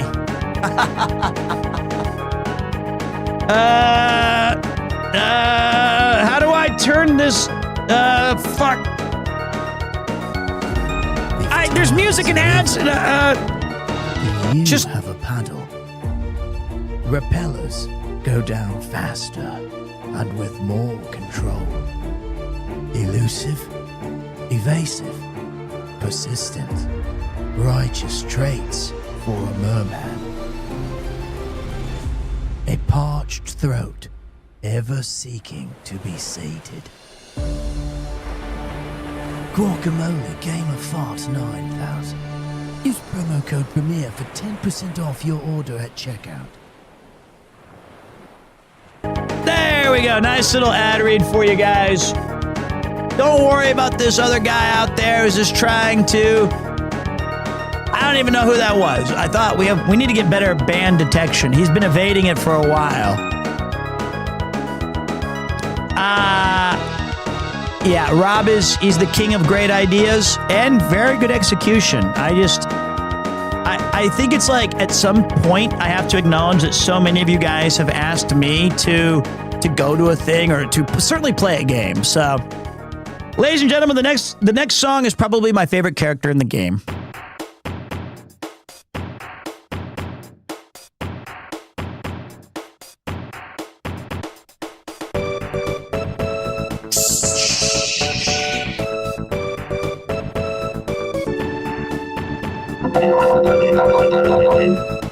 Robo, baby!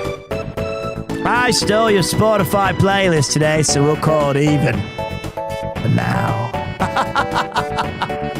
Rob, I went to the Disc Union in Shinjuku today. I thought there's a 50-50 chance I run into you. I spent too much. I spent way too much.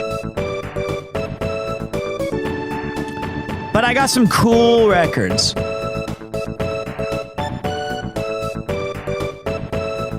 It was great. I played a couple of them today, so it's been a lot of fun. Miyoshi is literally one of the best games ever. Definitely give it a try. Man, here's the thing. I used to be a prolific gamer. I was him. I was the one foretold in the legends. He will return. Sexy Peter, the gaming wizard. Unfortunately, real life sucked my will to live, to play games. And then the thing about streaming is like it's weird because I get to share all my favorite games. I get to have this moment with you guys, and it's cool. It's also very hard to like get an immense amount of personal joy out of them. I noticed this today when Godfoot was here because he was asking about 5 questions about Yakuza, of which I've played 3 of the games through. But I'm having trouble remembering details of like all of these experiences because I was also broadcasting it. So I feel like a lot of the minutia or the things that I would pour over, like right now, I am in very deep with Suikoden Starleap. I don't mean financial debt, which I also am.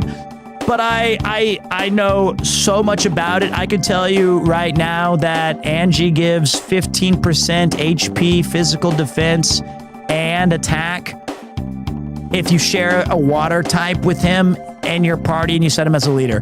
That's in a Japanese game. But that's not dono baiting. I'm just telling you I'm spending my money on it.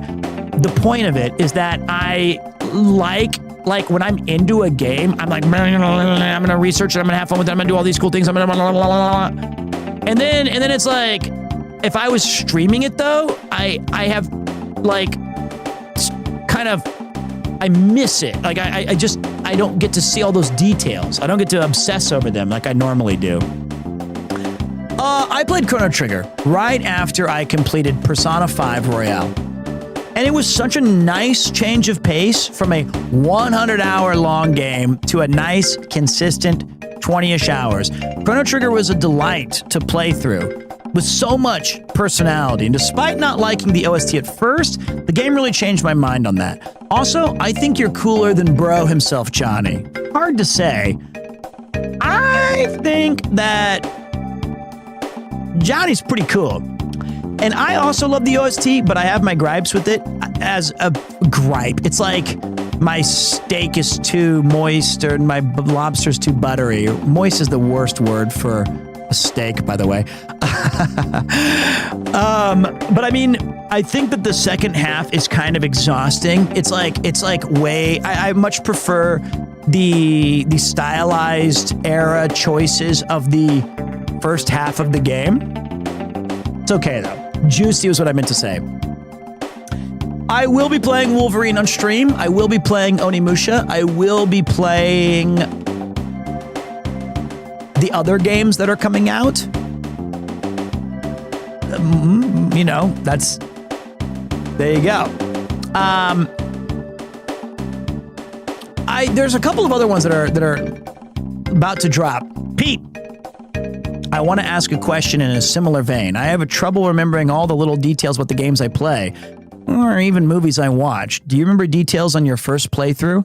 I used to. I don't remember shit now. I don't remember anything. I repeat stories all the time on this stream. I don't know what I'm saying anymore. AI Pete is a collection of things that allegedly I've said. Hurricane Barca records every single thing I say that's remotely interesting, and I'm like, when did I say this?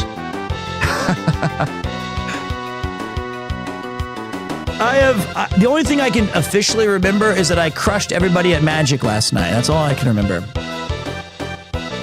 Yeah, this is the unreleased track, so nice catch by you. This is Battle 2 and you know what I was thinking? I was like, where the fuck is this? I was like, I don't remember this song.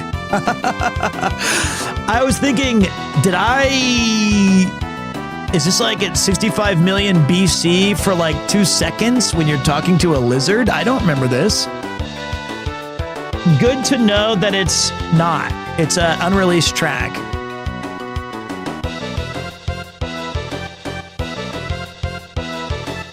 I wonder when they were thinking of putting it in.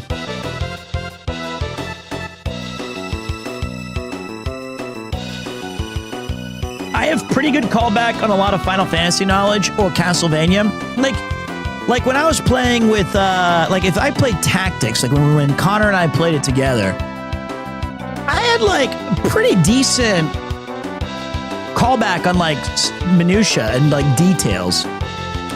I do not play Commander. I play almost exclusively Draft. True. Next week, we will be doing a Halo 1, 2, and 3 marathon on Legendary.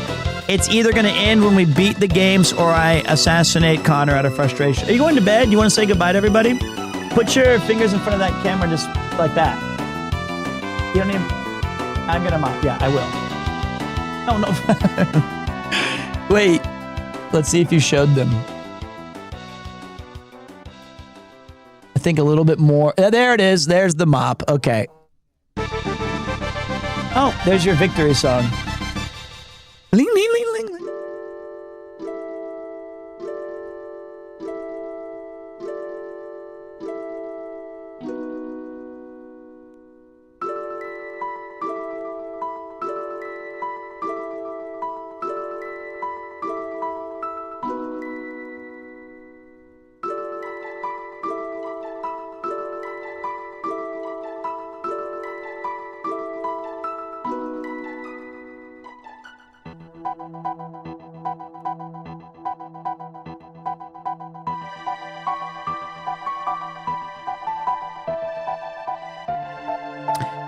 This is why you have...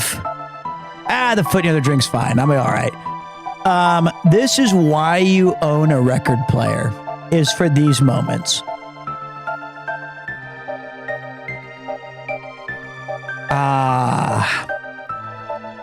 So you can sit here, vibe out. I used to idle as well, man, in the end of time. Also, I couldn't figure out, like, which guy do I want to bring? Who do I want to drop from the party? And you can still hear the pop of the snot bubble, which I thought was bubble gum. Akira, 854. Thank you very much for the Subarino. This is the last track of Chrono Trigger today. Why can't you follow me? Wait. Following now? Oh, great. Now you're following.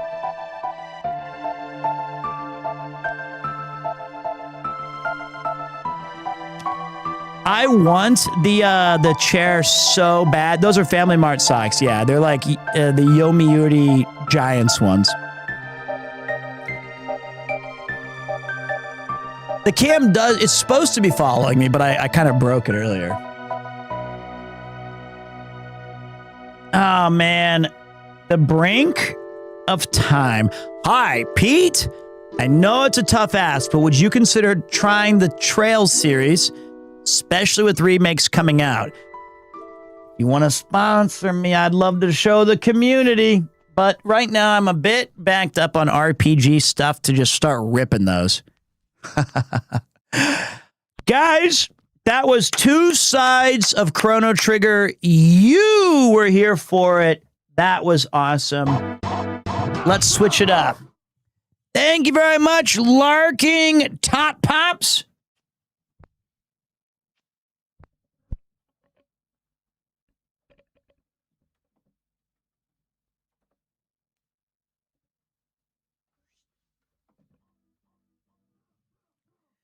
I think we go nuts with it now, boys.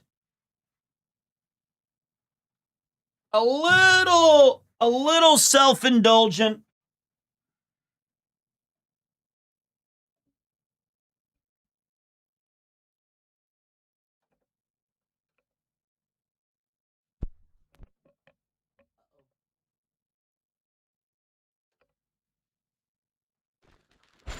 He makes bangers. What can I say?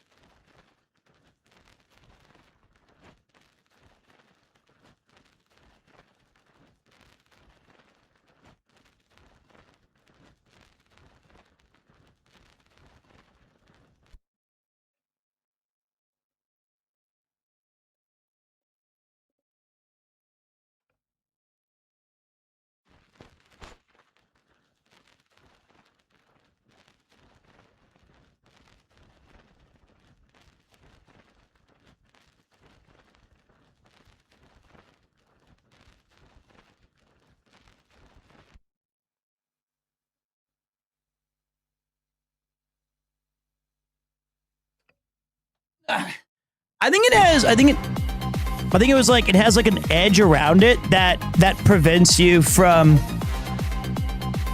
like screwing it up.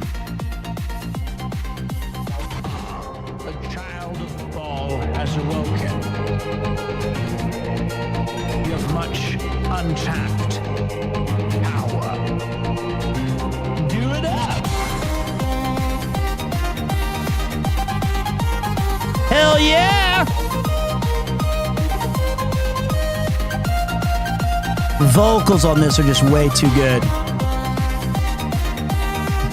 How great is it when almost 5,000 people listening, just joining records on a Sunday, especially when I'm the vocals? Well,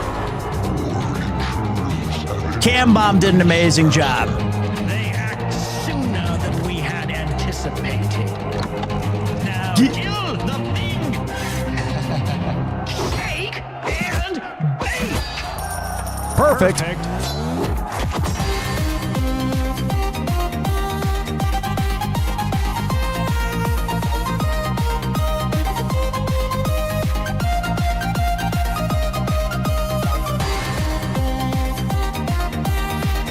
Oh, yeah. So, Cambomb released a custom record. He Can only be played in blood. Boom. If I had a penny for every time I kicked your ass. I'd be rich. Yeah! I still remember all the words of my own words.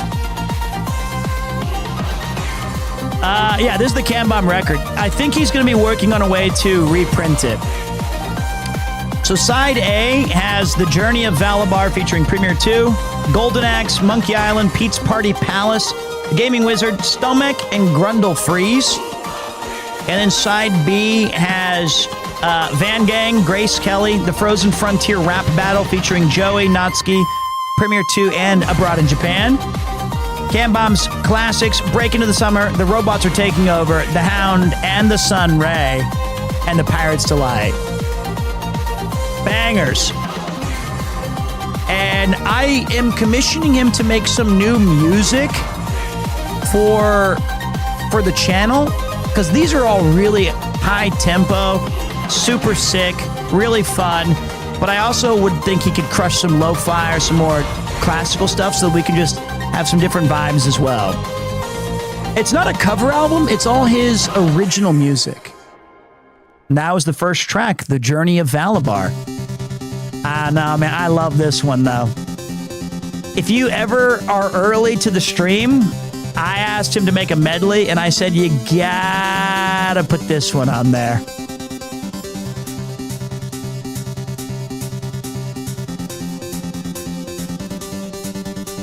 It's not that I want a second vinyl. I just want more music for the stream.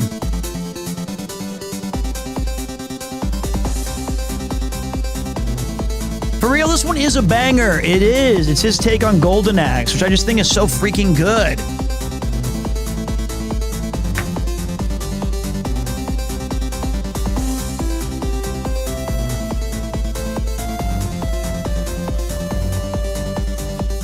Hold on a minute. I think if I add...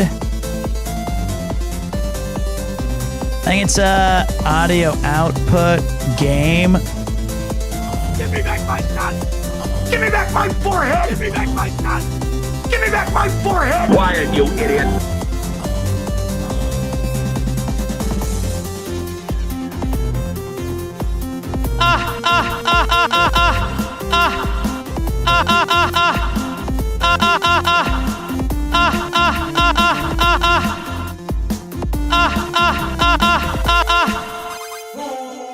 Engage! There it is.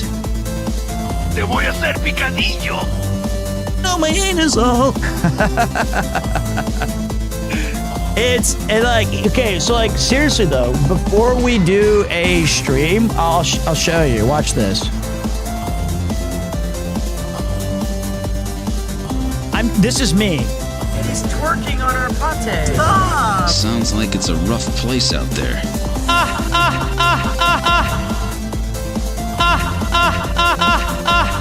That's just what I'm doing.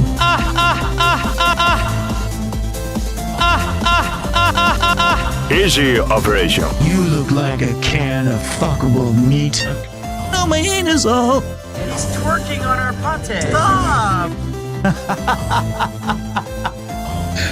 This is what I do. It's just I add the sounds to. Easy operation. There you go. So the other one, though, was a line that Adam Smasher says in Cyberpunk. And I thought that was a very interesting line, so I re-recorded it. That was during the Chris stream.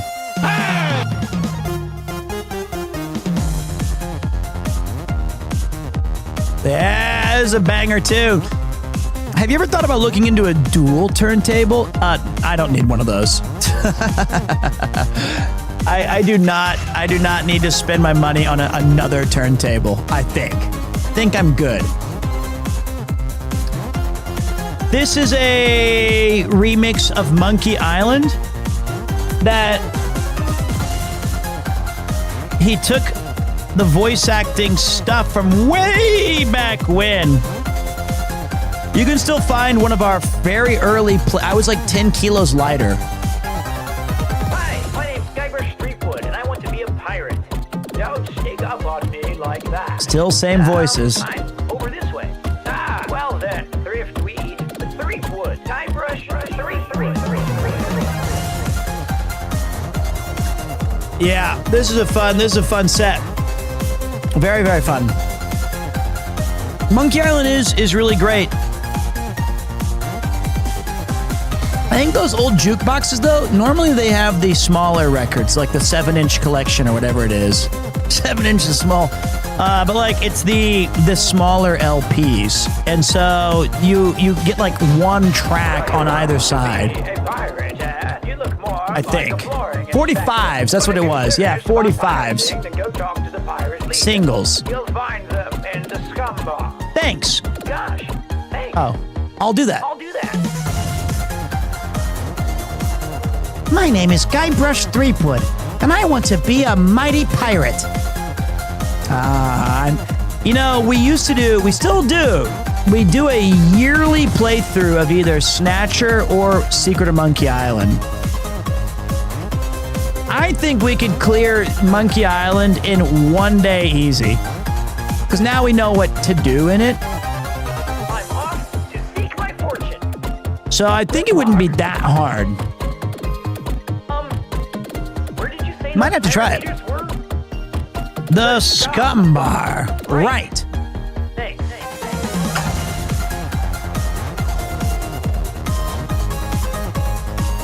Dude, he's just such a good, it's just great music. It's just awesome. I've got my mom's old vinyl collection, Rolling Stone, Sticky Fingers with the actual zipper and such. So many relics. That's awesome, Heg. You gotta boot them up. Will you play the original or special edition? Probably the special edition's version of the original. Have you considered doing a tour of vinyl pressing factory over there? I'm off to seek my fortune.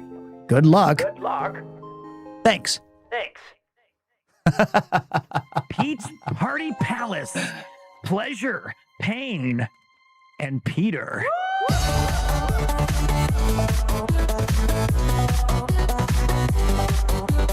Party Peter. Everyone grab your honkers. Give them big squeeze. Yeah. That's this one. Everyone grab your honkers. Give the big squeeze. Everyone grab your honkers. Give the big squeeze. Biggest, dickest, Party Peter. No, my hand is all. I know it. I know it. I hear it every time I go live. It's a great track, though. Biggest CD was a cool system. I got it. I got it. I'm looking for a biggest dickest.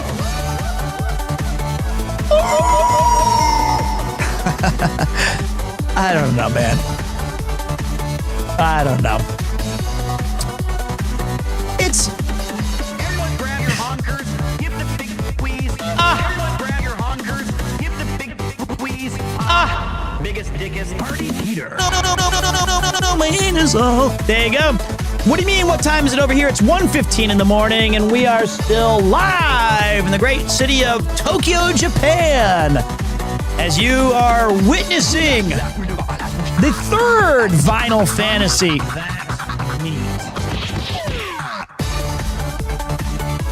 Sounds like it's a rough place out there. I don't know why I watch you. Your opinions on games are insufferable. I thought that was a new chat. I was like, fair. White lightning, my friend.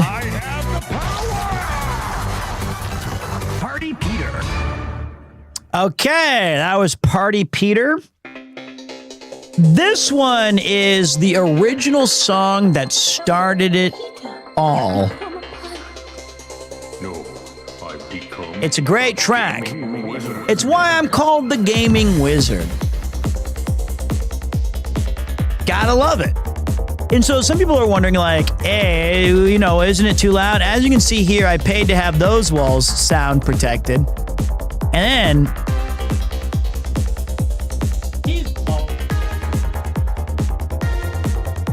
right here. Those are sound protected. And then these, oh God, a Grundle freeze. And then this is a triple paned window with also sound absorbing engage. Kind of like stop. This is the so the reason why we're looking at the back of Pete's head is this is the radio cam. There you go.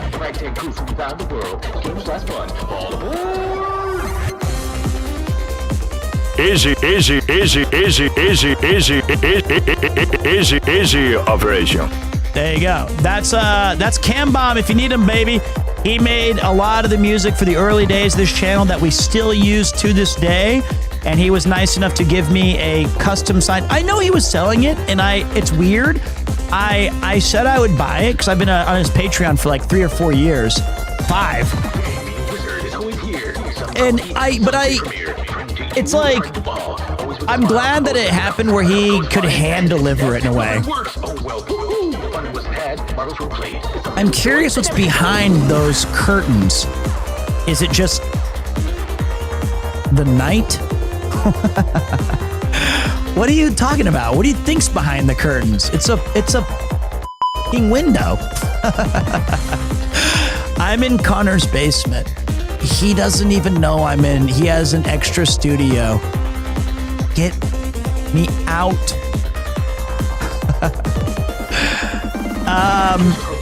There's no other room. It's like a walking way or something. All right, I have to use the bathroom again because now I've just been chugging drinks all night.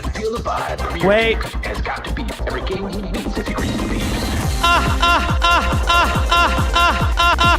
Engage. There you go. I'll be right back, guys. Let your ears swim in the splendor. Let's see if this thing follows me to like the bathroom.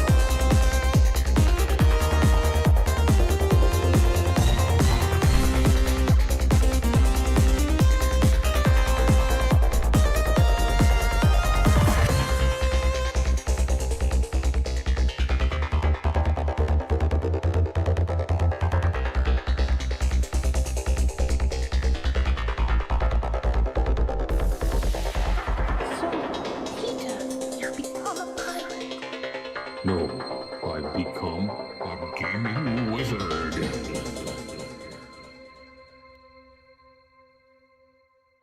Stomach. Stomach. Stomach. Stomach. Stomach. Stomach. Back. Back. Back. Back. Back. Back. Back. Stomach. Back. Back. Back. Back. Back. Back. Back. I'm gonna fucking lose my mind. I'm losing my mind.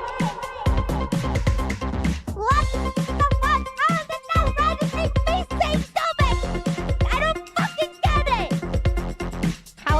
not rest stomach.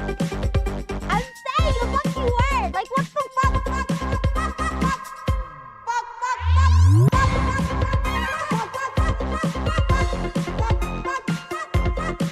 What the fuck? I'm losing my fucking mind. What the fuck? Stomach. Fucking ridiculous. Fuck. Stomach. Stomach. Stomach. Fuck. Stomach. Stomach. Stomach. Stomach. Stomach. Stomach. Fuck. Something in my stomach. Stomach. Stomach. Fuck. I don't fucking get it. Fuck. This is fucking ridiculous.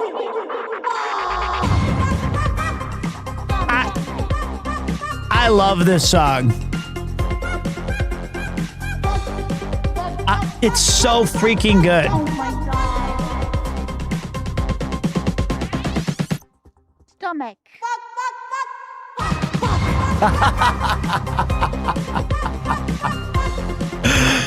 Yeah, I wash my hands. They're still wet. I always wash my hands.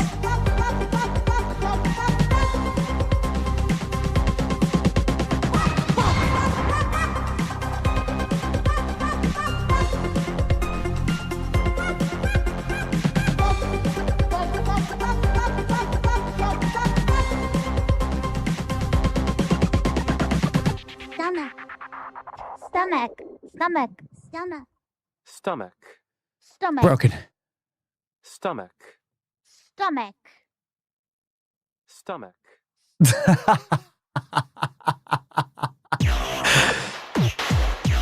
It's a great track. So The Chihuahua went crazy on the vocals in that one. it's such a good song. This one was in the old days.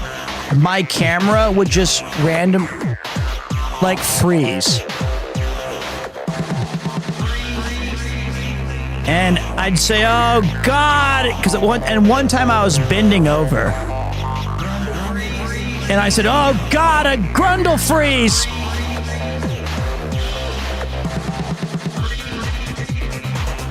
And it was very all the time. And it'd do the little window sound like do that. And I was like, somebody turn this fucking thing off. Like this. It'd be like this all the time. It was so annoying.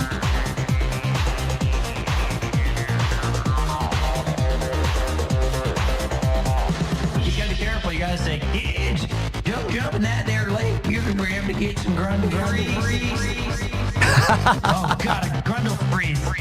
Oh God, a grundle freeze. Oh God, a grundle freeze. Grundle freeze. Oh God, a grundle freeze. Oh God, a grundle freeze. All the time. It just kept happening. Constantly. So, this was the side. I think we have time for like maybe one more record. This is my first time in the stream, but I will be back. The vibe is immaculate. Thank you. Thank you. I'm glad that you had a good time. I think let me go check.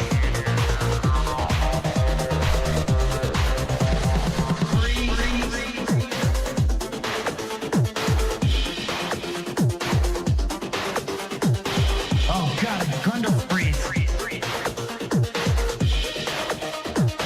Oh God, a grundle freeze.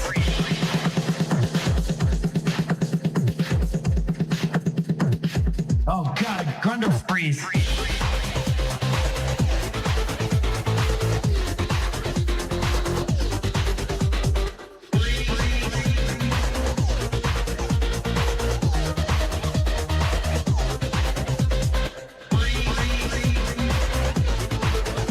How to buy music. Go to your local store or outlet or Best Buy. Grab a credit card or some hard-earned cash. There you go. You gotta be careful. You gotta say, kids, Okay. don't jump in that there lake. All right, guys, we've got a little bit of time left. I'm going to put a little bit of overtime in on this one. I should be playing Suikoden Star Leap. But we will close with a selection of Suikoden music to follow up with DJ Cambomb. And then after that, we will play Outrun and be done. That's how we normally do it. So we're gonna go with I'm gonna go with side 3. Oh God, a side 3. Oh God, a Grundle freeze. Grundle freeze. Oh God.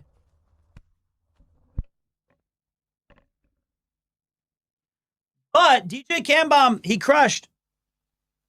Oh, is it tracking now?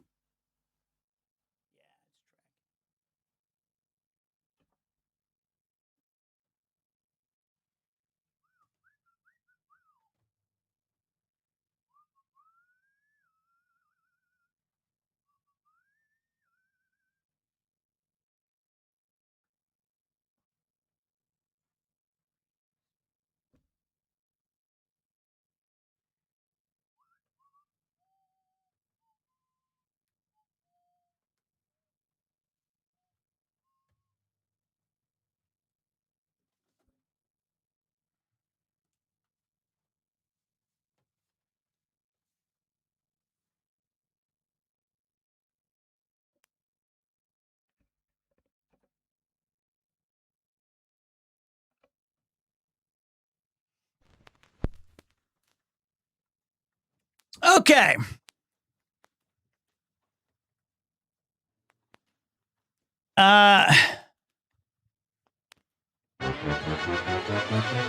My favorite RPG series and just my personal favorite, Ginso Suikoden. And this record is a real treasure of mine. This one and number 2. Personally, 2's the better game, but 1 still has my heart. Like, I just love this game. Bum, bum, bum, bum, bum, bum. And I still think that this one is my favorite. Which I never would have said.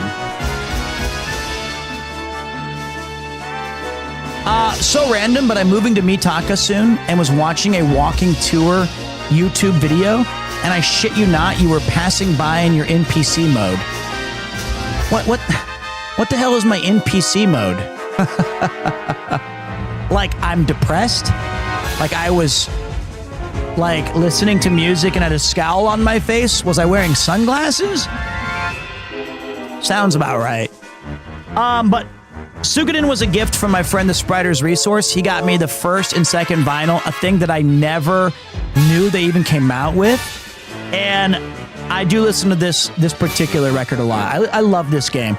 The new gacha game is so disgustingly good. It's got some bad parts to it, but Suikoden's back, and I love it and I hate it. It's like Ab Ripper X, if you ever did P90X. I hate it, but I love it. So this is a 2 vinyl set. We're going to listen to side 3. It has Clash, which I love this song. It's the war song. But I want to know if, and then usually Premonition of Victory is when the song changes when you're about to win. Let's see if that's the right one.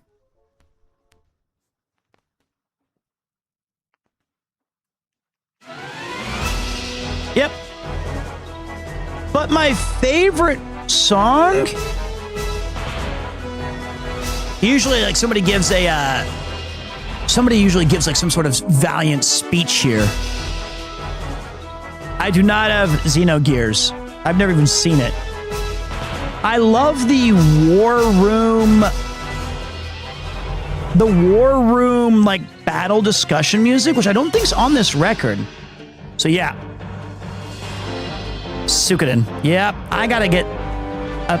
This thing's annoying. I might.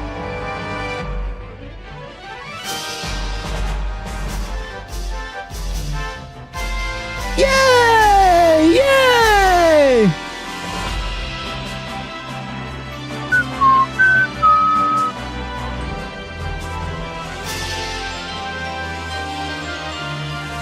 And funny little piece of trivia. The font that I use for this radio thing, for the games, is Suikoden font. They gave me the font package when I was sponsored to play Ginso Suikoden 1 and 2. Well, I did a War Room council with 4 other YouTubers, and I put like an insane amount of work into it. And so one of the things that they gave me was this font. The first game cemented my entire career. I will always consider it to be the GOAT. I mean, it kind of, so the thing about Suikoden that's so interesting, and the Spriters Resource runs a website aptly named the Spriters Resource, where it's a preservation site that just collects, rips, saves, and preserves every sprite that he can get his hands on from any game, right? So one of the things that Suikoden did that I thought was so impressive was I couldn't get my hands on this N64 and Mario and 3D and all the cool stuff, but I did get a PlayStation. And coming from 6 in Tactics at that time, this little tiny RPG named Genso Suikoden dropped, and it had way more sprites on screen than I'd ever seen in my entire life. There was one Sega Saturn game that also boasted an impressive amount of sprite work, but I can't remember its name. And on the back of the game, it said like, oh yeah, this has 300 sprites on screen at once or something. This is an interesting track. This like wind addition to it's kind of crazy. How am I doing, Rum? I'm doing great. So Suikoden really, and the fact that you could recruit 108 characters. Final Fantasy VI had a huge roster of like 15, 17 people, and Suikoden had 108. And I loved the idea that you needed to find people like an armorer or a strategist, or you had to find the item shop person, and they all joined your castle. Some of them could fight, so you'd have like generals and munitions and people. Some of the guys were like, I build a bath, but I'll also send my saw into battle. That was really just incredible to me. It was insane. So it created a lot of unique parties because you could have up to 60 different people in your 6-person party. Lots of different customization. I loved the game. I loved it. It's fucking sick. And it had so many cool sprites. I loved it so much that I'm spending money on it in gacha form. It is based on the Chinese water margin story, which I think is such a weird name for a story, but I have played Radiata Stories. Great title. I've played every RPG from before 2011. Sorrow. I thought about making this the end of the stream song, but I think Last Wave, it's better for us. Young Master. I tried Suikoden 2 twice and dropped it both times. Combat is just autoplay like a cheap mobile game.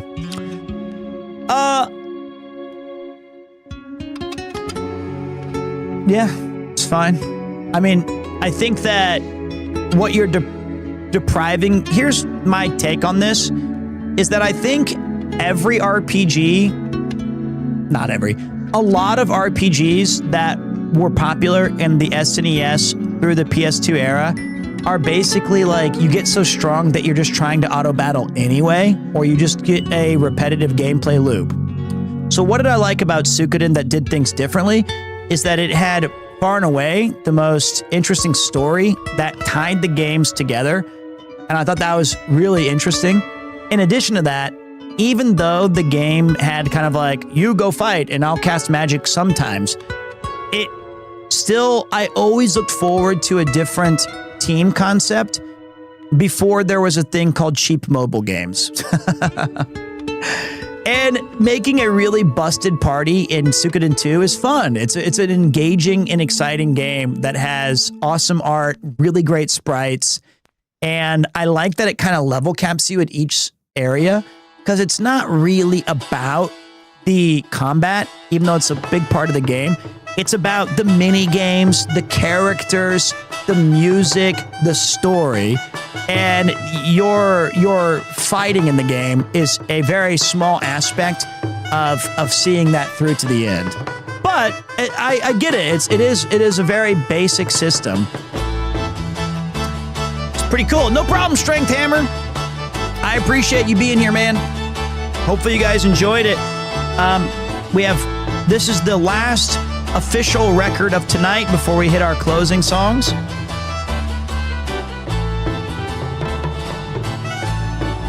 A little over 5.5 hours of power.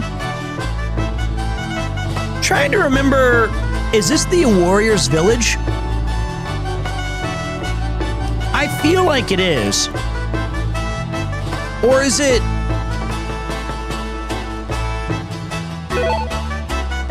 I don't know. I feel like I can hear Zorak speaking or whatever. Thank you for the sub, buddy. Love the shirt. Thank you, Katie. Katie! Wait. Banger.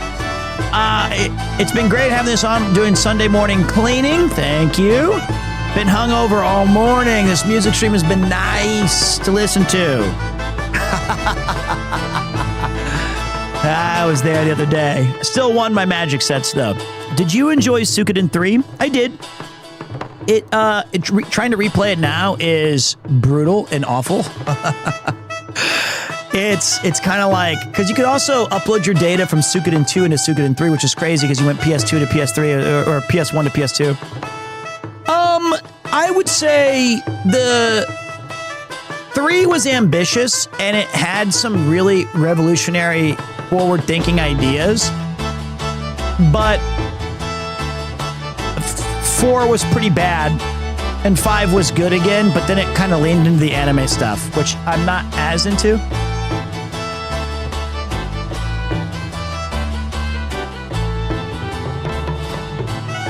Apart from the 108 recruitable characters, what else makes Suikoden unique? Well, I touched on it a little bit earlier. It had an obscenely detailed and actually worthy story. I think of all the PS2 games, of all the PS1 games, Suikoden 1 and 2, and Final Fantasy Tactics, in my opinion, are the 2 best written RPGs on the entire platform. That's it. It's shared at the top. It's Suikoden 1 and 2, and it's Tactics. And it's not even considerably close what's next. The story is so damn cool and good. Also, I think that, like, Breath of Fire 3 and 4 are great. But the stories, I don't think... Chrono Trigger's not on the PS1, unless you're counting the weird collections. Which I guess we could, but I don't think we should. But yeah, and look, I mean, Brigandine's great, good story, cool story, Vagrant story, cool as well.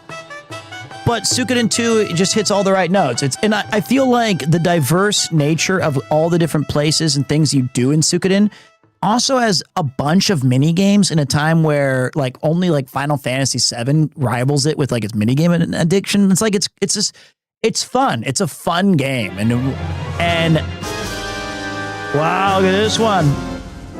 It's tension. So that's how I see it. And also Suikoden 2, of all of the PS1 games, holds up, I think, along with Tactics, again, the absolute best graphically. Like, it still looks insane. Looks great. Suikoden 1's pretty rough, though, if you play the original. 2's good. 1 is like a launch title. Yeah, Xenogears could have been, but we know what happened there. Very sad the stream is ending because I've been listening to this while I study fashion. Thank you for streaming. We still got time left. You got to play 1 first, even though it's like taking medicine, because you load your data into 2 and it has a meaningful effect. And like 2 takes place as 2 years later, which are kind of cool. All right, but look, I mean, if this is not your thing, also the OST is really good. That's another cool thing. It's a wildly creative OST. Anyway, if you hate it, I'm sorry. If you love it, that's awesome. Okay, let's see here. This next one is Days Long Gone, I believe.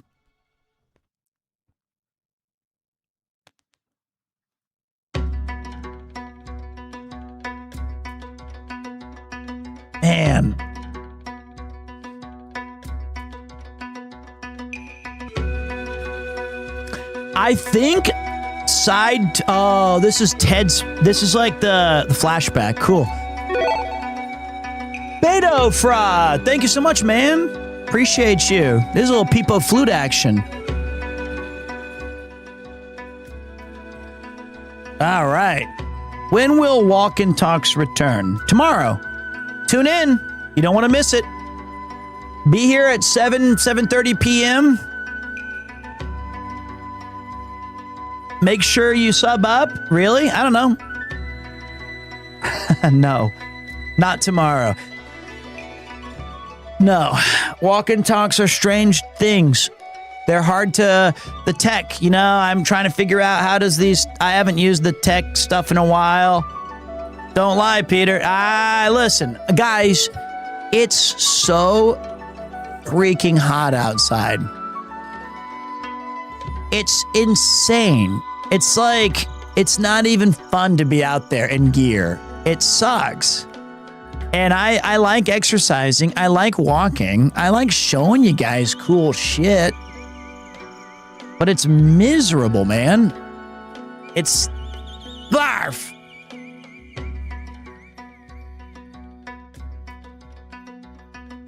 You could move to the north. Like what, Russia? Like north of Japan? Bro, it's like even in Hokkaido, it's still cold. I mean, it's still hot. It's still miserably humid. It's cold there during like, you know, I kick my feet a lot when I play Suikoden because like it reminds me of being 13. And I bought this ASCII controller that looks like a giant boomerang. It's like blue. And it was like the shark's tooth or something. I don't know. And I remember I was living in this little tiny it was like Harry Potter's closet loft thing where I had a little TV and that controller. And I was playing Suikoden and I was like, oh my God, that's so crazy. This is crazy. This game is nuts. But yeah, the Walk and Talks will be coming back with an absolutely brutal torrent of fun stuff when we get back to this fall. What vinyl am I looking for next? Nothing in particular. Whatever falls into my lap there. I felt that way about Chrono Cross when it came out. And didn't it feel great that we had that?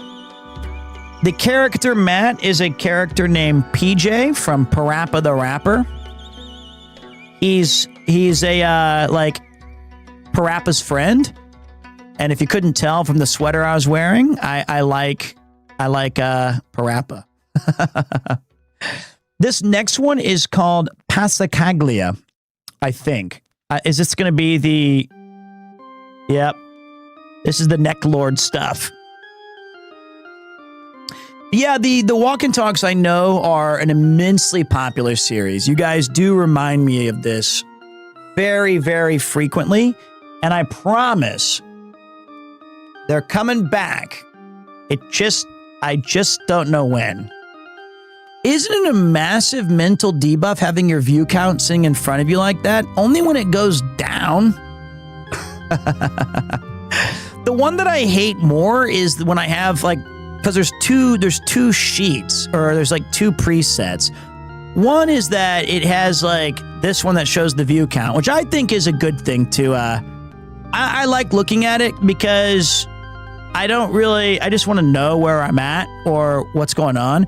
But I find it to be, if I had one person watching, fuck yeah, dude, that's cool as hell. But like, usually when I play a game, it goes down. If I go outside and walk, it goes up. But it's okay. And then I think the thing that's the depressing one is the follower one. When I go live, it'll always lose like 3 to 5 or 7 follows. Because people are like, why did I follow this piece of shit? So I'm like, he just went live. I'm gonna unfollow him now just before I forget. And then I'm like, damn it! Go to the cool one that goes like this one. But yeah, I don't mind having the viewership there. It reminds me to be very thankful of every single person who's tuning in and taking a look. And I think that's awesome. And I owe it to those people right there to try my best to give an exciting stream. So there you go. That's just what I do. Number go up, damn it. I think, and also I just froze it at 4112 because I was like the channel high, and then it just never goes down again. And then I feel better about my stream in general. I just take as soon as it reaches its cap, like the highest it goes, I say freeze it right there on this app, and then it's like I'm satisfied. Whoa, I almost spilled a drink.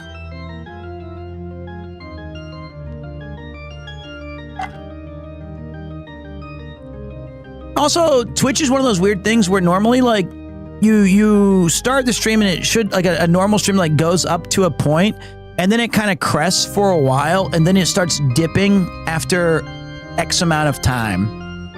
So, you know, sometimes it's you know, you might be like, okay, we're in that downswing. Let's switch it up. Okay, let's go back to the triples then. So then we can do this one. We got the cameras, we've got the tools, we got the talent. Vinyl Fantasy will be back second Sunday of September, and we can enjoy more cool shit. It's been a great stream so far, guys. We got all the tech this time. I'm anxious to hear this last song on this side, which is the main theme ensemble. What is written on the main screen? It says right here, play like a champion today. Never mind, it says search Google or type a URL. It also says Google at the top. I find if I do this, it looks cool, but it's pretty bright.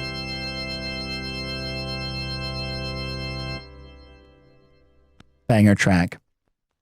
So I like this screen, but oh, this is the main theme. Oh.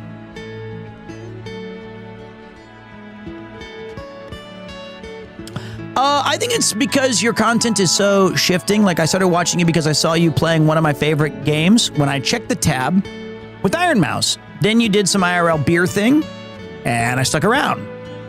And I lurked. Hey, man, I appreciate it. And I get it. Sneezer, who's said like one nice thing ever, and I think he was in the wrong chat when he said it to me. He said like, today's stream was great, guys. This is some Obama handing Obama a medal meme. Okay. I'm trying to give credit to a lot of the awesome music we played. And I was also including you guys.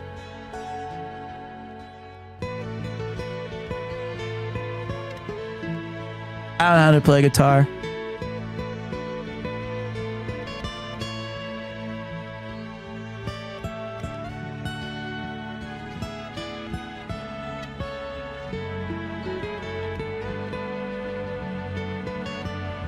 It gets better right here. Wait.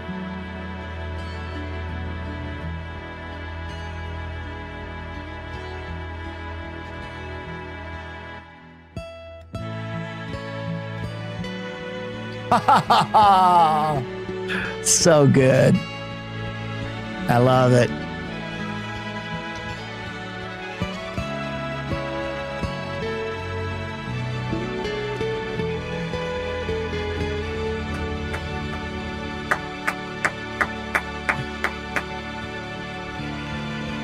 How does the rewind not have the music?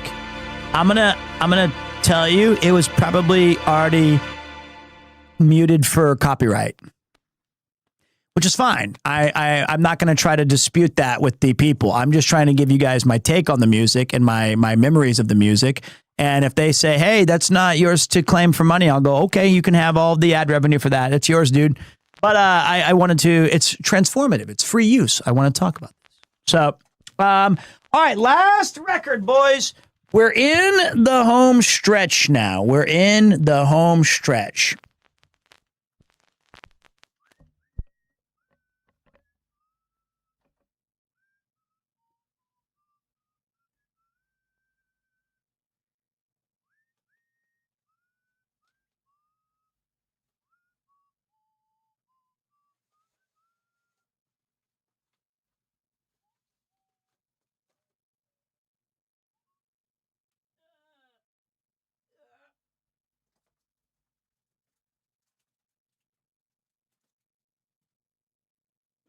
Ah.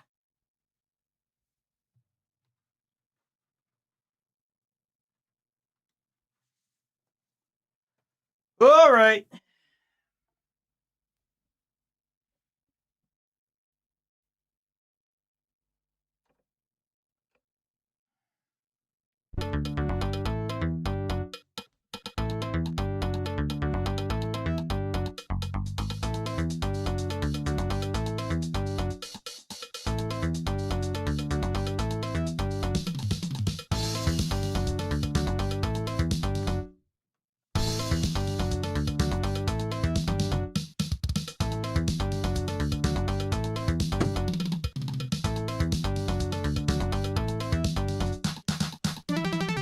Hey, thank you, Heavy Grammar. Appreciate you. Thank you.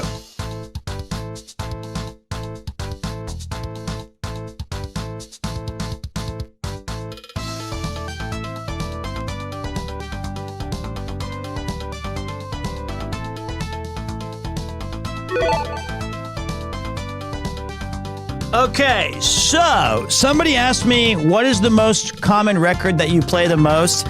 You're probably looking at it. It's probably this one. I fucking love this record. Every single track on it takes me to a place where I just feel happy. I don't know. They just completely locked in, and it's also the main record that I played when my son was born, and I used to hold him and put him to sleep with this. In fact, when you have the resub, the notification for this is look, it's gone now, but it's the Outrun being chosen, the song that you choose.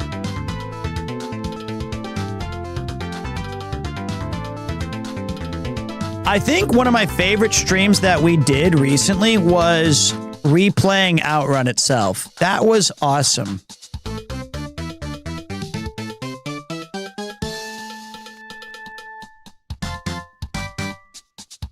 We did because when you started this game in the arcade or in any of the versions that it came out on, you chose one of 3 songs. And then there's like a bonus song for when you get like a high score.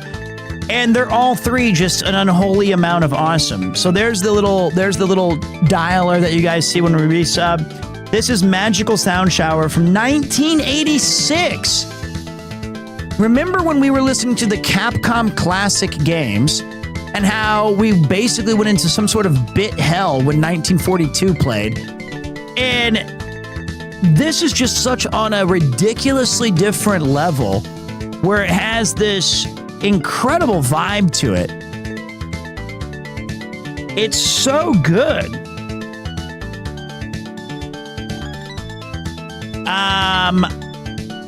The other thing is, what I like about this particular record is it has a cool little vignette of like one of the stages that you can play. But if you want to switch it out, you can change it to like this one. But you can also change it to that one. There's like a purple one.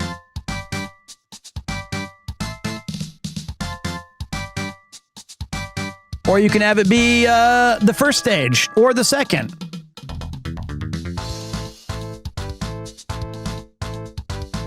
Bangers. I love it. This is our final record of the night, though. Ladies and gentlemen, such a good vibe this evening. Really had fun with you guys. We got him.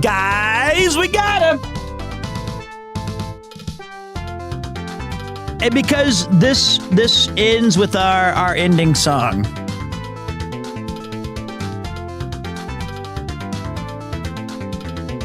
I also have the GMO version of the Outrun record, which is also very good.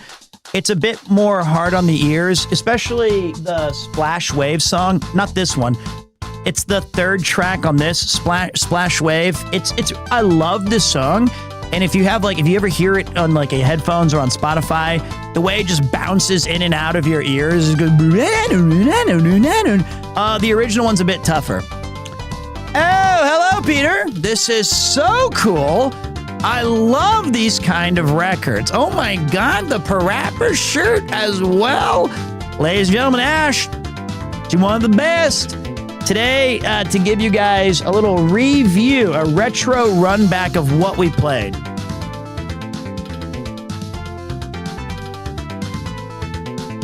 You said Super Hang-On was good? Hold on a second.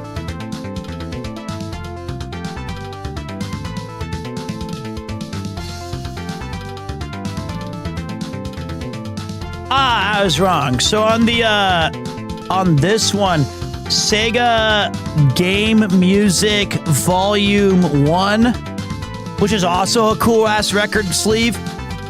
It has Outrun and then Space Harrier, Squilla Ida, Godarni, and Wee Wee Jumbo Battle. Lakeside Memory. I don't remember any of these songs, for the record. And then Alex Kidd is the other good one. Petite Copter? It says Wee Wee Jumbo Battlefield. All right? I don't know what's going on. I don't know what's going on. But, okay. Here are the, if you missed today, here are some of the games, OSTs, that we cried. In no particular order. We blasted through Genso Suikoden. It was great. We listened to an entire side of Chrono Trigger. We listened to the fall collection of Stardew Valley. We are currently on Outrun.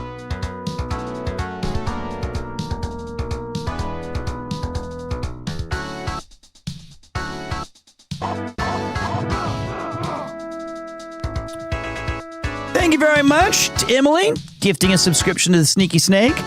We listened to Capcom Game Music, and what was the biggest surprise was, I think the MVP of the night was Makai Mura. Oh, hey!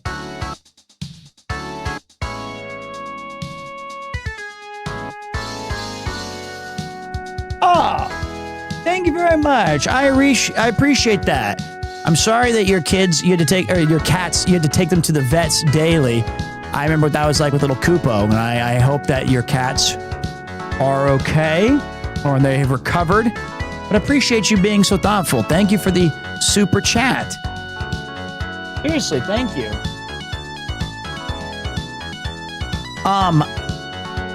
But yes, appreciate that. But this Makai Mura remix arranged was the MVP so far. A little Final Fantasy Tactics. A little whoa, Mother! Oh, Mother 2. Famicom Music Volume 2 was a bit of a throwback. A bit weird. Volleyball was the highlight, and so was Metroid. Of course, we started with our Super Mario World Jazz. Another surprise entry, I guess, if you can call it a surprise. It was just an absolute fucking banger after banger. But it was the P4 Mega Mix. And what made this one particularly interesting was on side A, because we're going to listen to side B next time, it just went through 20 tracks rapidly, and they were all just so sick. Streets of Rage 2, a personal favorite. We listened to two sides of this as well.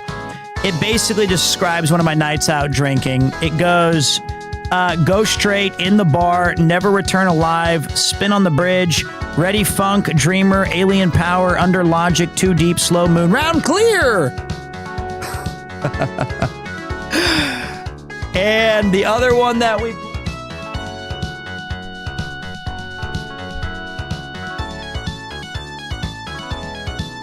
the collection from DJ Cambomb and the Persona Lo-Fi Mix, and that was all the records. And now we're ending politely with one of my favorites, Outrun.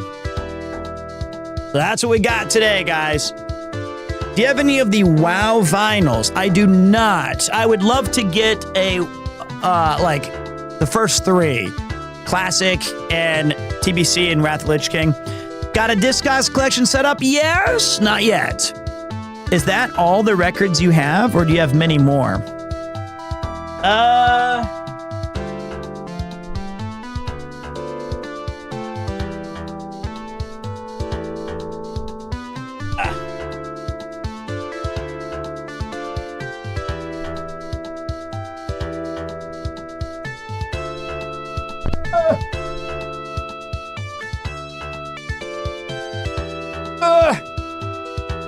Okay. Here are the other video game ones that we have not yet listened to.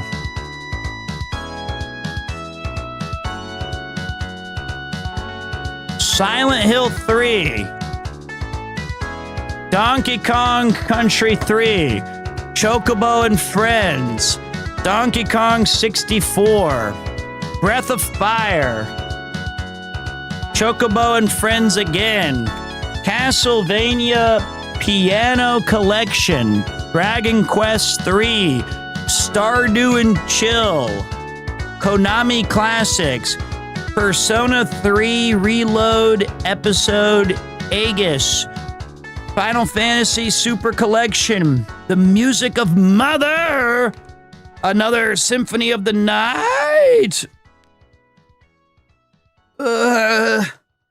Breath of Fire 2.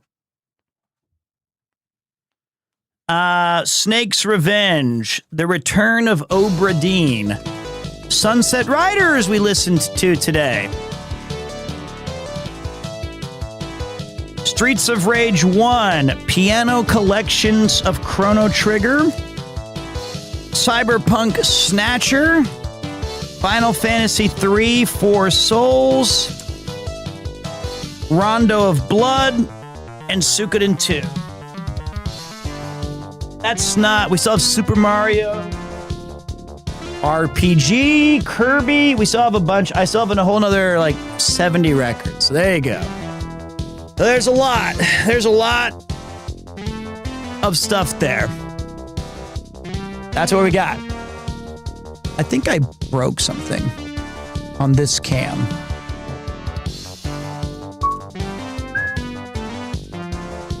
I think this black spot here wasn't there earlier. Which means I definitely broke something. So yeah, we have a lot of records to go still. It was fun. It was a good day. And I'm gonna repeat records because I like it. And by the way, this one's Splash Wave. So you choose which. I don't think it's a pixel. I think I just set the camera wrong. You choose the. Oh, okay. It was there since the beginning. Good to know. Thanks, buddy. I do appreciate that. It's just whatever I feel like playing. I try to get you guys a mix.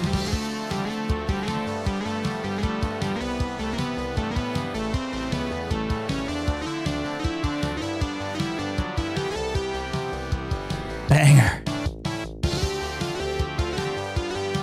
Really like the split screen format, boss. Thank you. We've got all of the we got this. Here's the ones we got.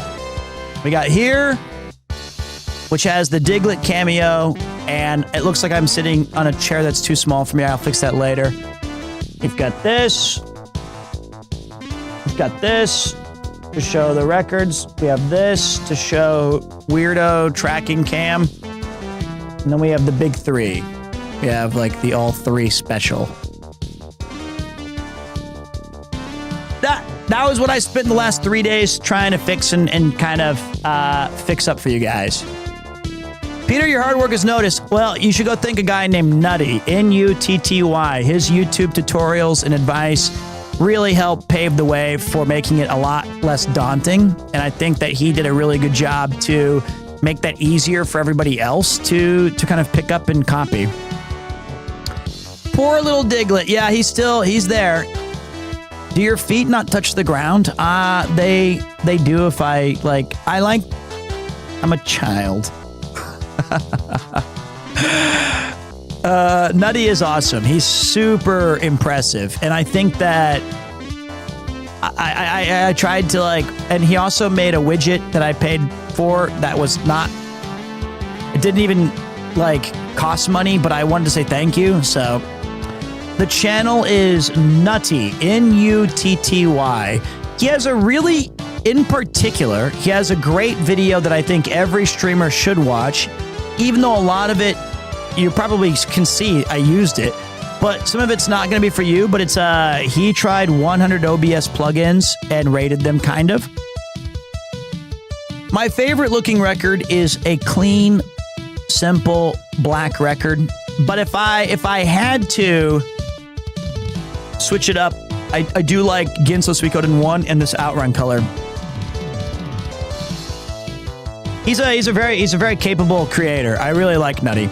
I've rated him before and like tried, but he doesn't play as, he's not as, you know, he doesn't stream as frequently as I do, I guess. All right, boys. I used his streamer bot guide, I think, as well to help me go what I have now, where you guys can see the dual chat and stuff. But yeah, it's been a lot of fun. Okay, he's live right now. Maybe we'll raid into him when we're done then. There we go. There we go. We found our raid target. That'll be easy then. Consider it done. I don't know how to do YouTube raids, and I'm just going to do my YouTube ending and then say it's weird goodbye. But hey, Nutty's great. You should also check out Finite Singularity and Exeldro. They make some great OBS plugins that you're probably using some of them right now. I probably am. But let me tell you guys, thank you to everyone who came in from Sea Dog, Sergeant Pepper, and Michael Reeves raids. It means a lot to me that you guys stuck around. Thank you to the faithful who were here when the stream started, joined in the middle, came at the end here, whatever. Thank you guys all so very much for being patient. I know 3 days off was a lot. I had to go win Magic the Gathering. I had to do that. Do you have a Twilight vinyl? Someone get these beggars out of here. We did get a Michael raid. It was incredible. It was awesome. But we're not totally done. We still have to do this next track.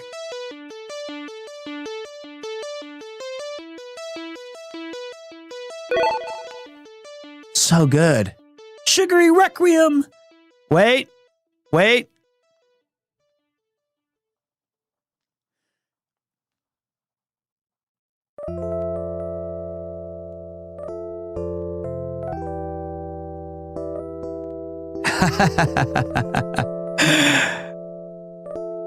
It's a great ending song. Did you know I'll tell you, somebody asked me. This is a present from me to you. Wispy! Arigatou gozaimasu! Thank you. Also, thank you to everybody who gifted a sub, and of course, Godfoot throwing out some crazy Yakuza questions, and I failed all 5 of them. Oh, it's a great stream. Guys, I tried really hard to find this today, really quick. This song.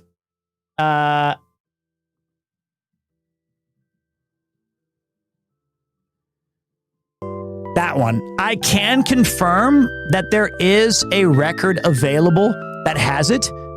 It's just... Wait, could you guys hear that? You couldn't. I have to play it again. Damn it.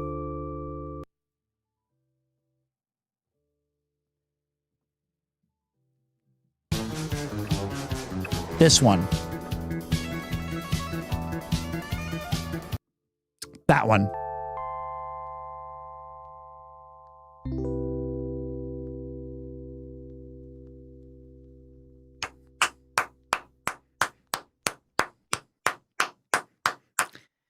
And we did it.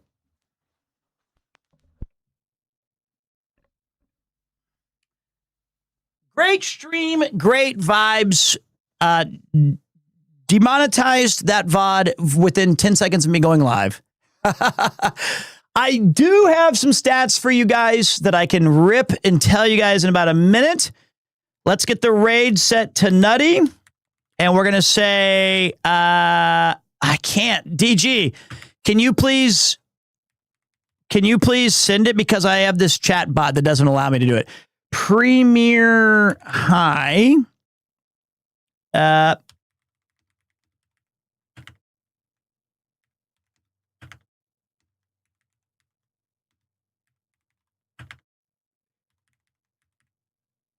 What am I doing? Can you raid Nutty? Raid Nutty. That's all I need you to do. I don't know how else to do it. I don't know how else to do it. That's it. Okay, so I do have some stats for you guys. Are you ready? This should be an interesting one to take a peek at. Okay, Mifu's got me. There we go. There's your raid command, Nutty the OBS GOAT. However, here we go. Are you ready? We streamed for 6 hours and 4 minutes of power with an average viewership of 3,729 and a max viewership of 10,174 with 33,512 unique viewers. Count them if you ain't got nothing better to do. We had 1,288 unique chatters try to ask me if I've played Game X, and 55,561 live views. It's more than the Royals have seen all year. 235 new followers. 170 new subscribers. That was awesome. Thank you guys for everybody who gifted us up, threw in some bits, had a super chat, was a member. Thank you to everybody who stayed from the raids, who did raid. Thank you to the mod team. Thank you to the listeners. Thank you to the Vibers. You guys go enjoy Nutty. He made all these cool transitions possible for an absolute moron like me to understand them. There you go. The walk and talk promise was 200 subs, boys. Sorry, we're 30 off. I'll still do it in September. I just said, give me some time. Told you at the beginning. But hey, 235 new followers is incredible. Thank you guys so much. I have no idea when that raid's gone through. The YouTubers get a special outro that we do every single time. But hey, thank you guys so again. Thank you. Peace. I'll see you guys tomorrow in like 18 hours. Damn. I can't believe it. I'll be back so soon. This was exhausting because we did all this stuff. And I guess all I did was listen to music. I can't really take too much credit. Did the raid go through yet? Man, this song is awesome. It's just hard to find the record. Yes, the raid is gone. Okay. There we go. Turn that off. Stop streaming. Okay, YouTubers. It's just me and you now. Where's our song?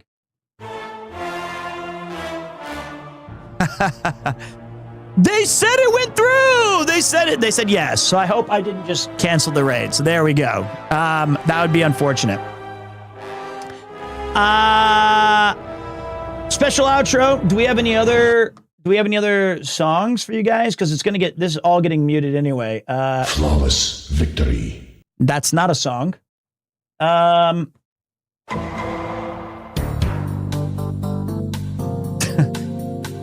August 24th, 2:14 a.m. Pete makes a questionable decision to order Uber. That's pretty much what I'm going to be doing in a second. Definitely doing that now because I have not eaten in a very long time. I think I have... Nope. Nope. We'll go with...